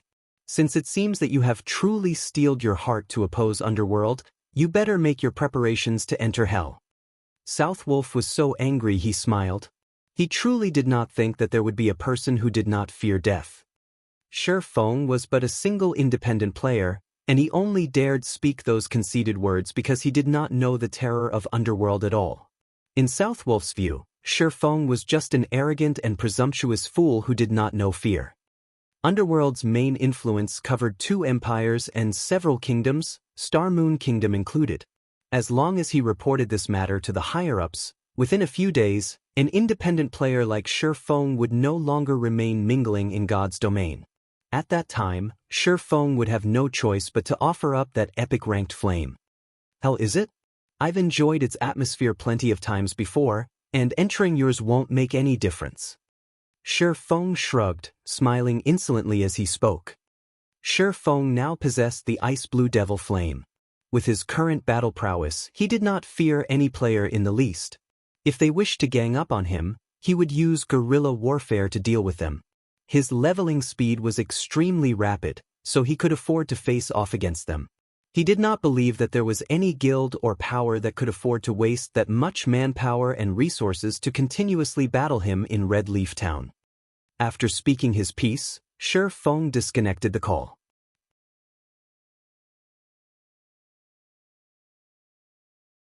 Brother Feng, what happened? Blackie could feel Shifeng's rage from the conversation he just had. Nothing much, it was just someone trying to rob me. Shifeng shook his head, casually describing Underworld as a bandit. We're better off thinking of a way to get information off of that elderly NPC. Okay, Blackie nodded, agreeing. Although Shifeng spoke lightly, Blackie knew that the matter was not as simple as Shifeng described.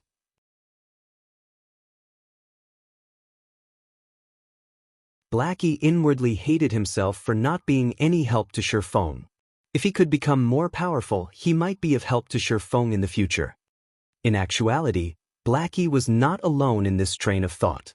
Lonely Snow also detected the abnormality in Shifeng's tone, and he similarly hated himself for being so weak and helpless. I must work harder to improve my technique and strength. At the very least, I can't remain as dead weight to Brother Feng. Suddenly, the two of them held an eager desire to increase their own strength. Meanwhile, after Shifeng hung up on him, Southwolf immediately contacted the upper echelons of Underworld. Southwolf, how is the matter regarding the epic ranked item coming along? Young Master Feng, I've already tried my best, but that brat Yi Feng still refused. He also looked down on Underworld, telling us to come at him if we have the ability. Ah, he's truly an interesting fellow. It is no wonder Snow is paying attention to him. I haven't met such an arrogant person for a very long time now. Since he has rejected my good intentions, let him disappear from God's domain. I'll give you the authority to mobilize all of Underworld in White River City, so quickly fetch me that item. Yes, this subordinate will definitely succeed. After the call ended, Southwolf released a sigh of relief. Listening to that person's tone, they were definitely angry. Otherwise, that person would not have given him the authority to mobilize the full strength of Underworld in White River City just to deal with a single Yi Feng. Yi Feng, let's see how long you continue acting freely. Very soon, I'll show what kind of place hell really is. Just thinking of Shifeng was enough to cause Southwolf's belly to fill with rage. However, when he thought about how he could operate all the power of Underworld in the White River City region, he could not help his excitement. Although Underworld had a very low member count, each and every one of them were elite experts. Some were even the upper echelons of major guilds. If he gathered all of the members within the White River City region, The total power might even surpass that of a third-rate guild in White River City. Being able to mobilize such a power, just thinking of it gave him an invigorating feeling. Moreover, a majority of Underworld's members were players who walked the path of darkness.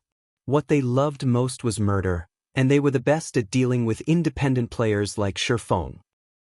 Meanwhile, as South Wolf thought of ways to deal with Shifeng, the person himself was in the process of having a conversation with the NPC named Faust, albeit a one-sided one. According to Shifeng's understanding, Faust was a strange old man. Although Faust was a strange old man, he was also a legendary character. He was once known as the Elemental Dominator. During his youth, Faust had once killed a mighty dragon and had even sealed the Great Demon King. A Great Demon King was the human equivalent of a Tier 5 class. Moreover, Faust was once a teacher to the Emperor of the Black Dragon Empire. Rumor had it that Faust had once fought against a god and survived the encounter. However, when he reached the age of 100, he suddenly started wandering all over God's domain. Right now, Faust was already an old monster that exceeded the age of 300. As to how powerful Faust was right now, Shifeng was unable to properly discern that. In short, Faust's strength was immeasurably deep. Hence, it was extremely difficult to start a conversation with Faust. The first condition to do so was to have sufficient strength to attract Faust's attention. The second condition was to have delicious cooking. Only when both of these conditions were fulfilled would Faust give out a rare quest called Delicious Golden Fish. When this quest was completed, one could obtain a reward. In reality, displaying sufficient strength to Faust was a simple task. To do so, one merely needed to deal over 100 damage to the golden fish. However, it was an extremely difficult challenge for players below level 20 to cause over 100 damage. At the very minimum, one needed to be level 20 and possess a complete set of bronze set equipment and a mysterious iron weapon to achieve such damage. Moreover, before one displayed their strength, they needed to initiate a conversation with Faust.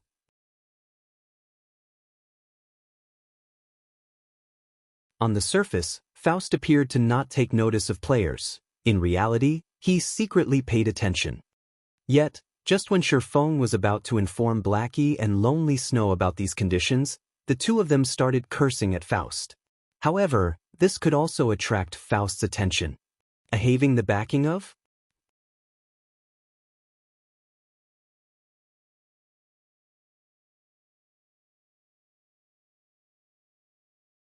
Chapter 153, Legendary Item.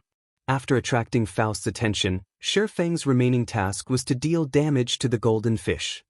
These level 20 golden fish currently swam within the bright silver river suspended in midair.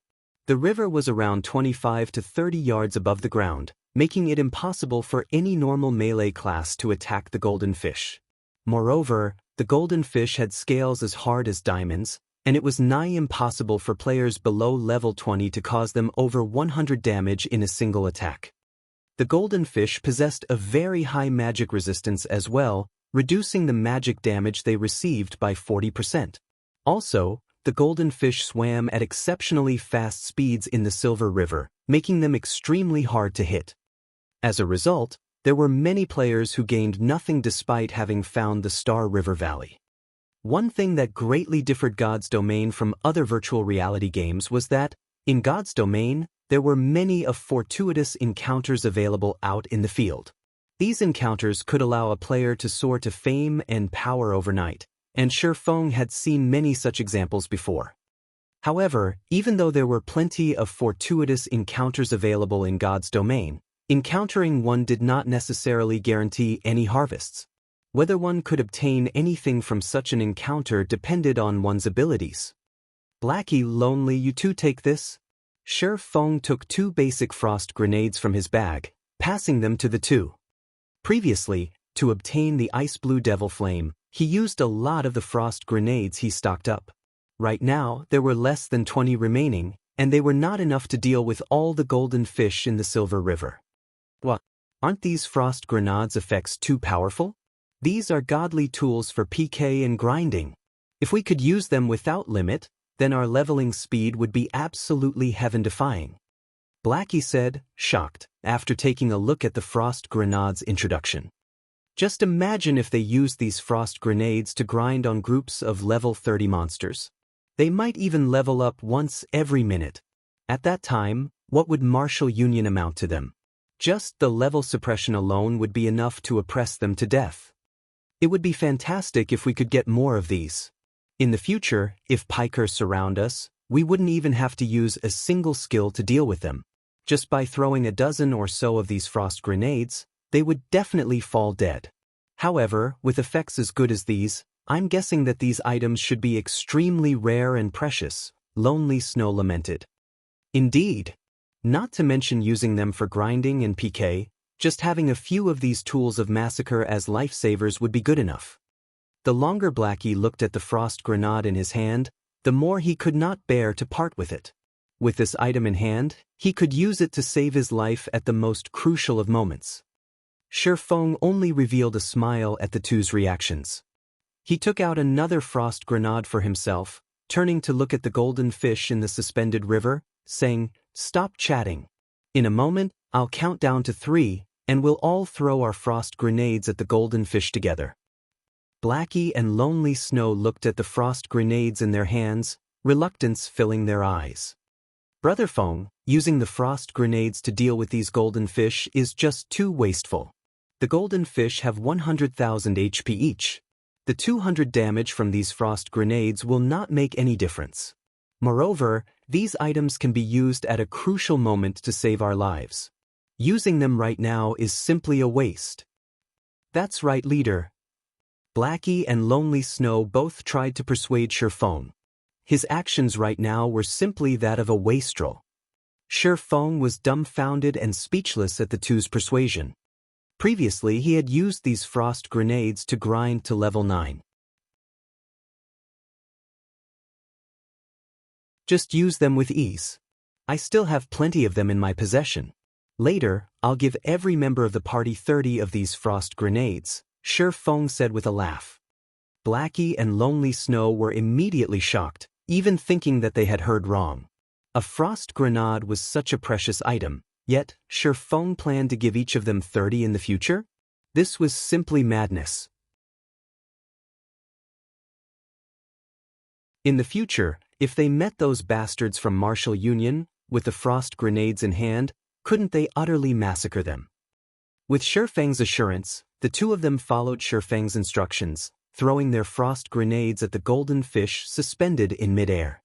Boom! The frost grenades exploded in the midst of the Silver River.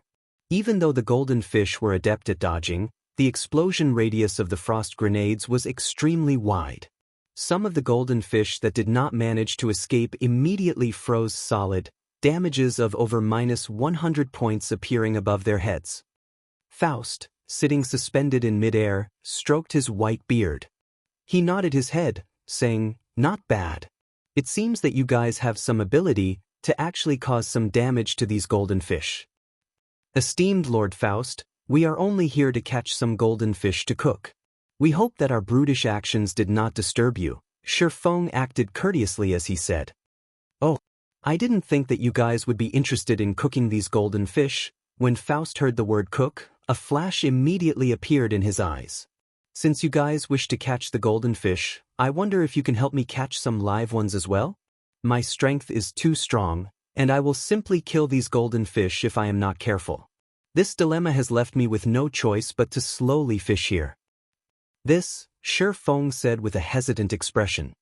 "Relax, I won't mistreat you all. As long as you can obtain a satisfactory amount of golden fish for me, I can trade some items for them. How about it?" Faust casually waved his hand, and immediately, tens of items with pleasing appearances appeared and floated in midair. Every single one of these tens of items was extremely valuable. Moreover, beside the item's introduction, the amount of golden fish required to trade for the item was displayed as well. Brother Feng, look, that's a level 15 secret silver ranked staff. That's a mysterious iron ranked mage robe. What? That's a fine gold ranked cloth armor arm guard.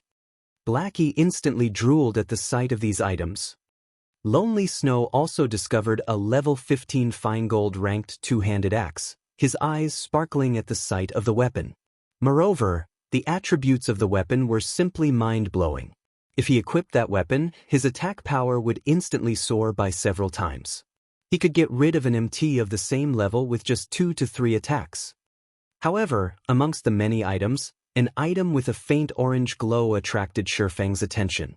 That was the glowing effect only found on legendary ranked items. A legendary ranked item? Shifeng was shocked. Previously, he had only heard of players obtaining an epic item at most from the Star River Valley. Shifeng had even doubted the reliability of the information. Now, however, it seemed that the information was indeed true. The rarity of a legendary item was several tens of times greater than that of an epic item. If a legendary item were already present among the rewards, it would not be strange for there to be an epic item as well. In Shifeng's previous life, even after he reached level 200 and became a top-tier Sword King, he did not possess a single legendary ranked item. To Shifeng, a legendary ranked item was but a fleeting dream. Only the extremely few Tier 4 Apex experts would possess 1 or 2 legendary items. It was obvious just how rare a legendary item was. Meanwhile, these players who possessed 1 or 2 legendary items, even if they were only at the peak of Tier 4, their battle prowess would not be any weaker than a Tier 5 player that did not possess any legendary items. It was apparent just how much of an improvement a legendary item provided to a player's strength. Shifeng did not think that, in this life, he would bear witness to a legendary ranked item. This situation was no different than a dream. It was not just Shifeng who discovered the legendary ranked item. Even Blackie and Lonely Snow noticed it, as the orange glow that the item gave off was simply too eye-catching. Brother Feng, I'm not dreaming, right? That's a legendary ranked item, right? Blackie pinched his own cheeks, saying. Meanwhile, Lonely Snow was speechless from excitement. He kept clapping Blackie's shoulders as he pointed towards the legendary item. You guys are not hallucinating. That is indeed a legendary ranked item.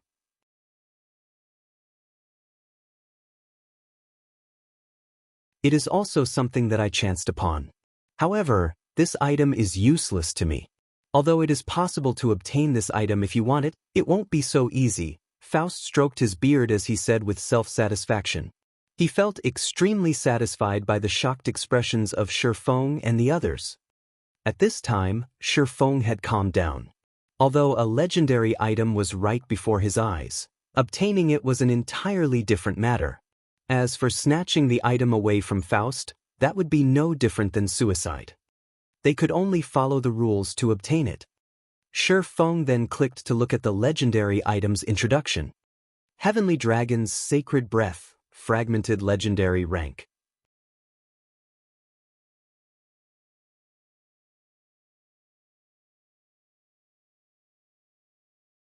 Chapter 154, A Quest That Is Impossible to Complete. Fragmented legendary rank? Shifeng was slightly surprised, but he still felt that it was reasonable. In Shifeng's previous life, the statistics showed that, after operating for over 10 years, there were no more than 3,000 legendary ranked items discovered in God's domain. Right now, however, God's domain had only recently started operation. So, how would it be possible for a legendary item to appear here so easily? Just a fragment alone was already a miracle in and of itself. Blackie and Lonely Snow were dumbfounded after seeing that the item was only fragmented legendary rank. They got all excited over something that was completely different from what they imagined. As a result, their fiery, passionate hearts instantly cooled. Isn't this just a scam? Didn't you say that it was a legendary item? Why is it only a fragment? Blackie complained to Faust. It was no wonder the strange old man was so generous as to take out a legendary ranked item. In reality, it was only a fragment. It was not even close to a legendary item at all. You little brats, aren't you being too greedy here? Do you think that legendary ranked items are like cabbages? Do you think you can just find one in any random place? Faust, flabbergasted, scolded. Moreover, Do you think that you brats can successfully obtain it? You're better off looking for something else. I'm not trying to belittle you all, but with your current abilities, it is an absolutely impossible goal. Don't waste your energy on such thoughts. I will cast a spell to strengthen you all, give you the ability to float in midair, and deal increased damage to the golden fish. As long as you severely injure the golden fish, for a short time, the golden fish will enter a crippled state and won't be able to move. At that time, use these magical nets to catch them. Following which, Faust took out 3 golden-colored, magical nets, handing them over to Shifeng's group. He then chanted some incantations, providing Shifeng's group with over a dozen buffs, greatly increasing the 3's attributes. Their attributes multiplied by almost 3 to 4 folds, and at the same time, they could ignore up to 15 levels. Who says we won't obtain? With such powerful attributes, the heavenly dragon's breath will definitely be ours. Looking at his increased attributes, Blackie's confidence instantly grew by over 100-fold. Lonely Snow nodded in agreement as well. He could not help but wish he could begin his assault on the golden fish immediately. Regarding Shifeng's strength, the two of them held an almost blind faith in it. Shifeng had simply shown them too many miracles. His battle techniques were even matchless. Young folk being so confident is a good thing indeed. However, you should first look at the exchange quantities. Faust stroked his white beard as he laughed. He did not mind Blackie's words at all. The 3 of them immediately checked the exchange quantities. Level 15 bronze ranked item and level 20 bronze ranked item required 1 to 2 golden fish. Level 15 mysterious iron ranked item and level 20 mysterious iron ranked item required 3 to 5 golden fish. Level 15 secret silver ranked item and level 20 secret silver ranked item required 10 to 15 golden fish. Level 15 fine gold ranked item and level 20 fine gold ranked item required 30 to 50 golden fish. Level 15 dark gold ranked item and level 20 dark gold ranked item required 100 to 200 golden fish. Fragmented legendary ranked item required 1,000 golden fish. There were a lot of golden fish in the entire Silver River. At a single glance, one could tell that there were several thousand golden fish in the river. Blackie and Lonely Snow could not help but smile. Here I thought you required some astronomical amount. Isn't it just 1,000 golden fish? We'll quickly gather them up for you, Blackie laughed. Shifeng also felt that it would not be difficult for them to obtain 1,000 golden fish. Only, it would require a lot of time to do so. However, to obtain a fragmented legendary rank item, even spending several days would be worth it. Just as Shifeng and the other 2 were about to take action. Before you all start, I need to give you a small reminder. The Star River Valley will not remain in the Silent Swamp for too long.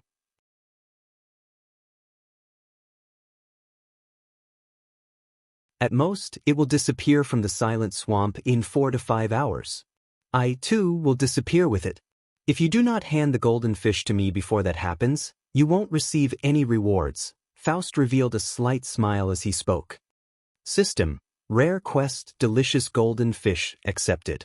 Within the allocated amount of time, catch as many golden fish as you can and hand them over to Faust.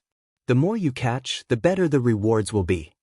Although there was a time limit, Blackie and Lonely Snow still brimmed with confidence. Even if they could not obtain other equipment, it would be enough if they obtained the heavenly dragon's breath. 4 to 5 hours, is it? Shifeng looked at Faust's smiling figure, inwardly feeling that the matter was not as simple as it appeared. Otherwise, why would Faust be so generous as to show off a fragmented legendary rank item for exchange? However, time was of the essence. The 3 of them immediately started catching the golden fish. At this moment, Shifeng's communication notification rang up again. The call's requester was Gentle Snow. Miss Snow, I truly have to thank you for your support last time. Otherwise, those internet trolls would have painted me as a scammer, Shifeng jokingly said.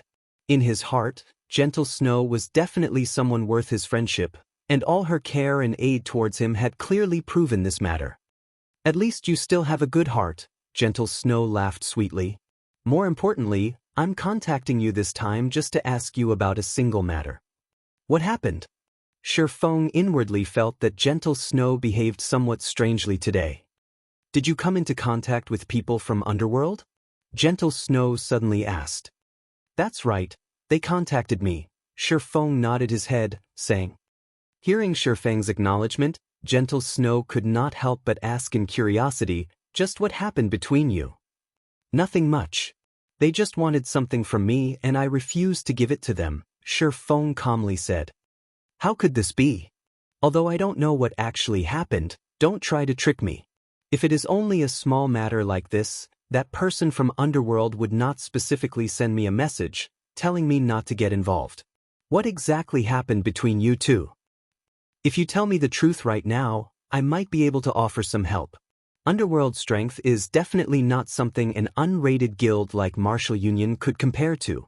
Just its strength in White River City alone is probably more than 10 times that of Martial Union. There are also plenty of top-tier experts amongst their ranks that walk the path of darkness. If they go all out to deal with you, it might not even be safe for you to stay within the confines of the town. Gentle Snow's tone turned grave as she spoke. A hint of fear towards Underworld's power also colored her tone. She simply could not understand how an independent player like Shifeng could anger Underworld to such a degree. It was truly unbelievable. It's true. Why would I lie to you? They only wish to obtain something that I possess. I simply refused them and told them to bring it on, if they can. There really isn't anything else, Shifeng said with a bitter smile. You call that nothing else? I truly admire you right now. You are the first one to actually dare provoke Underworld in such a way. Gentle Snow nearly choked when she heard Shifeng's words. Fortunately, your matter isn't too severe. I'll try to explain to the management of Underworld and see if this matter can be settled. Hopefully this event will become bygones. Shifeng did not particularly mind the matter of Underworld trying to deal with him. In any case, adding one more to his list of enemies wouldn't make much of a difference. However, seeing Gentle Snow earnestly trying to help him, he couldn't just not give her face and reject her kind intentions. Thank you.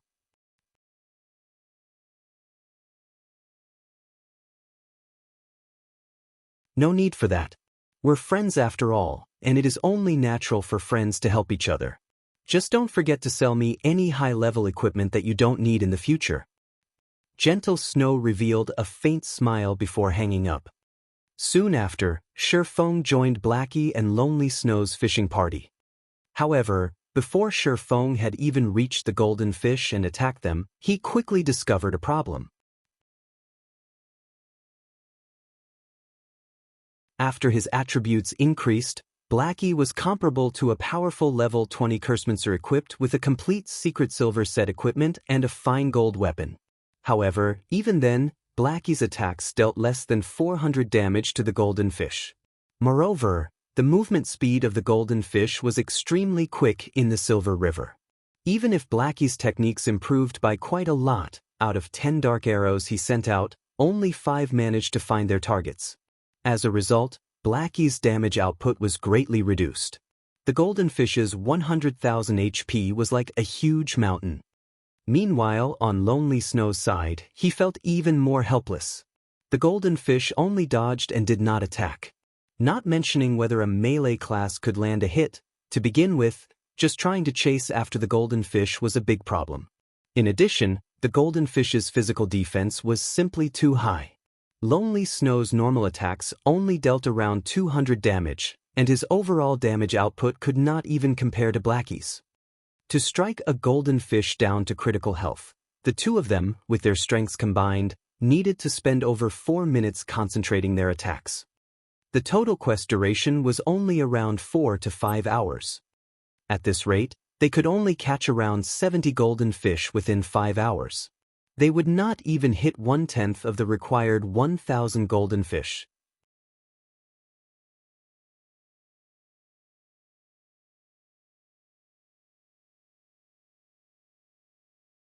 Chapter 155, Devour Once More. After spending a long amount of time, Blackie and Lonely Snow finally managed to catch a golden fish. At this moment, They both realized that they had greatly underestimated the difficulty of the challenge.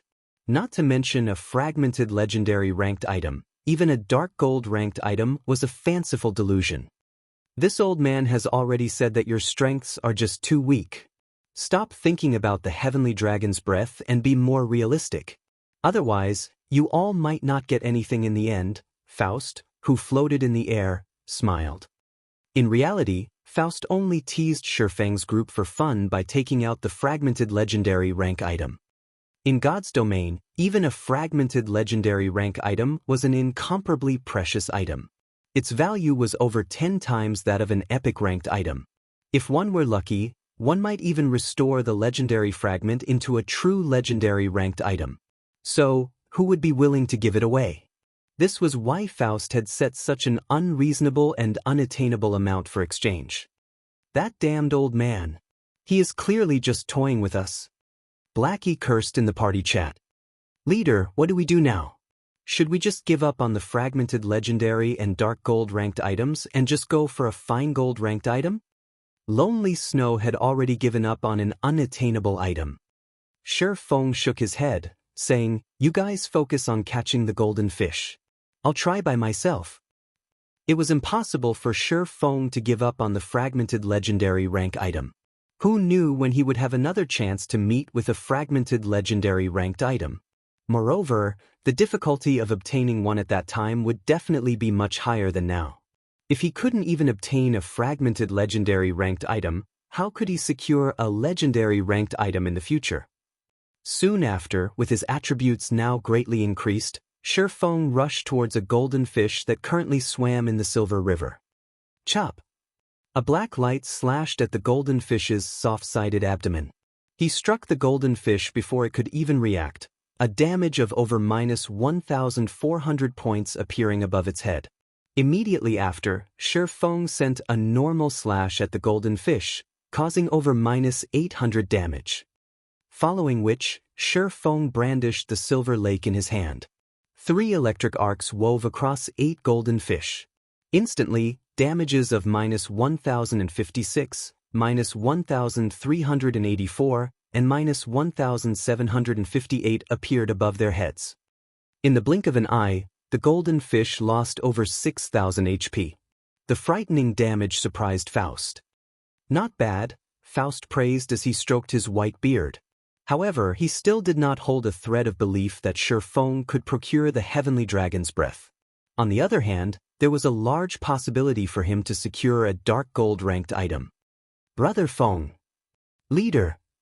Looking at the damage Shifeng had caused, Blackie and Lonely Snow forgot to continue attacking the golden fish as their eyes filled with fanaticism and excitement. With such frightening damage, there might really be a hope of completing the quest. Don't just stare at me, continue your attacks, Shifeng said in the party chat, his hands not halting their actions as he spoke. Shifeng's intense attacks quickly caused the golden fish's HP to fall at flying speeds. In the end, Shifeng had only spent about 100 seconds to capture a golden fish, using around 2/5 of Blackie and Lonely Snow's time. As expected, it's still not enough, Shifeng wrinkled his brows. At this rate, even if Shifeng continuously attacked and captured the golden fish without stop, he would, at most, capture 170 to 190 golden fish. There would still be an immense gap from the targeted 1,000 golden fish. Ah, young man, you have truly given me a shock. However, I've already said this before, you all should not try to obtain the fragmented legendary ranked item. With all 3 of you combined, it would be good enough to trade for 1 or 2 dark gold ranked items, Faust laughed with confidence. Naturally, Shifeng did not give up at Faust's words. Suddenly, a clear blue flame appeared floating above Shifeng's palm. This flame was the ice blue devil flame. The ice blue devil flame wrapped around Shifeng's entire body, increasing Shifeng's damage by 20%. I've truly underestimated you.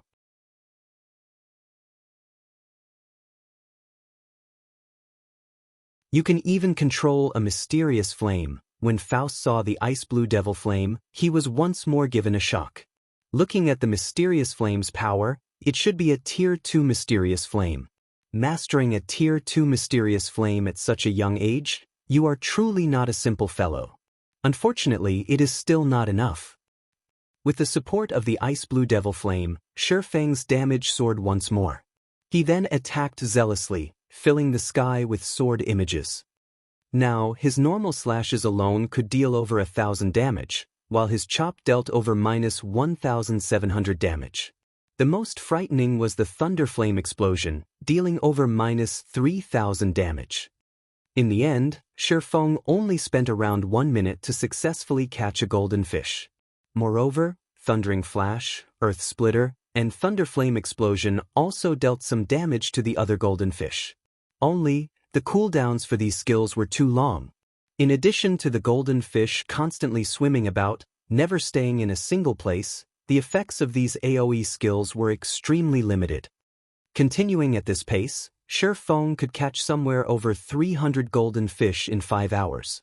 However, it was still a great distance from 1,000. Am I really not able to attain the fragmented legendary ranked item? Shifeng felt very reluctant. No matter what was said, a fragmented legendary ranked item was simply too rare. Finding one now was only due to heaven-defying luck. Don't be discouraged, young man. You have already performed quite well. If you all can capture 400 golden fish, I can trade you an epic ranked item. Consider it as a reward for your efforts. Faust smiled, consoling. It had been very long since he had seen a youth with such a fighting spirit. However, with Shifeng and the others' current standards, there was not a great likelihood they could earn even an epic ranked item. That damned old man. He only knows how to toy with us. Even if we have a full 5 hours right now, our chances of catching 400 golden fish are less than 40%, Blackie cursed in the party chat. Having learned his lesson, he no longer cursed out directly. My attack power is still too low, my attack speed is also too slow. I need an increase to my damage and speed. Shifeng entered deep thought as he tried to think of a way to increase his abilities. If he used the intermediate frost grenades, with all 3 of them bombarding a wide area of the Silver River, they might capture over 400 golden fish. The problem was, however, that he simply did not have that many intermediate frost grenades. Moreover, each intermediate frost grenade cost 10 silver coins. A single intermediate frost grenade could deal around -500 damage to the golden fish. Then, killing a golden fish would require 200 intermediate frost grenades, which would cost up to 20 gold coins. Taking into account the effective area of the frost grenades, every 200 frost grenades would kill around 20 golden fish, making the value of each golden fish the equivalent of 1 gold coin. Meanwhile, 1,000 golden fish would equal to 1,000 gold coins. Although purchasing a fragmented legendary ranked item for 1,000 gold coins was no different than daylight robbery, to begin with, Shifeng did not possess nearly that much money. Hence, this method was not feasible. What should I do? How can I increase my attack power? Shifeng flipped through his bag. He managed to think of over a dozen methods, but not one of them were feasible. At this moment, Shifeng discovered the level 10 fine gold ranked greatsword that he collected from the Sun Temple. This greatsword was something he had prepared for the Abyssal Blade's level up. He had completely forgotten about it due to being too busy. Now that he collected 10 silver dawns, he could level up the Abyssal Blade. That's right. If I can raise the Abyssal Blade to level 10, its attributes will massively increase. Maybe it would be possible at that time. Inspiration struck Shifeng. There would be a checkpoint for weapons at every 10 levels, and there would be a big improvement when these checkpoints were reached. Right now, the level 5 Abyssal Blade could rival a level 10 secret silver weapon. If it devoured a fine gold weapon and 10 secret silver weapons, it would undergo an impressive growth. Let's start devouring, then. Shifeng immediately chose to level up the Abyssal Blade, starting the devouring process.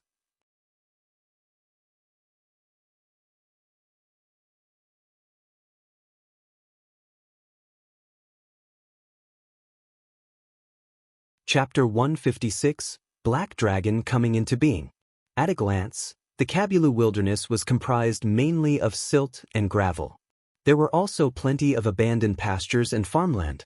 From time to time, sounds of crows cawing reverberated throughout the land.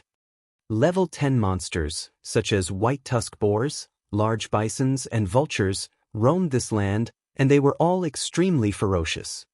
At this stage of the game, a level 10 monster area was an extremely dangerous place for players.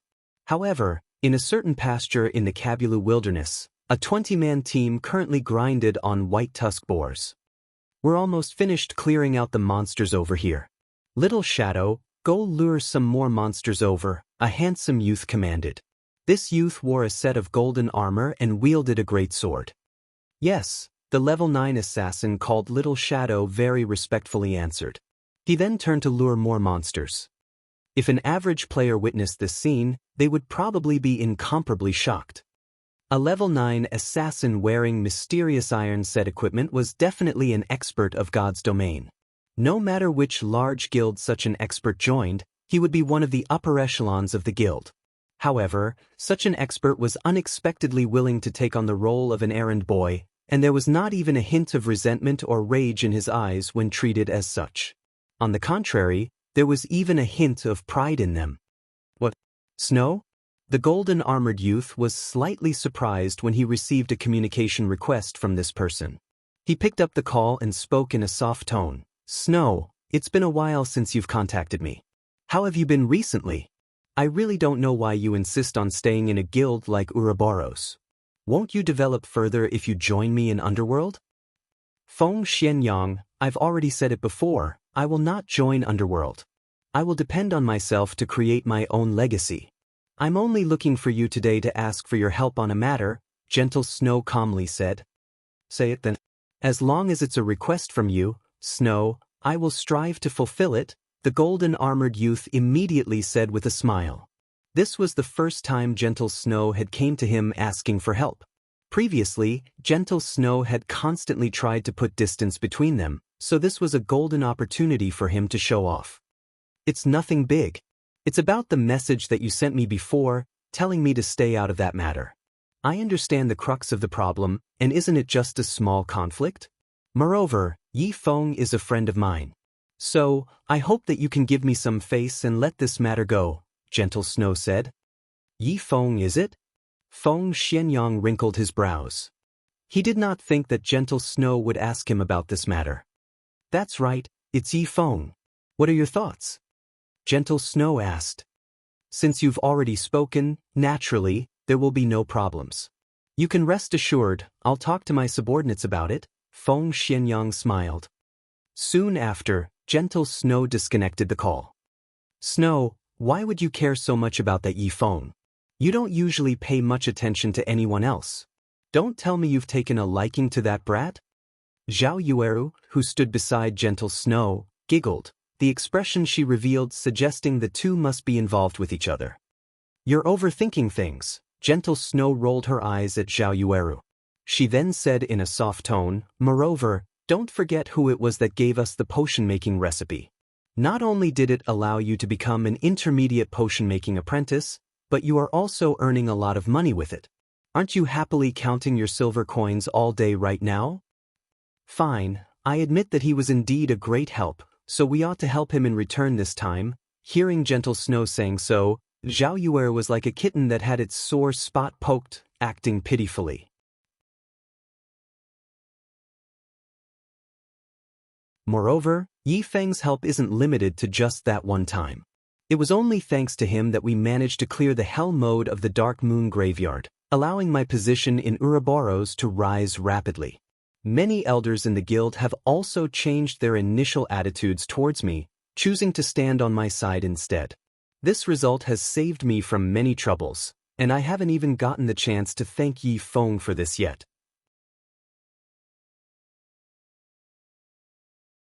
Helping him with a small matter like this is nothing. Gentle Snow then continued, if Underworld still doesn't give up and still wishes to deal with Yi Feng, I can only use that move. However, since Feng Xianyang has already agreed, there should be no problems. On the other side, After Feng Xianyang ended the call, his face paled with anger. Feng Xianyang could not understand just what sort of relationship Gentle Snow had with that Yi Feng for her to actually speak up for him. Feng Xianyang had been trying to woo Gentle Snow for so long, yet she had paid him no attention from the start.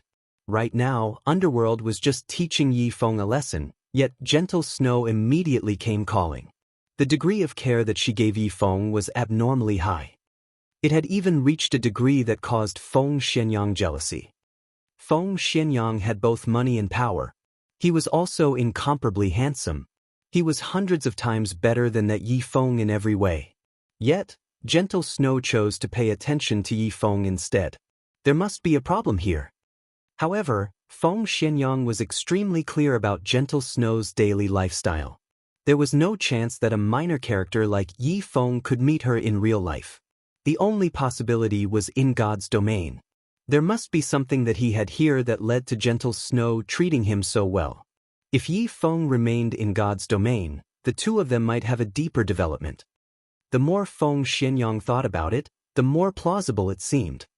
Feng Xianyang's eyes gleamed with a cold glint. He had no intentions of watching his years of effort go to waste. I absolutely cannot let that Yi Feng remain in God's domain. He would not tolerate Yi Feng's continued contact with Gentle Snow. He needed to get rid of Yi Feng immediately. Only with Yi Feng gone would there be no possibility of any development occurring between him and Gentle Snow. Young Master Feng, do you have any commands? South Wolf respectfully asked. I want you to break apart the relationship between Yi Feng and Gentle Snow. Think of a way to turn them against each other, then make Yi Feng disappear from God's domain. However, you cannot let others know that Underworld is involved in this matter. Do you understand? Feng Xianyang coldly said. Understood. This subordinate will carry out your orders. However, I hope that young Master Feng can allot me some more helpers. That way, I can do things more easily. South Wolf smiled as he spoke. Fine. I'll send a party from the Underworld guards to assist you. However, you have to carry things out more beautifully, Feng Xianyang said. Hearing the name Underworld Guards, South Wolf was shocked into a jump.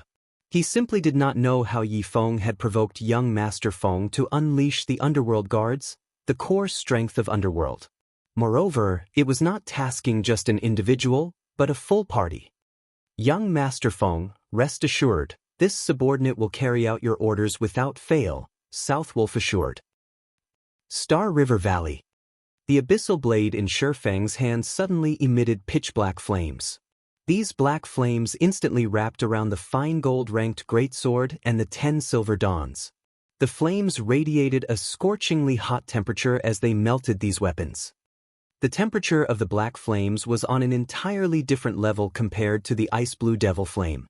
In the blink of an eye, even the fine gold-ranked greatsword melted into a lump of metal, the abyssal blade continuously absorbing the essence of the weapon.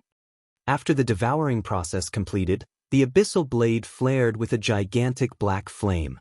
The black flame was like a living being, transforming into a black dragon. The size of the dragon was like a great mountain with the height of around 200 to 300 meters, and pitch-black scales that were even harder than steel covered its entire body. Soon after, the black dragon released a heaven-shaking roar, instantly scattering the dark clouds in the sky. The roar of the dragon shocked the entire Star River Valley, and even the golden fish in the Silver River were shocked still, not moving at all. Magic weapon. Faust, who floated in midair, instantly knew what was happening when he saw the black dragon's appearance from the abyssal blade. His constantly calm expression before even showed signs of shock right now. How is this possible?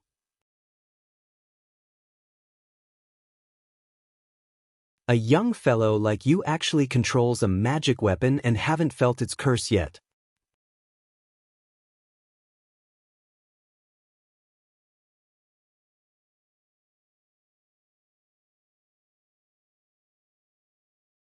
Chapter 157, Battle Prowess dramatically rises.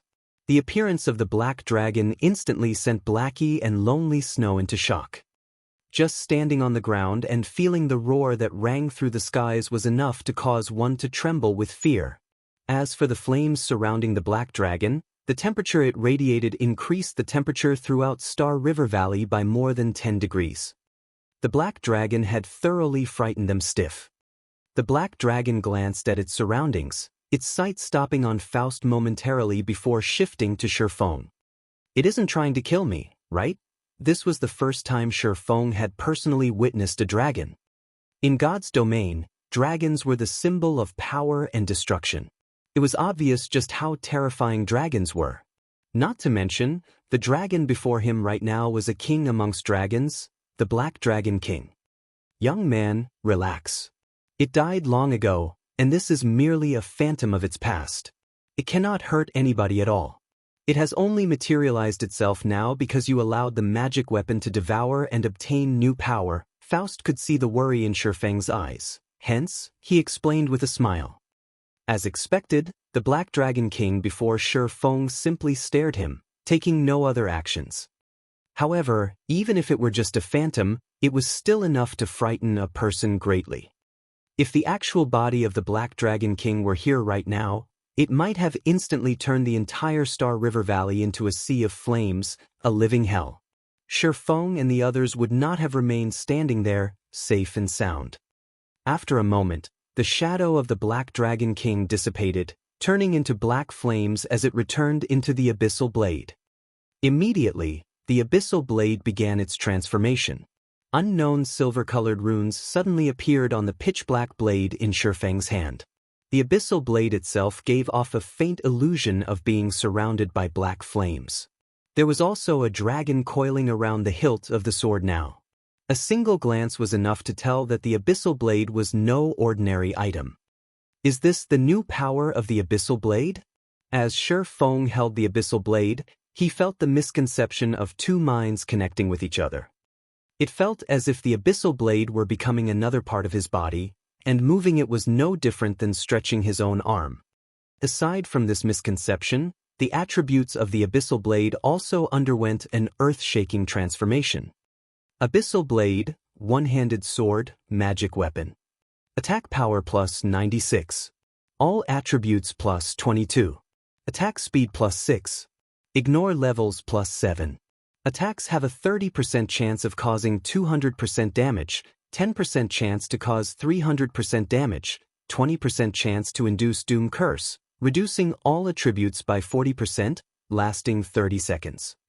If wielder belongs to any swordsman job, all skill levels plus 3.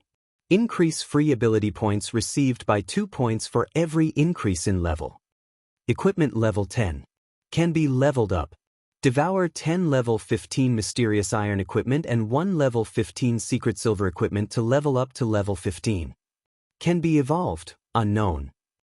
Additional skill 1, Phantom Kill. Instantly creates a doppelganger. You can control this doppelganger. Doppelganger will have 50% of original body's attributes and all skills. At the same time, doppelganger and the original body can be swapped. Duration of 40 seconds.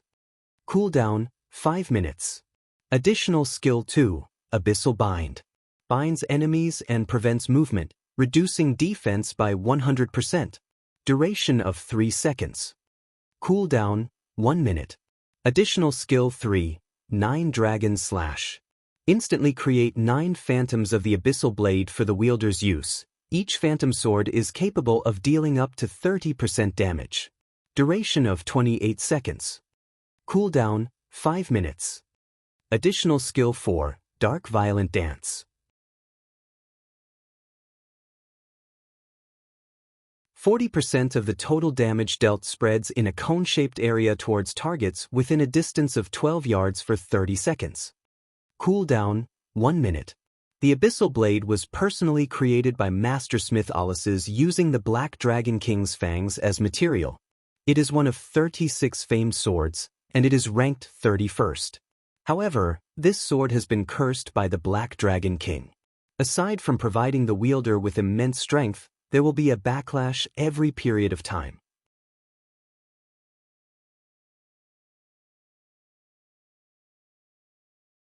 However, after being remodeled by Jack using a star crystal, the strength of the backlash has been greatly reduced.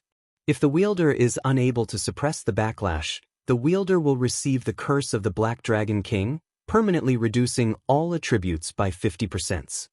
Unable to be dropped. Unable to be traded.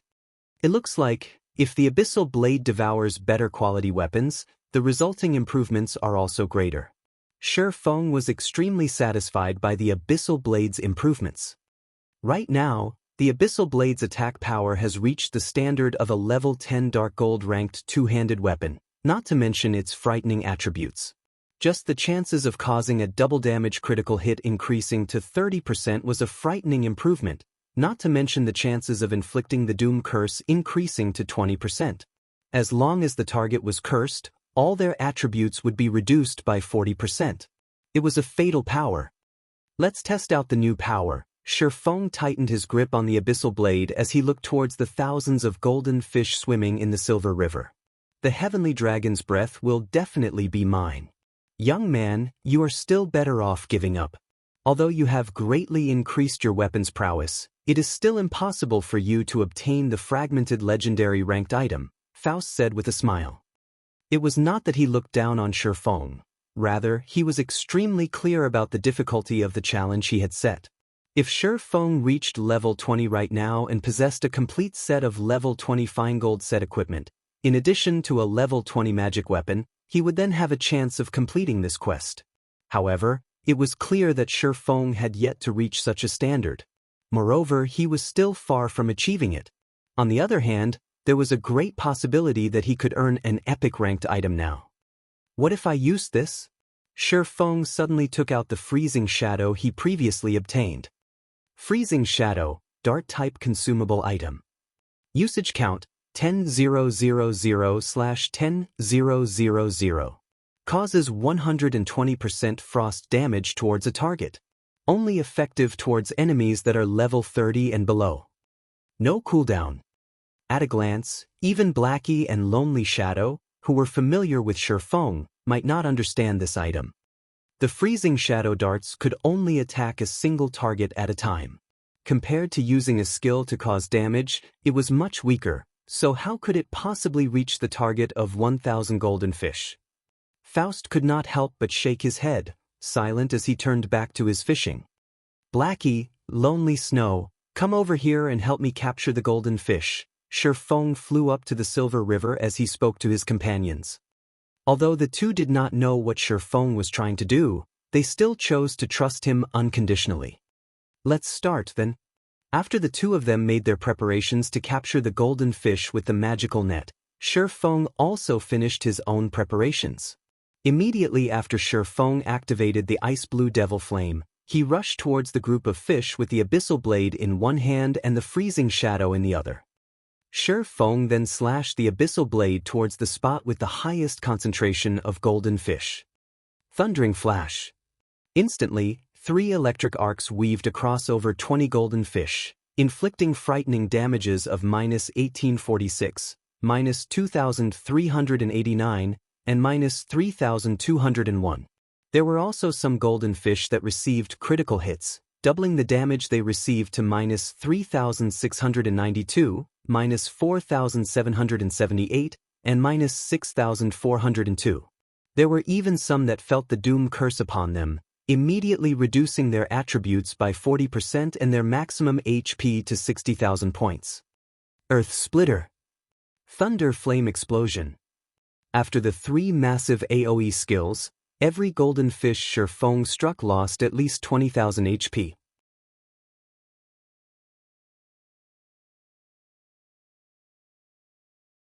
The ones that received critical strikes lost over 30,000 HP, while those that received the Doom Curse instantly lost close to half of their HP. Seeing these damages, Blackie and Lonely Snow were both dumbfounded. They even thought that they were dreaming. Scatter and Go, Dark Violent Dance. After using the 3 massive AoE skills, he wielded the Freezing Shadow as he activated the Dark Violent Dance. Shio! Shio! Shio!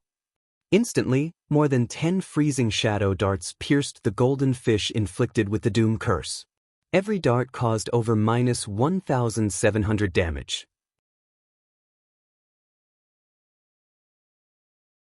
Simultaneously, the damage spread effect of the dark violent dance caused over minus 600 damage to each of the surrounding golden fish. In the blink of an eye, over 100 golden fish had their HP reduced. Unlike the frost grenades, the freezing shadows did not have a cooldown. The number of darts a player could toss out within a fixed period of time depended solely on their attack speed.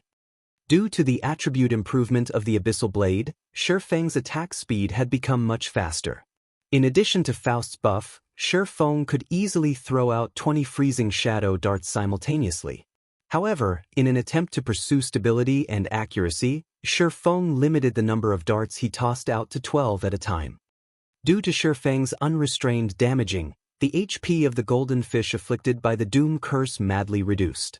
Very quickly, the 60,000 HP of these golden fish fell to a critical level, forcing them into a crippled state.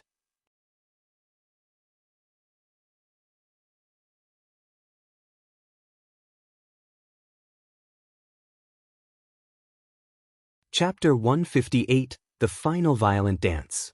Lonely, I'm not dreaming, right? Blackie slapped Lonely Snow's shoulders, his finger pointing towards the group of crippled golden fish. Lonely Snow's gaze turned sluggish as he shook his head in a daze. Compared to the rapid decrease of the golden fish's HP, Lonely Snow was more shocked by Shifeng's techniques. He only managed to see the countless shadows left behind by Shifeng's hands. Before Lonely Snow could even get a clear view of Shifeng's hands, more than 10 freezing shadow darts already flew out. Such speed could practically rival an assault rifle. Aside from Shifeng's frightening speed, his accuracy also caused others to submit. Every dart he shot out had accurately landed on the golden fish afflicted with the Doom Curse. Moreover, they even landed on the softer side abdomens of the golden fish. If Lonely Snow were in Shifeng's shoes, it would be fortunate if he could toss out one freezing shadow dart at a time and land the hit, not to mention tossing out more than 10 darts at a time and land every single one on the side abdomens of the golden fish. I'll be satisfied when I can achieve such a level of technique. Lonely Snow was completely trapped in the fantasy of Shifeng's dart-throwing technique. Stop daydreaming and quickly capture the crippled golden fish, Shifeng hurriedly commanded. At this time, Blackie and Lonely Snow were finally aroused from their thoughts. They immediately used the magical nets to capture the crippled golden fish. 1 fish, 2 fish, 3 fish. Shifeng only spent a short 30 seconds to force 3 golden fish into a crippled state. Shifeng's violent speed had shocked even Faust himself, and he could not help but feel a slight ache in his heart. However, when the effects of the damage amplification, Doom Curse, and Dark Violent Dance dissipated, the capturing speed of the golden fish immediately slowed. Shifeng could only wait until the cooldown for Thundering Flash, Earth Splitter, Thunderflame Explosion, and Dark Violent Dance to finish before renewing his assault. Overall, Shifeng's group captured an average of 5 golden fish per minute. Within 1 hour, they could capture around 300 golden fish, and within 4 hours, they could collect the required 1,000 golden fish and complete the quest. Time passed little by little. Unknowingly, over 4 hours passed by already. We're rich. We're rich. Lonely, how many fish did you catch? I got 618. You? Ah, I have more than you. I have 645. We'll have 1,263 if we add them together. We've already reached the targeted 1,000 to trade for the fragmented legendary ranked item. Leader, hang in there. We should still have some time remaining. We might even gather another 100 or so golden fish to trade for a dark gold ranked item. Blackie and Lonely Snow captured the golden fish in exhilaration. As they watched the number of golden fish continuously grow in their bags, they could not suppress even a smile of their faces. The only misfortune in this situation was that Shifeng could not raise his skill proficiency by attacking these golden fish. He also did not obtain a single point of experience from his efforts. If he killed this many level 20 special elites in a normal situation, the 3 of them would have long since risen by 2 or 3 levels. However, Feng did not feel much from this. It was only Blackie and Lonely Snow who did not know of the rarity of a fragmented legendary ranked item. They might not get another chance to secure one for a very long time. To obtain the fragmented legendary ranked item, the Heavenly Dragon's Breath, right now, even spending 1 to 2 days would be worth it, not to mention spending only several hours. Feng's strength would soar if they possessed a fragmented legendary ranked item.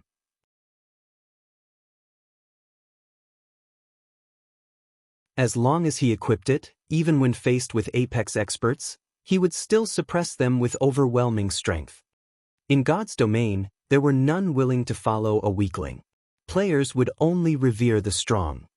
If Feng wanted to establish his own virtual empire, he first needed to empower himself. Only then could attract others to follow him. During the early stages of God's domain, players like Feng, who had yet to start up their own workshops, had zero chances of competing against the various large guilds.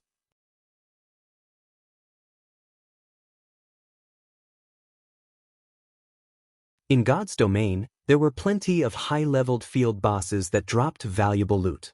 There were even some that would drop dark gold ranked items. If lucky, players might even encounter a High Lord ranked monster. Although High Lord ranked monsters were incomparably powerful, they possessed a small chance to drop an epic ranked item. As for the usefulness of an epic ranked item to a guild, that was obvious. Not only could it increase a player's personal strength, allowing them to kill even more powerful monsters, they would also attract plenty of famous players to join the guild, further increasing the guild's overall prowess. In regards to dealing with high-level monsters or High Lord-ranked monsters, large guilds could simply use numbers to overwhelm them. Although they would have to pay a heavy price, everything would be worth it if they could obtain top-tier equipment. Meanwhile, small guilds and workshops did not have such capabilities, and such a situation would allow the large guilds to have a much easier time procuring top-tier equipment. As more time passed, the gap between the two would continue to grow larger and larger, and soon, the small guilds would have no chance to compare to large guilds at all. Although developing a guild with a massive amount of members was an easy task, it was a long and arduous process to fully persuade these players to willing stay in the guild and share in the wealth and woe together. Time was necessary for the members to improve their cooperation with each other. A guild also needed a core framework that could properly manage the guild members. Aside from that, a guild needed sufficiently attractive incentives and treatment to attract new members. It also needed to have a massive space for improvements and wonderful future prospects. Meanwhile, having wonderful future prospects meant having a powerhouse as a leader. None of these points could be missing. Otherwise, the recruited members would easily choose to leave the guild. For guilds like Martial Union, Assassin's Alliance, and Ouroboros, they had long since formed a sturdy foundation. They were also led by apex powerhouses. Hence, the moment they entered a new virtual reality game, they would very quickly develop themselves. They also continuously recruited a large number of players. Hence, even if they suffered massive setbacks, they would very quickly rise again. Meanwhile, for startup guilds like Shadow, they did not even possess a proper welfare system. If they wished to recruit a large number of players within a short period, they might cause an adverse effect, entering a period of stagnation and maybe even a period of declination. Thus, Feng chose to go down the road of the elite. He planned to first form a powerful team as the guild's foundation. He would then improve it steadily, gradually increasing the guild's member capacity. He would not follow in the footsteps of Shadow, where the guild appeared superb on the outside, but in reality, it was riddled with holes, unable to withstand even a single blow. If Feng wished to form a sturdy foundation, powerhouses were a definite must, even more so for a newly established guild and workshop like Zero Wing. Without strength that surpassed others, how could they suppress those other experts and recruit them into the guild? Only with great strength would Zero Wing show others the possibilities of advancement in their guild. Meanwhile, the fragmented legendary ranked item was unquestionably a great source of strength for Feng. Time is almost up. I should start the final spurt, then. After battling at full power for over 4 hours, Feng was drenched in sweat. Be it mentally or physically, he was exhausted near to collapsing. If it were not for the attraction of the fragmented legendary ranked item, he would have long since fainted into a deep sleep.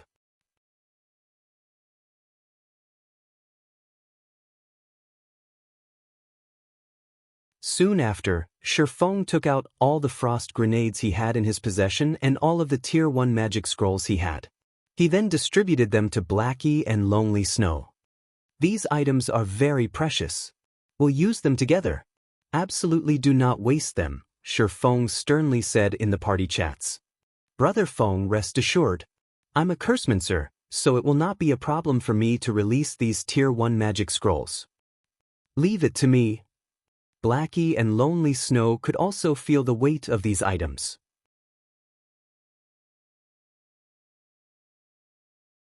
Not mentioning the frost grenades, just the value of such a large quantity of Tier 1 magic scrolls was immeasurable. If any accidents occurred, their losses would be abnormally huge. Attack that group of golden fish with me. Shifeng tossed out an intermediate frost grenade, solidifying a group of golden fish in place. He then used Thundering Flash, inflicting a damage amplification effect and the Doom Curse on them. Soon after, he unfurled a Fire-type Tier 1 magic scroll, blasting an attack at the group of golden fish. Blackie and Lonely Snow also tossed out their frost grenades at the same time, freezing all the golden fish. They then followed up by using the Tier 1 magic scrolls, immediately starting violent bombardment. A series of explosions resounded throughout the Silver River, giving rise to layers upon layers of waves. The shocking damages caused the HP of the group of golden fish to roll downwards frantically. Compared to Shifeng's initial burst, this burst was much more powerful. Watching this, Faust could not help but wipe away the cold sweat that formed on his forehead. Are these young lads trying to snatch even my family inheritance away?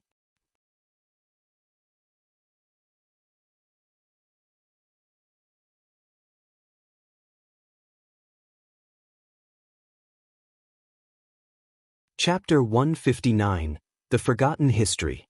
The power of Tier 1 magic scrolls far surpassed the capabilities of the magic of players at this stage of the game. The might of Fire-type and Ice-type magics that Shifeng wielded was especially frightening.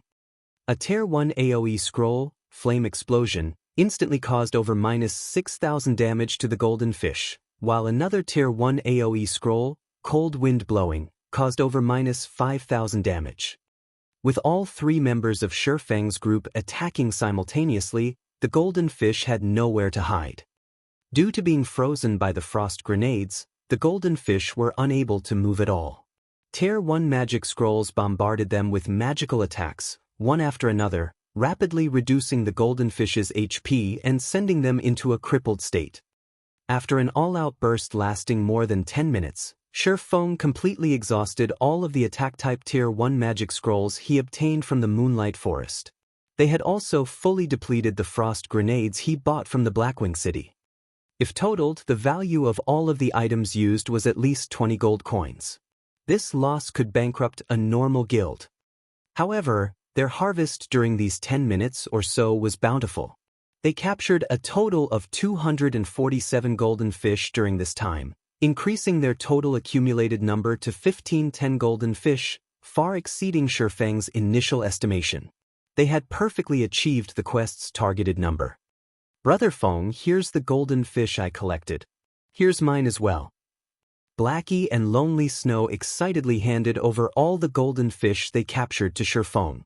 Anticipation filled their eyes as they waited for Shifeng to trade for the heavenly dragon's breath. They wanted to see just how powerful the attributes of fragmented legendary ranked item were. Just as Shifeng received all the golden fish, hesitation appeared on his face.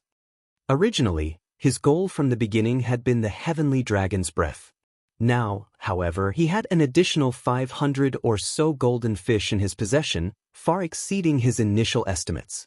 He did not know just what sort of items he should trade for with these extras. Brother Feng, what's wrong? Blackie curiously asked as he noticed Shifeng's thoughtful expression. Nothing much. I want to ask you guys for your opinions. Right now, we have over 500 extra golden fish. so we can gain plenty more items with them. If we trade them for dark gold equipment, we can get 2 to 3 pieces. If we convert them to level 15 fine gold equipment, we have enough for more than 10 pieces. If we trade them for secret silver ranked items, we can outfit the entire party with them, greatly increasing the party's strength. However, we can also exchange 500 golden fish for an epic ranked item, Shifeng said. When everyone reaches level 15, the entire party can be fully equipped with level 15 secret silver equipment. Blackie trembled with excitement just from the thought of it. Although they still needed some time before they reached level 15, and by the time they reached that level, the scarcity of equipment would have decreased. An entire party fully geared with secret silver equipment was not a feat that even a first-rate guild could achieve. Even the elites amongst the elites of these first-rate guilds would, at most, have 1 to 2 pieces of secret silver equipment. Moreover, the equipment would be level 10, not level 15. Possibly, only those very few Apex experts that reached level 15 could gather a full set of secret silver equipment.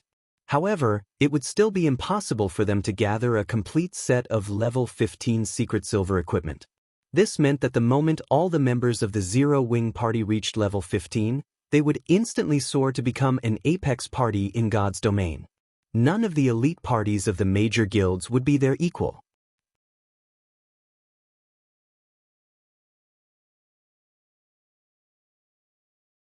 We could surpass all the elite parties of first-rate guilds and become the topmost level 15 elite party in God's domain? Lonely Snow grew excited as well. What do you guys think? Shifeng asked. Blackie and Lonely Snow entered deep thought. This was an extremely grave matter, as it was a problem related to the future development of the Zero Wing workshop. After the three of them gave the matter some thought, Blackie suddenly said, "Brother Feng, my suggestion is to trade for the epic ranked item."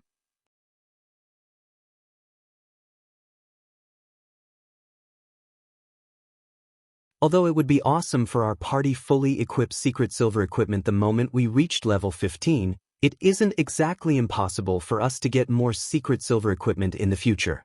Meanwhile, an epic ranked item is definitely something we won't encounter again. We also don't know when we'll get another chance like this.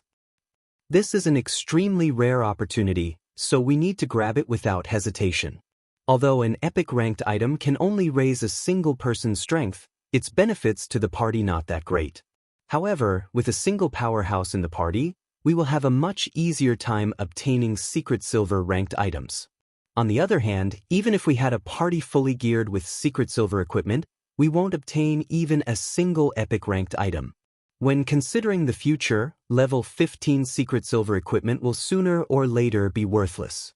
However, it is a different matter for an epic ranked item. It can bring us longer-lasting benefits. I also agree. To a large guild, the improvements brought about by an epic ranked item might not compare to over 100 pieces of secret silver ranked items. However, these large guilds are still willing to use hundreds of secret silver ranked items to trade for just a single epic ranked item. The reason being, although having 100 or more secret silver ranked items could temporarily increase our strength, what about the future? Leader, I think we should exchange for an epic ranked item instead. Blackie and Lonely Snow exchanged looks with each other. They had both given Shifeng their most earnest opinions. They both believed that, once Shifeng grew stronger, by the time they reached level 15, he could outfit them with a pile of good equipment. So, why should they carry out an action that was the equivalent of killing the chicken to get the egg? I get it. I'll take a look and see whether or not the epic ranked items available for trade will be of any help to us in the future. If they are useless, then I'll exchange for a dozen or so fine gold ranked items. Shifeng nodded his head. In reality, Shifeng had thought of this matter as well. However, he couldn't be too selfish either. Compared to a fragmented legendary ranked item, an epic ranked item was not as important. Hence, when trading for other items, he needed to consider everyone else's opinions. After all, this was a result that was only possible through everyone's joint efforts. Young adventurer, here is the list of items. Have a look, and simply tell me whichever items you wish to trade, Faust said with a stiff expression. He truly did not expect the young fellow before him to be so powerful. to actually obtain the heavenly dragon's breath that he had treasured for so many years. He had not been willing to sell it in the past, even when someone offered 30,000 gold coins. Yet, today he was trading it away for only 1,000 golden fish. Shi Feng looked at the list of items, discovering that there were 3 additional epic-ranked items available for trade. There was a necklace called Heart of Light, a longbow called Star Chaser, and a staff called Mavis's Guard. As for the dark gold-ranked items and fine gold-ranked items, there were a ton of them available. Almost every kind of item was available. However, the item that aroused the most attention was still the fragmented legendary ranked item, the Heavenly Dragon's Breath. It was needless to be mentioned that the Heavenly Dragon's Breath had to be purchased. As for the remaining 3 epic ranked items, one of them was a longbow, a weapon for rangers, and it was useless to their current party. Hence, only the necklace and staff remained as options. However, when Shi Feng looked at both the attributes of these items, he was instantly speechless. He could not decide which item would bring the greatest personal improvement to his party.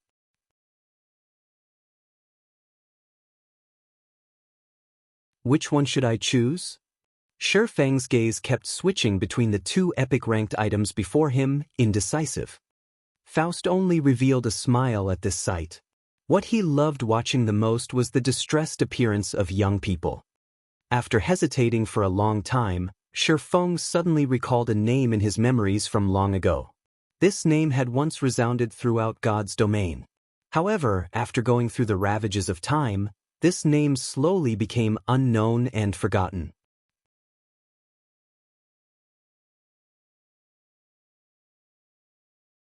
Esteemed Lord Faust, I wish to exchange for the Heavenly Dragon's Breath, Mavis's Guard, and this level 15 secret silver ranked ring, the Ring of Glory, Shi Feng said. How do you know about this matter? Listening to the items that Shi Feng wanted to exchange, Faust was instantly dumbfounded. He fixedly stared at Shi Feng, asking in disbelief.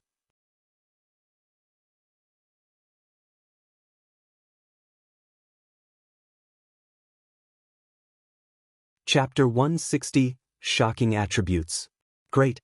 The gamble paid off. It really is a treasure left behind by that great existence. Shi Feng inwardly felt immense excitement. However, he did not reveal it on his face, maintaining a calm outward expression. To Faust's shock and questioning, Shi Feng did not give out an answer. He only revealed a mysterious smile at Faust. Esteemed Lord Faust, I wonder if I can purchase these items? Shi Feng asked once more. Maybe this too is fate, Faust sighed. He then said, since you've already made your choice, you have to use this strength properly. The total is 1,510 golden fish for all 3 items. Esteemed Lord Faust, here are 1,510 golden fish. Shi Feng handed over the golden fish, receiving 3 items in return. He had made a huge profit from this trade. Actually, Shi Feng did not think that his luck would be so heaven-defying after his reincarnation. In Shi Feng's previous life, 6 years after God's domain began, Shadow accidentally discovered a level 150 lost ruin. Moreover, to fully explore the lost ruin, they had sacrificed a disastrous amount of resources. However, they did not obtain anything significant from this exploration, only managing to find a golden book on a goddess statue. There was nothing special about this book. It was simply a book made of pure gold, so it did not rot easily. Recorded in the book was a segment about a long-forgotten history. Meanwhile, one of the phrases within the book contained the name, Mavis. During that ancient era, Mavis was likened to a god, and she was referred to as the god of light. Compared to the strange old man, Faust, Mavis was much stronger. Aside from that, Shi Feng had not a clue about who Mavis was. Even so, an item left behind by a legendary existence much stronger than Faust would not be an ordinary item. Meanwhile, Blackie and Lonely Snow stood silently in confusion as they watched Shi Feng. They did not understand why Shi Feng was so joyful. However, listening to Faust's words, they faintly felt that they had gained a great advantage from the trade. Young man, seeing that fate has allowed us to meet, let me give you a warning. The the magic weapon in your hand is extremely terrifying. Sealed within the magic weapon is the curse of the Black Dragon King, which even I will not face. This curse is extremely formidable, and even if the lucky stone suppresses it, sooner or later, you will have to face it. Faust's caution was grim. He then continued, saying, while you allow your magic weapon to absorb more power, you also strengthen the curse suppressed within the weapon. Remember that a magic weapon is a double-edged sword. If you wish to obtain extraordinary strength, your will must be extraordinary as well. Otherwise, strength will, soon or later, devour you whole. Maybe this is also fate. Although the Heavenly Dragon's breath is only a fragmented item, it could still, more or less, aid you in resisting your magic weapon's backlash. If you can fully restore the Heavenly Dragon's breath, it will bring you unimaginable benefits. Strive harder, young man. Finished speaking, Faust's body vanished, while the entire Star River Valley gradually faded from existence as well. System: Rare Quest Delicious Golden Fish completed. Rewarding 300,000 EXP reputation in White River City +10. Shi Feng instantly rose to level 12, a golden glow enveloping his body. Immediately after, a golden glow also coated Blackie and Lonely Snow, both of them reaching level 11. This quest is too awesome. It instantly gave me 150,000 EXP. Blackie said, entranced. Lonely Snow also nodded, saying with a smile, I also received 140,000 EXP. With this, our Zero-Wing party dominates the top 3 positions of White River City. If others know of this, our Zero-Wing workshop will become famous. We might be more than famous. Those other players from major guilds might even be dumbfounded. Those bastards from Martial Union would regret becoming enemies with us. The next time we meet them, I will teach them a good lesson. Confidence about the future filled Blackie's heart. Now that his level was so high, and his equipment was excellent, even if he encountered several experts from Martial Union, he could still kill them all. While Blackie fantasized, the Star River Valley had completely disappeared. Only the dark silent swamp and dying forest remained around them. Brother Feng, that strange old man looked so shocked just now. Just what did you obtain from him? Blackie curiously asked. Nothing much. I got the fragmented legendary ranked item, the Heavenly Dragon's Breath, an epic ranked staff, Mavis's Guard, and a secret silver ranked ring, the Ring of Glory. Shi Feng shared the information of the items with the other two. Heavenly Dragon's Breath, ring, fragmented legendary rank. Equipment requirement: Strength 200, Agility 200, Intelligence 120. Strength plus 40%, Agility plus 40%, Intelligence plus 30%, Endurance plus 30%. Movement speed plus 20%. Attack speed plus 30%. Ignore levels plus 10. All item level requirements reduced by 10 levels. Additional skill 1, Dragon's Authority. Suppress all enemies in the surroundings with the might of the Heavenly Dragon, inflicting the fear status onto enemies within a 30-yard distance, reducing their attack power by 20%, attack speed by 20%, and movement speed by 20% for 1 minute. Cooldown, 3 minutes. Additional skill 2, Dragon Breath. Inflicts 6x damage in a 305-yard line in front of you. There is a 20% chance to induce the fainted state for 2 seconds. Cooldown, 5 minutes. Additional skill 3, Heavenly Dragon's Power. Allows the user to temporarily possess the power of the Heavenly Dragon, increasing HP by 300%, strength by 100%, and defense by 300%, and grants immunity to all controlling effects for 2 minutes. Cooldown, 3 hours. The Dragon Slayer Mechasaur once owned the Heavenly Dragon's Breath. It was originally a legendary ranked item possessing the suppressed strength of the Dragon Tribe. Due to damage resulting from a war between gods, its might has greatly decreased. However, the Heavenly Dragon's Breath possesses an incomparably strong magic power and possesses the potential to restore itself. Its past glory may be restored with 3 magic stars and 1 dragon's heart. Current restoration, 0/4. Mavis's Guard, Staff, Epic Rank. Level 1, Level 60. Equipment Requirement, Intelligence 80. Attributes adjust according to user's level. Magic damage plus 20%. Maximum mana plus 20%. Mana consumption minus 10%. Ignore levels plus 10. All magic type skills plus 2 levels. All item level requirements reduced by 10 levels. Additional passive skill, Spear of Light. There is a 15% chance to trigger this skill when attacking, launching a Spear of Light at the target and causing 200% magic damage. Additional skill 1, Guardian of Light. Grants a target immunity to all magic damage, reduces physical damage by 80%, and recovers 5% HP every second for 20 seconds. Cooldown, 20 minutes. Additional skill 2, Stars of Light. Deals 500% magic damage to targets within a 5-yard radius, or deals 300% magic damage to targets within a 20-yard radius. The damage scales up by 10% every second for 15 seconds. Cooldown, 30 minutes. Mavis's Guard was once a staff blessed by the god of light, Mavis. It possesses incomparably powerful magic. However, due to the limited materials used to make the staff, it is unable to display its full might. Its maximum level can increase to level 100 if a master forger uses 5 radiant godsteel to reforge the staff. Ring of Glory, Ring, Secret Silver Rank. Level 15. Equipment Requirement, Intelligence 40. Intelligence plus 24, Vitality plus 15, Endurance plus 10, Strength plus 8, Agility plus 8. Increases damage of all light-type magic by 15%.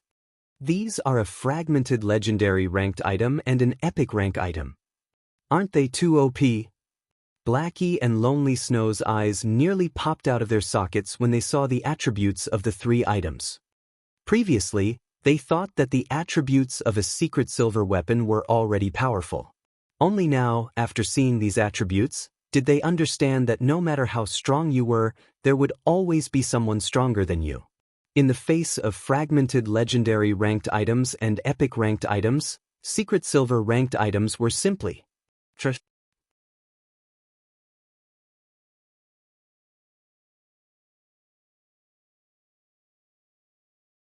Chapter 161, Frightening Damage. Seeing these items' attributes, even Shi Feng himself was greatly shocked. It was the first time he had witnessed the attributes of a fragmented legendary ranked item. In his previous life, the attributes of fragmented legendary ranked items were all kept secret by their respective owners, so others could only guess the actual attributes. He truly did not think that the Heavenly Dragon's breath would be so powerful. Instead of increasing a fixed amount of attributes, it had a percentage-based increase of the user's attributes. It was no wonder the powerhouses who possessed legendary ranked items claimed that only a powerhouse could use the full potential of such items. Even if a weakling obtained one, the bonuses would not be significant. If Shi Feng could equip the Heavenly Dragon's breath right now, with his current attributes, he could easily kill a level 20 elite player. Unfortunately, with the equipment requirements of 200 strength, 200 agility, and 120 intelligence, Shi Feng could only helplessly stare at it. Right now, his strength was only at 111 points, with only 123 points in agility and a measly 50 points in intelligence. He was still far from possessing the required attributes. With the magic weapon he possessed, he would obtain 2 more free attribute points than other players for each level up. Even so, if he wished to equip the Heavenly Dragon's breath, he needed to be level 20, at the very least, and own a full set of level 20 fine gold equipment. Blackie, see if you can equip Mavis's Guard and the Ring of Glory. Shi Feng handed the 2 pieces of equipment to Blackie. Shi Feng had made considerations when he chose these 2 pieces of equipment. He could not always carry everyone in the party, as he still had many things he needed to tend to. However, if he wanted his party to level up quickly, the party needed a powerhouse to lead it. Meanwhile, the matter regarding an epic weapon was extremely important. The person he could trust the most was Blackie, so he could feel secure passing both the Mavis's Guard and Ring of Glory to Blackie. With the improvement brought about by these two pieces of equipment, Blackie's damage output might even surpass his own. After all, his magic weapon was currently only the equivalent of a dark gold weapon. It was still a distance away from rivaling an epic weapon. Moreover, Blackie was a mage class, and Blackie's grinding speed was originally faster than his. In addition, the skills Mavis's guard granted were extremely powerful.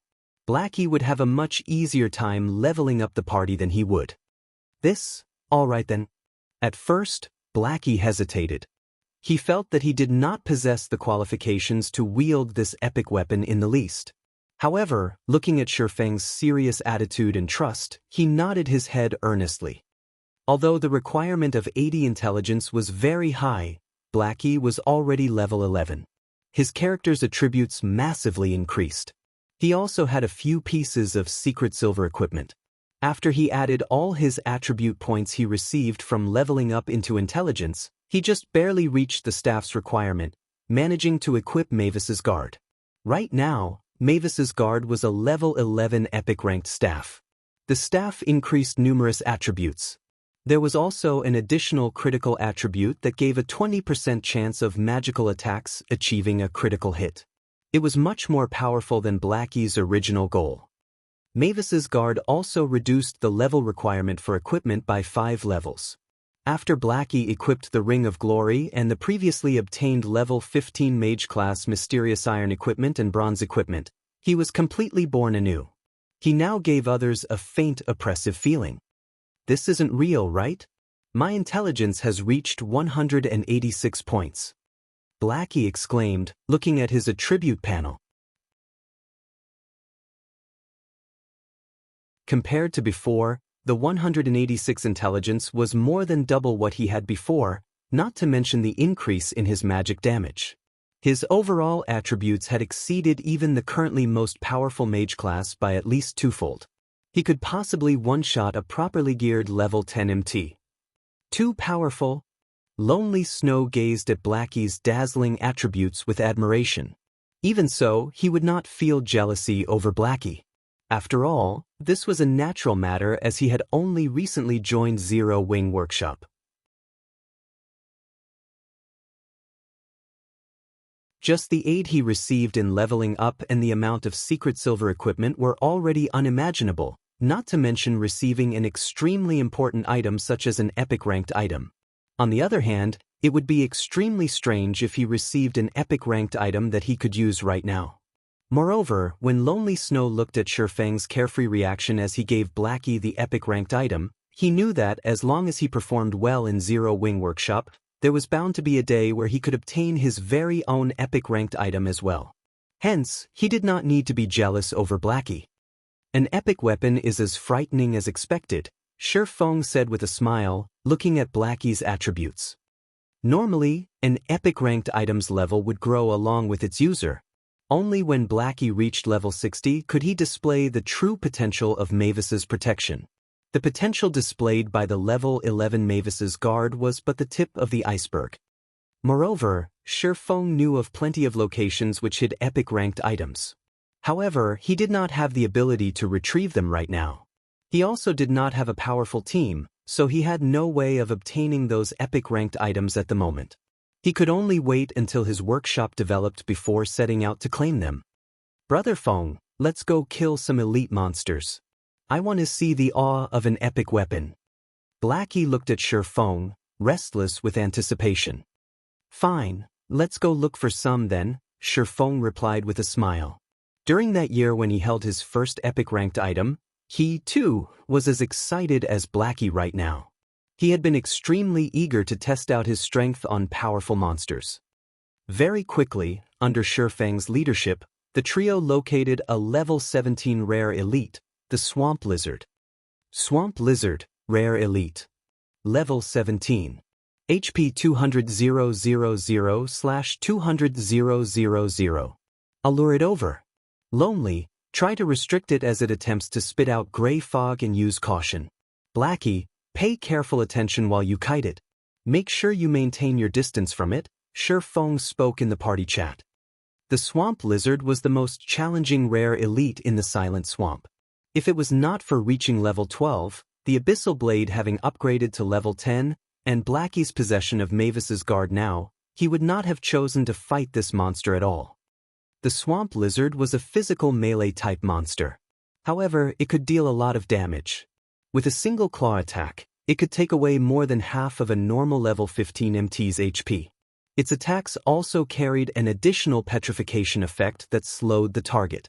Moreover, the Swamp Lizard's movement speed ranked at the very top of all the monsters found in the Silent Swamp. If a normal level 15 party met it, the usual result would be a party wipe. Soon after, Shi Feng circled the Swamp Lizard. Without holding back, he activated the Ice Blue Devil Flame. He then used Wind Blade, his swords piercing towards the back of the Swamp Lizard. 2 damages of -288 and -224 points appeared above the Swamp Lizard's head. Compared to when Shi Feng dealt with the 3-headed snake demon, his damage had greatly increased. However, to the Swamp Lizard, which possessed 200,000 HP, such damage was negligible. With an angry bellow, the Swamp Lizard slashed its claws at Shi Feng.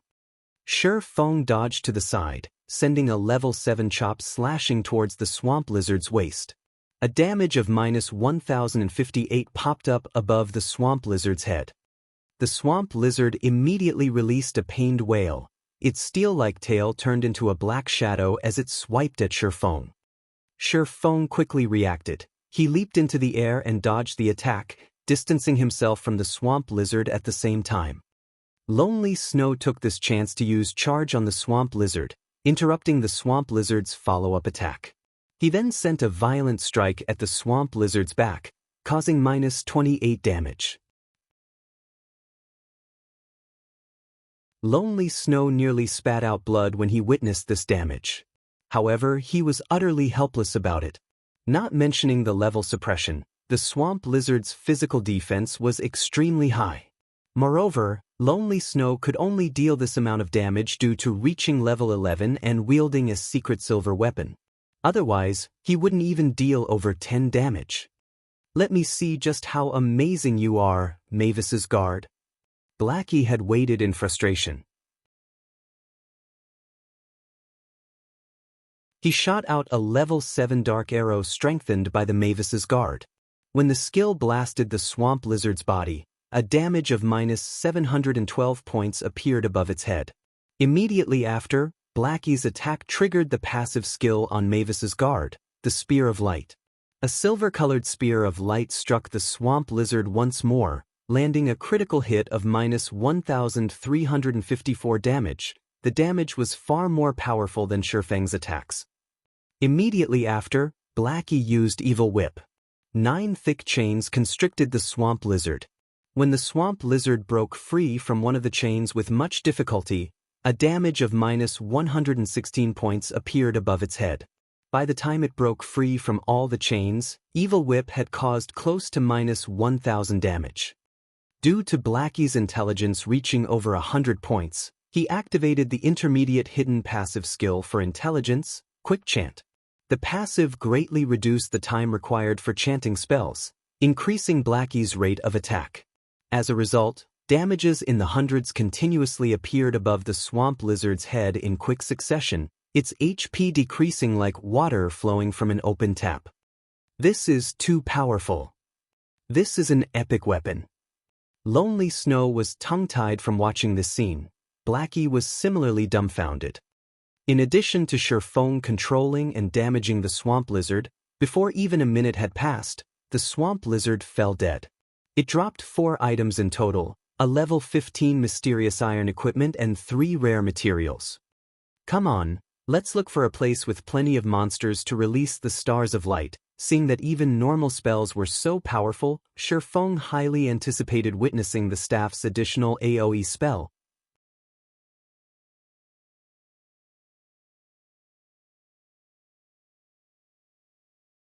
Chapter 162, Chieftain One-Eye. Level 15 Monster Area, Silent Swamp. "Leader, where are we headed?" "Brother Feng, wasn't there a herd of swamp hippos just now?" Blackie and Lonely Snow followed after Shi Feng all this time, moving deeper into the Silent Swamp. They could not figure out just what kind of monster Shifeng intended to test the Stars of Light on. The Stars of Light has a cooldown of half an hour. It would be a huge waste to use it on just a group of level 15 common monsters. Right now, we're going to a place with monsters that are much stronger and more numerous, Shifeng explained. Even the level 17 rare elite swamp lizard died with ease. It was obvious just how high Blackie's damage had become, not to mention a skill like the Stars of Light. The skill could possibly one-shot the level 15 swamp hippos with only 2000 HP each. That would not properly display the true might of the Stars of Light. Only by seeing the skill's full potential could Shifeng make an accurate judgment. He could then let Blackie lead the others to the most suitable high-level monster area to level up. That way, be it Martial Union or Underworld, neither could locate Blackie and the others, much less surround them. Under Shifeng's lead, after the trio reached the core area of the Silent Swamp, they discovered a large, naturally occurring marsh. All around, there were a total of 5 groups of level 20 swamp rhinos. Occasionally, they spotted a few level 20 elite twin-horned rhinos. There was also a small island situated in the middle of this large marsh, and a gigantic figure laid flat on this island. This gigantic figure was a 2-story tall rhino. From a distance, the trio could vaguely see the information of this large rhino. It was a monster named Rhino Chieftain One-Eye. Brother Feng, isn't this a little too dangerous? Witnessing so many level 20 rhinos gathered together, Blackie felt his confidence waver. Swamp Rhino, common monster. Level 20. HP 3-200/3-200. Twin-horned rhino, elite monster. Level 20. HP 17, 500/17-5000. Rhino Chieftain One-Eye, Special Elite. Level 20. HP 50,000/50,000. Common monsters were still fine. However, it would be extremely dangerous to tangle with elite monsters, not to mention special elites. Even if Shifeng were very powerful and his movements extremely agile, when surrounded by so many monsters, he would still meet his end. Only here can the Stars of Light display its true might. I'll think of a way to lure even more monsters, so choose when you cast the spell carefully. Shifeng surveyed his surroundings, his mind planning his route. Leader, this is too dangerous. On the off chance that we die, it would be a huge loss, Lonely Snow opposed.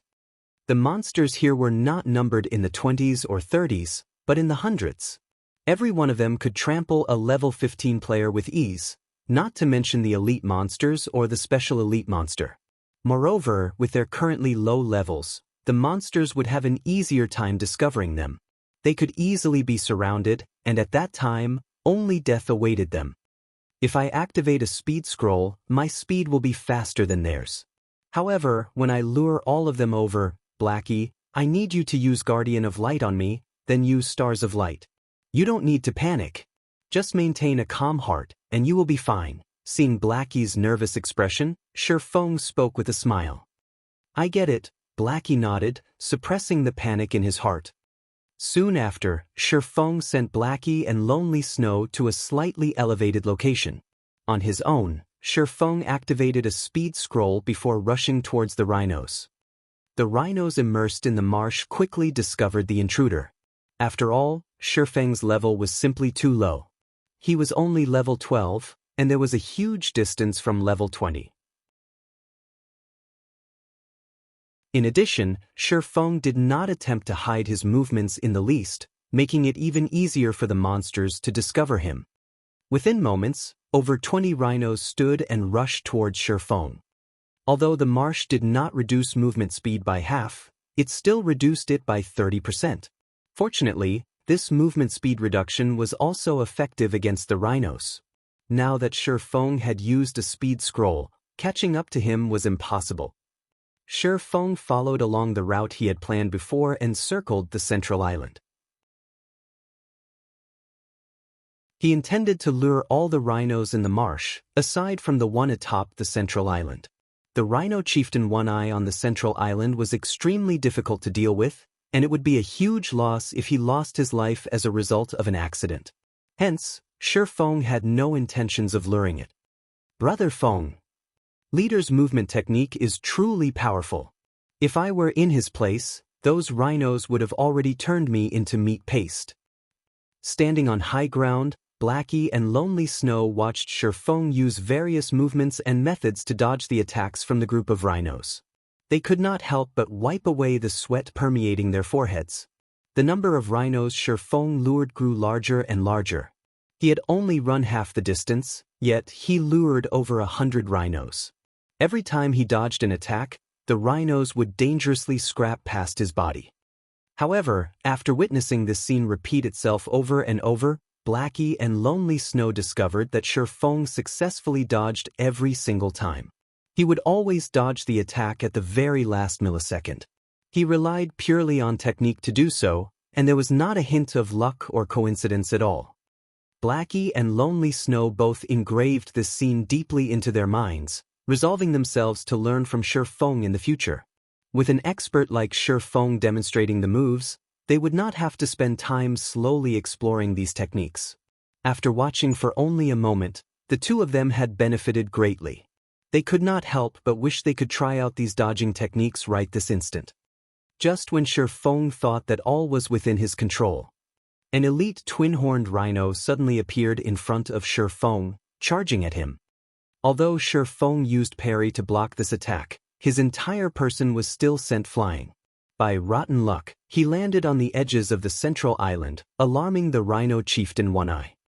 Discovering that a human had disturbed its rest, One Eye abruptly stood up. It glared at Shifeng with its blood-red eye, its front hoofs gouging the solid ground as it released an angry roar. Suddenly, it charged at Shifeng with its steel-like horn. Compared to the other rhinos, this rhino chieftain One Eye possessed an extremely fast speed, and not even the marsh could impede its immense charging power. This was the rhino chieftain One Eye's skill, Violent Charge. Even a level 20 MT would instantly die if One Eye's horns smashed into them. Knowing that he wouldn't be able to dodge, Shifeng activated Defensive Blade. He then used Chop, the abyssal blade slashing at One Eye's horn. Due to the Defensive Blade's absolute defense effect, Shifeng did not retreat by even an inch. Instead, a damage of -367 points appeared above the rhino chieftain One Eye's head. Such a tough defense. Shifeng was slightly shocked. However, Shifeng did not intend to continue entangling with the rhino chieftain One Eye.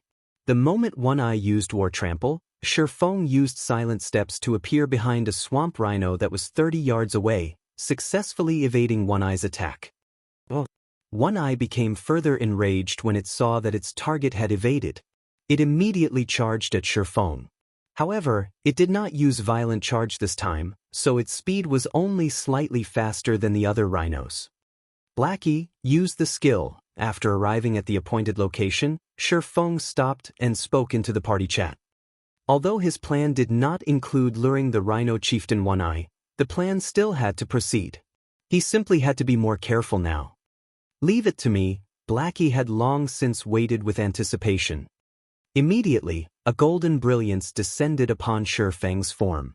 This was the effect of the first additional skill of Mavis's Guard, Guardian of Light. For 20 seconds, Shifeng became immune to all magic damage. He also enjoyed 80% physical damage reduction and 5% HP recovery every second. Following which, Shifeng activated the Tier 2 Life Shield, his maximum HP soaring. Over 200 rhinos surrounded Shifeng. If it were a level 20 MT standing in place of Shifeng, that MT would have long since been trampled to death. However, Shifeng could hold on.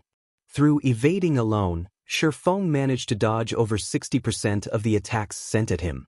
In addition to Guardian of Light recovering 5% of his HP every second, he was able to hold onto his life. Almost. Shine out, stars of light. When Blackie saw all those monsters grouped together, he used Mavis's Guard's other skill, Stars of Light. After chanting the final verse of the incantation, Blackie lost half of his mana in an instant. Immediately after, Blackie pointed his staff towards the sky. The dark clouds hovering above the large marsh were instantly pierced and disappeared. The sky trembled, and suddenly, a gigantic golden magic circle appeared in the sky, shining down on the core of the silent swamp.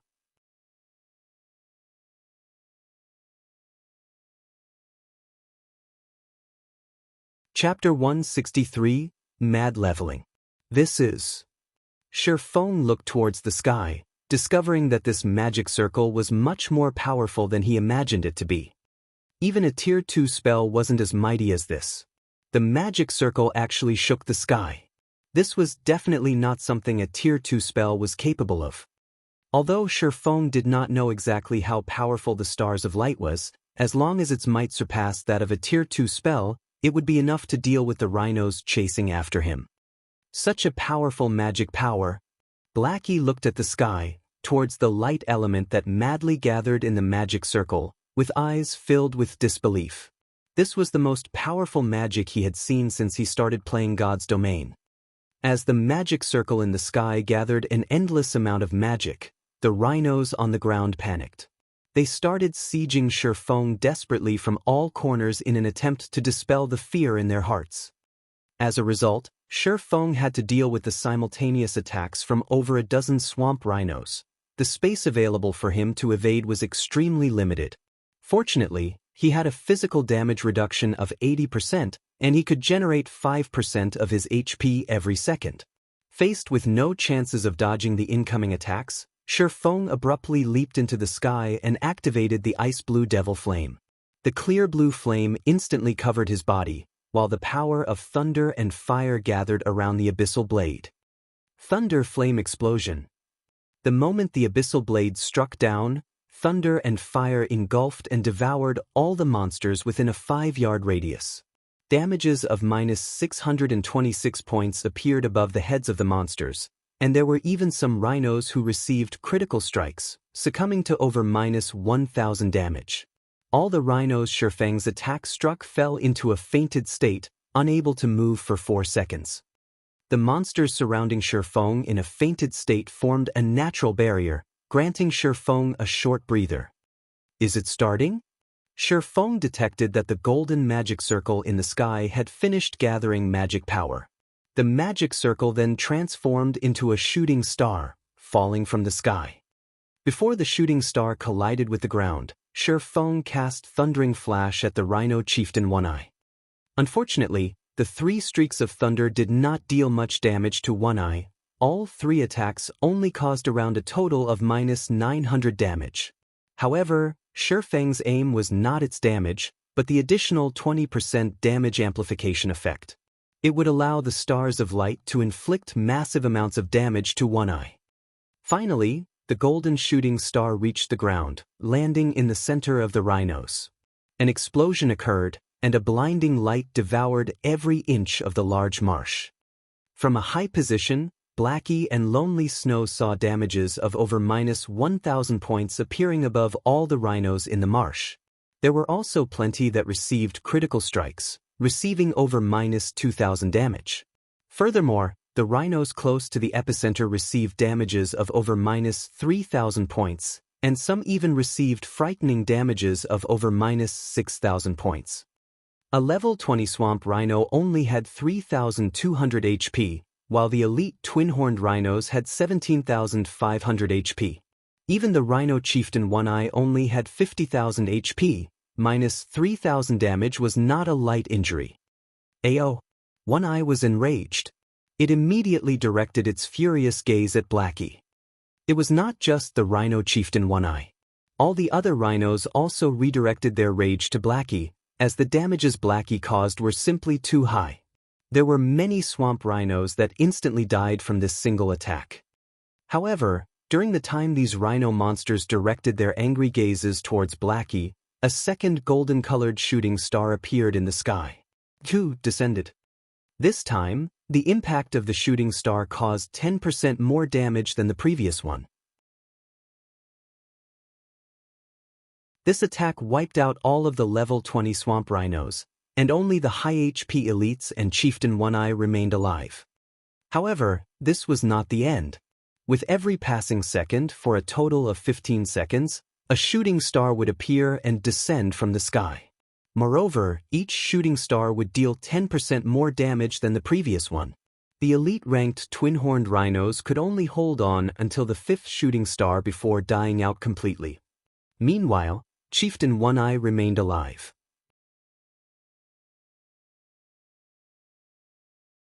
Its angry gaze turned deadly as it glared at Blackie atop the high slope. Chieftain One-Eye instantly went berserk, its defense and attack power greatly increasing as it charged forth. "I won't let you go." Shi Feng used Wind Blade and arrived in front of the Rhino Chieftain One-Eye. He then stabbed the Abyssal Blade at it. Abyssal Bind. 9 abyssal chains instantly coiled around One-Eye, preventing it from moving even an inch.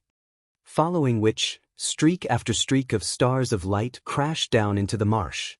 From the initial -3,000 damage, the damage had now accumulated up to over -7,000 damage. Rhino Chieftain One-Eye's 50,000 HP very quickly drained to 0. It then vanished within the blinding light, leaving behind a pile of items. After the stars of light ended, the entire marsh fell deathly silent. All the monsters within had turned into ashes, leaving behind piles upon piles of items. At the same time, golden lights surrounded the bodies of both Blackie and Lonely Snow. Within an instant, their levels jumped from level 11 to a little beyond level 13. Shi Feng had also risen to 92% of level 13, only a thread away from level 14. Blackie looked at the staff in his hands, then looked at the marsh. He did not know how to express the emotions that filled his heart. Not only had the stars of light kill the level 20 elite monsters, it even killed a level 20 special elite. Its intense might far exceeded Blackie's imagination. Previously, they had enjoyed an extremely envious leveling speed. Now, however, it was no longer envious, but shocking. They rose by 2 levels in just slightly over 10 seconds. Moreover, they had risen from level 11 to level 13 and not from level 1 to level 3. Even elite players would have to grind for 5 or 6 days to obtain such a frightening amount of EXP. However, they achieved it in the blink of an eye. This is simply too formidable. If this skill is used in a team battle, no matter how powerful the enemy team was, they would still have to surrender. Lonely Snow unconsciously shuddered as he spoke. Only now did they truly understand why all those large guilds were so desperate to obtain an epic ranked item. Even if they had to sacrifice countless members, they would still willingly choose to overwhelm those powerful monsters with the lives of their people. As long as they obtained an epic ranked item, be it leveling up or securing high-level equipment, everything would become a lot easier. The current scene before Blackie and Lonely Snow was the perfect example. Not to mention a special elite, the stars of light could inflict massive damage to even a chieftain-ranked field boss. This was definitely not a feat that a party, fully equipped with secret silver equipment, could achieve. The aid rendered by an epic-ranked item to a workshop's development was simply immense. It far outstripped the usefulness of more than 100 secret silver-ranked items. The massacre the Stars of Light caused yielded Shi Feng's group with plenty of level 15 to level 20 bronze and mysterious iron equipment. There were also plenty of varying gemstones. At the very least, the total value of all these items was 10 gold coins or more. It's finally over. Shi Feng let loose a relieved breath. If it were not for the Stars of Light, he definitely could not contend with a level 20 special elite that went berserk. However, he managed to verify the prowess of the Stars of Light personally. He could now send Blackie and the others to the level 22 map, the Crystal Forest, to level up. The drop rate for gemstones in the Crystal Forest was much higher than in the Moonlight Forest. Not only could they level up quickly, but they could also earn a lot of money and extremely precious gemstones and equipment. Moreover, it would be impossible for their enemies to locate Blackie and the others, killing 3 birds with 1 stone. After the trio tidied up all the loot, Shi Feng intended to make a trip back to town to clear up his inventory. "Leader, the situation you wanted me to investigate has already occurred. Several guilds have started taking action. Should we start taking action now?" Kola, who was in Red Leaf Town, suddenly contacted Shifeng, his face filled with excitement. Great! Just in time. I've waited a long time for this moment. Our Zero Wing workshop should also start taking action now. Shifeng smiled brightly. It's about time we show off Zero Wing workshop strength.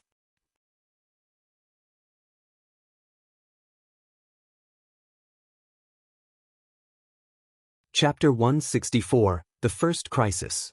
Kola was at a loss when he heard Shifeng's words.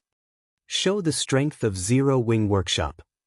Others had constantly targeted the three of them, so they had been hiding in Red Leaf Town all this time. They had no chances to leave town to grind and quest, and they were all only level 7 right now. They were only slightly stronger than the average player. They had no chances of competing with the members of other guilds at all. If this situation continued, their levels would, sooner or later, fall behind even the average players. Is leader telling us to go level up? Kola grew excited at the thought of this possibility. This is too great. We're being stifled to death by constantly staying in town. It would be fine even if we have to slaughter our way out. You three wait for me inside the hotel in the trade area. I'll be there soon. Shifeng did not further explain, only revealing a faint smile. Brother Feng, what happened to make you so happy? Blackie curiously asked, seeing Shifeng's joyous smile. Something good. You too, stay here and continue leveling up. I'll bring Kola and the others later on. After you carry them to level 10, go to White River City to do some high-level quests, Shifeng said. Brother Feng, rest assured, now that I'm fully geared in level 15 bronze and mysterious iron equipment and possess Mavis's protection, carrying Kola and the others will be a breeze, Blackie assured his leader. He was level 13 right now and even had an epic-ranked staff. If he could not carry Kola and the others to level 10 quickly, he might as well revert to playing with mud rather than play God's domain. When Kola and the others see our levels, they will be shocked. And when they see Blackie's epic-ranked staff, the Mavis's protection, they will be stunned speechless. I am even eager to see their expressions, Lonely Snow joked. That's right. Kola and the others could not possibly imagine that, within just a short few hours, we went from hiding from Martial Union's pursuit to reaching to level 13. We've taken the top 3 rankings within the Star Moon Kingdom and even possess an epic weapon now. Compared to before, it is like the difference between heaven and earth. If I were in their shoes, even I wouldn't believe it. Blackie grew even more joyful at the thought of the shocked expressions of Kola and the others. You guys, Shifeng helplessly smiled at the sight of his 2 teammates. Soon after, he took out a return scroll, teleporting to Red Leaf Town. At this moment, there were a lot of changes occurring in Red Leaf Town as well. The number of players purchasing equipment in the trade area grew larger and larger, and an endless stream of shouts for purchase filled the air of the trade area. There were many new players walking around and looking at the stalls set up throughout the street, looking for required items and equipment. Meanwhile, inside the hotel at the trade area, I've previously asked you guys to collect hard stones, so just how many have you actually collected? Why is the number of whetstones still 0? Unstable Devastation's expression turned grim as he asked. He abruptly stood up after taking a look at his subordinate's report. Boss Unstable, under your commands, we desperately tried to purchase all the hard stones available. However, we're not sure why, but hard stones are extremely scarce on the market right now. Moreover, they're very expensive. After much determination, we only managed to collect slightly more than 4 stacks. However, our guild has only recently started nurturing forgers, so their success rate of making whetstones is extremely low. So, that subordinate timidly said. Ping! Unstable Devastation slammed his fist onto the table, snarling, "You bunch of useless wastes. I clearly notified you all of this matter long ago, and 3 or 4 hours have passed already. Yet, you guys couldn't even produce a single whetstone? How is the elite team supposed to level up this way? Why do I even need you guys here?" Boss Unstable, maybe the other guilds have discovered the issue of their weapons deteriorating quickly? Maybe that's why we only managed to purchase a few stacks of hard stones? The Berserker, 5 Rats, says. That's the high possibility. After all, it isn't only our guild leveling up in high-level monster areas.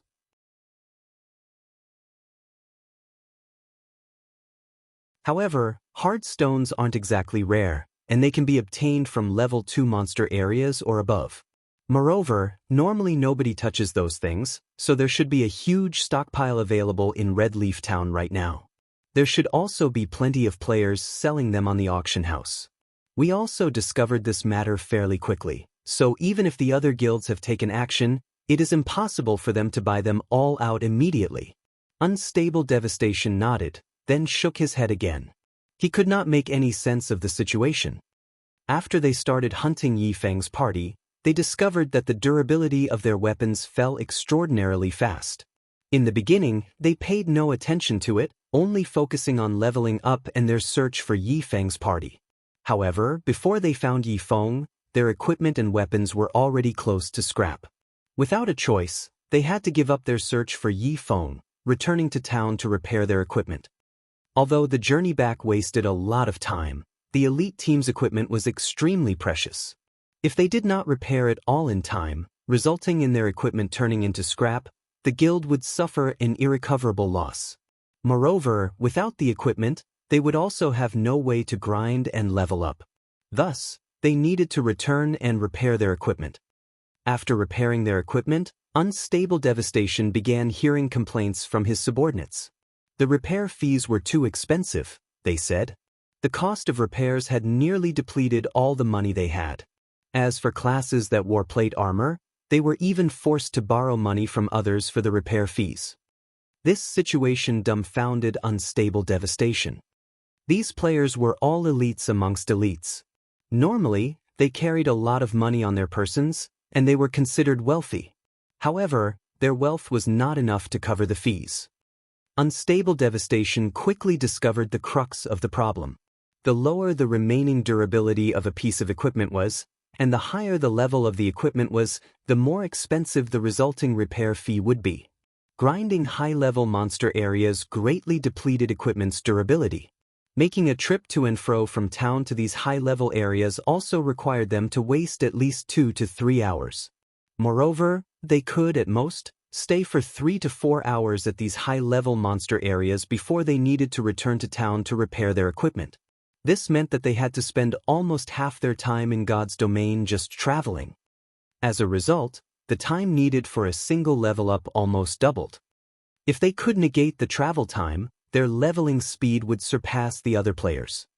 When Unstable Devastation thought of this crucial matter, he immediately instructed his subordinates to look for a solution to this problem.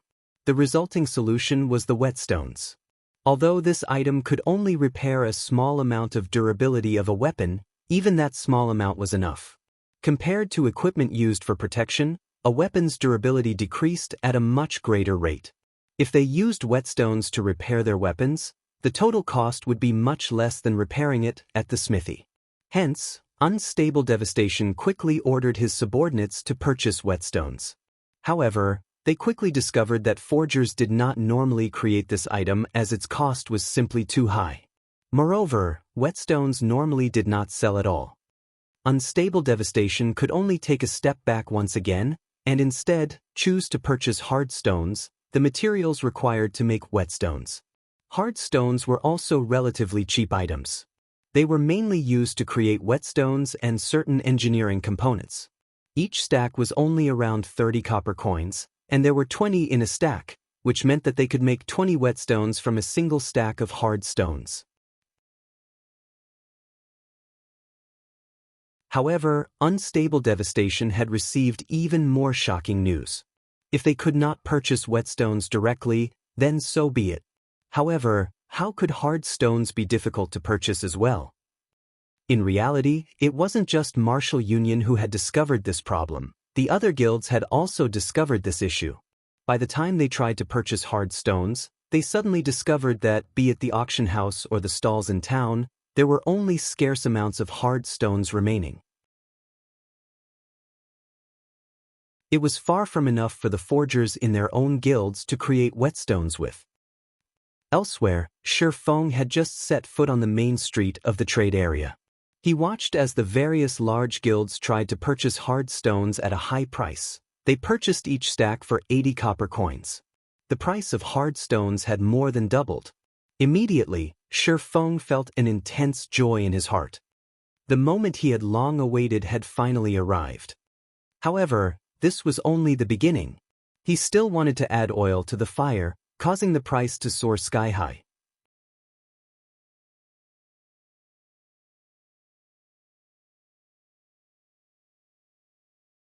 Chapter 165, A Foolish Choice.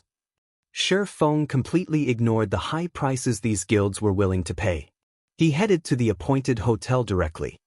He had stockpiled hard stones for so long, to the point where he had purchased 90% of the hard stones available in White River City. Thus, he would not reveal his hand just for this little bit of profit. Right now, the danger of equipment durability was only beginning.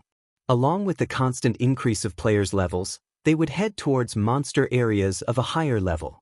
Very quickly, players would discover the problem regarding their equipment durability and the importance of whetstones.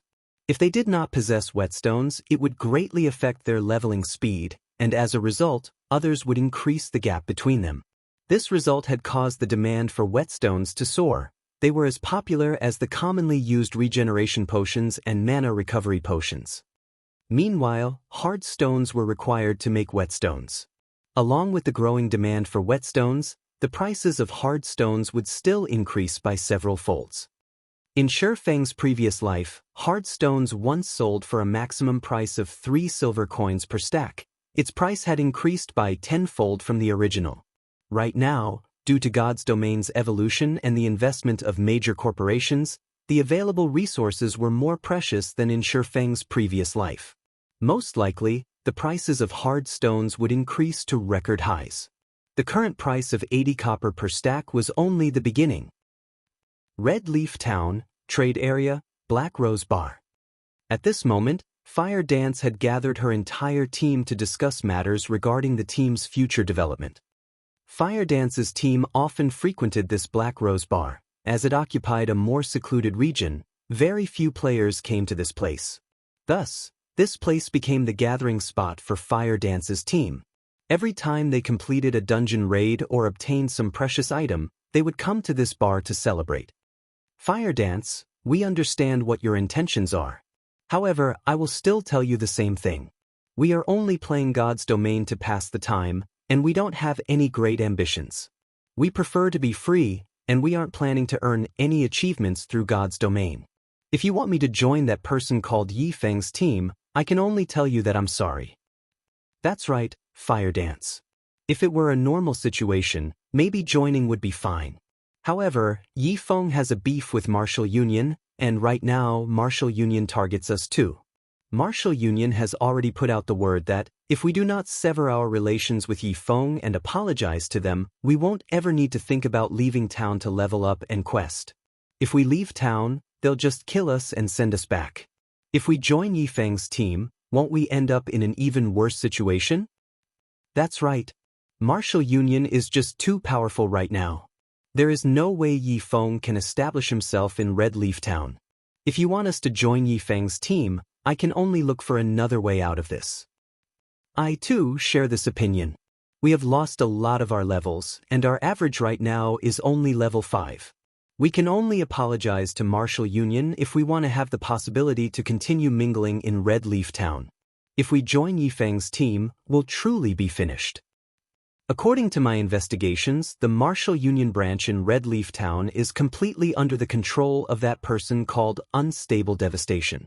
He has gathered all the players from Martial Union in 5 different towns to Red Leaf Town, and he is prepared to go all out developing in Red Leaf Town. There are many experts from Martial Union in Red Leaf Town right now. Their guild's treatment is generous, and its development rate is impressively fast. I heard that their member count has already exceeded 1,000, and amongst them, there are over 200 elite members. They are much stronger than before. Martial Union has the ability to constantly target us and prevent us from leaving town to grind and level up. We can afford to provoke them any longer. Even if we reach level 10 and go to White River City, Martial Union's member count would have exceeded 10,000 by then. It would only be a simple matter for them to deal with us. It was a mistake to provoke them right from the very beginning.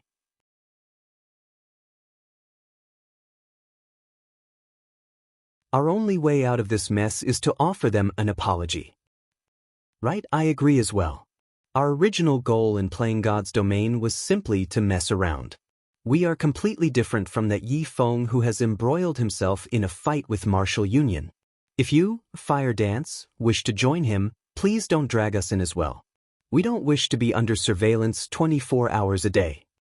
Fire Dance did not expect everyone to voice their opinions. They all expressed their refusal to join Shifeng's team, and they even wanted her to apologize to Martial Union. I understand.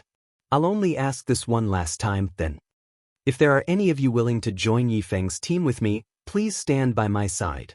Fire Dance understood their troubles. Previously, they were all veteran gamers of virtual reality games.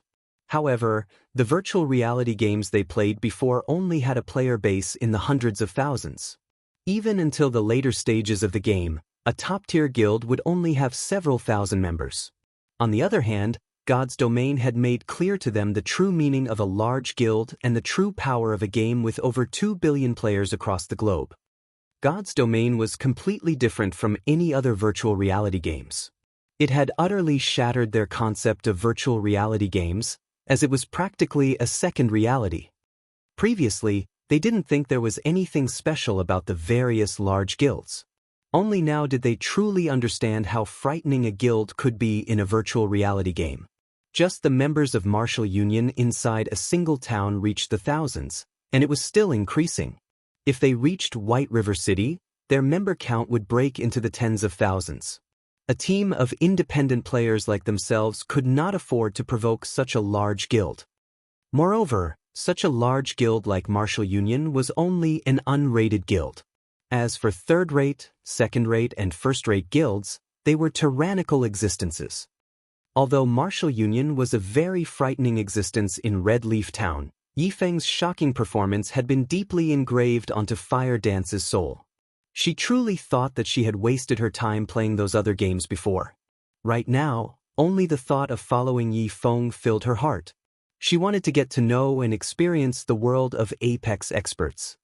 Fire Dance, wake up, all right? We will not follow you. Right now, our only way out of this mess is to apologize. Haven't you always dreamt of becoming an expert in God's Domain? If you continue fighting it out with Martial Union, you will head away from that goal. Stop being silly and acting foolish. After Fire Dance finished speaking, aside from Water Buffalo, there was not a single person who walked towards Fire Dance's position. They all had their heads lowered, feeling that Fire Dance was simply too foolish. She had truly been bewitched by that Yi Feng for her to dig her own grave by joining him. Alright, since you guys have decided, Water Buffalo and I will join Big Brother Yi Feng by ourselves. Fire Dance's mood sank after hearing everyone's decision. They had joined each other after much difficulty, dreaming of reaching some achievements in God's Domain. Yet, the result was such in the end. Soon after, Fire Dance opened her friends list, selected Yi Feng, and contacted him. Previously, she had told Yi Feng that she would contact him after speaking with her team. Now that everyone had finished their discussion, she had to notify him. Big Brother Yi Feng, I'm done on my side, Fire Dance said, disappointed. Although she had long since guessed such a result, she originally thought that 3 to 5 others would follow her. Now, however, there were only 2 of them. She was too embarrassed to even speak of this matter. That's great. How many people do you have? If we have enough, we can raid a team dungeon. At this moment, Shifeng had just finished meeting with Cola and the others. He was prepared to focus fully on establishing a core team for Zero Wing. Before that, he sent Cola and the other 2 to visit the auction house to purchase some bags with larger capacities, a large amount of mana recovery potions, and some refreshments. He also asked Violet Cloud to join Blackie to grind and level up. However, he did not think that Fire Dance would contact him just in time. Her timing was impeccable, You're tuning into the Wang Lin's Journey YouTube channel. Don't forget to subscribe and join us on this journey to catch the most captivating stories.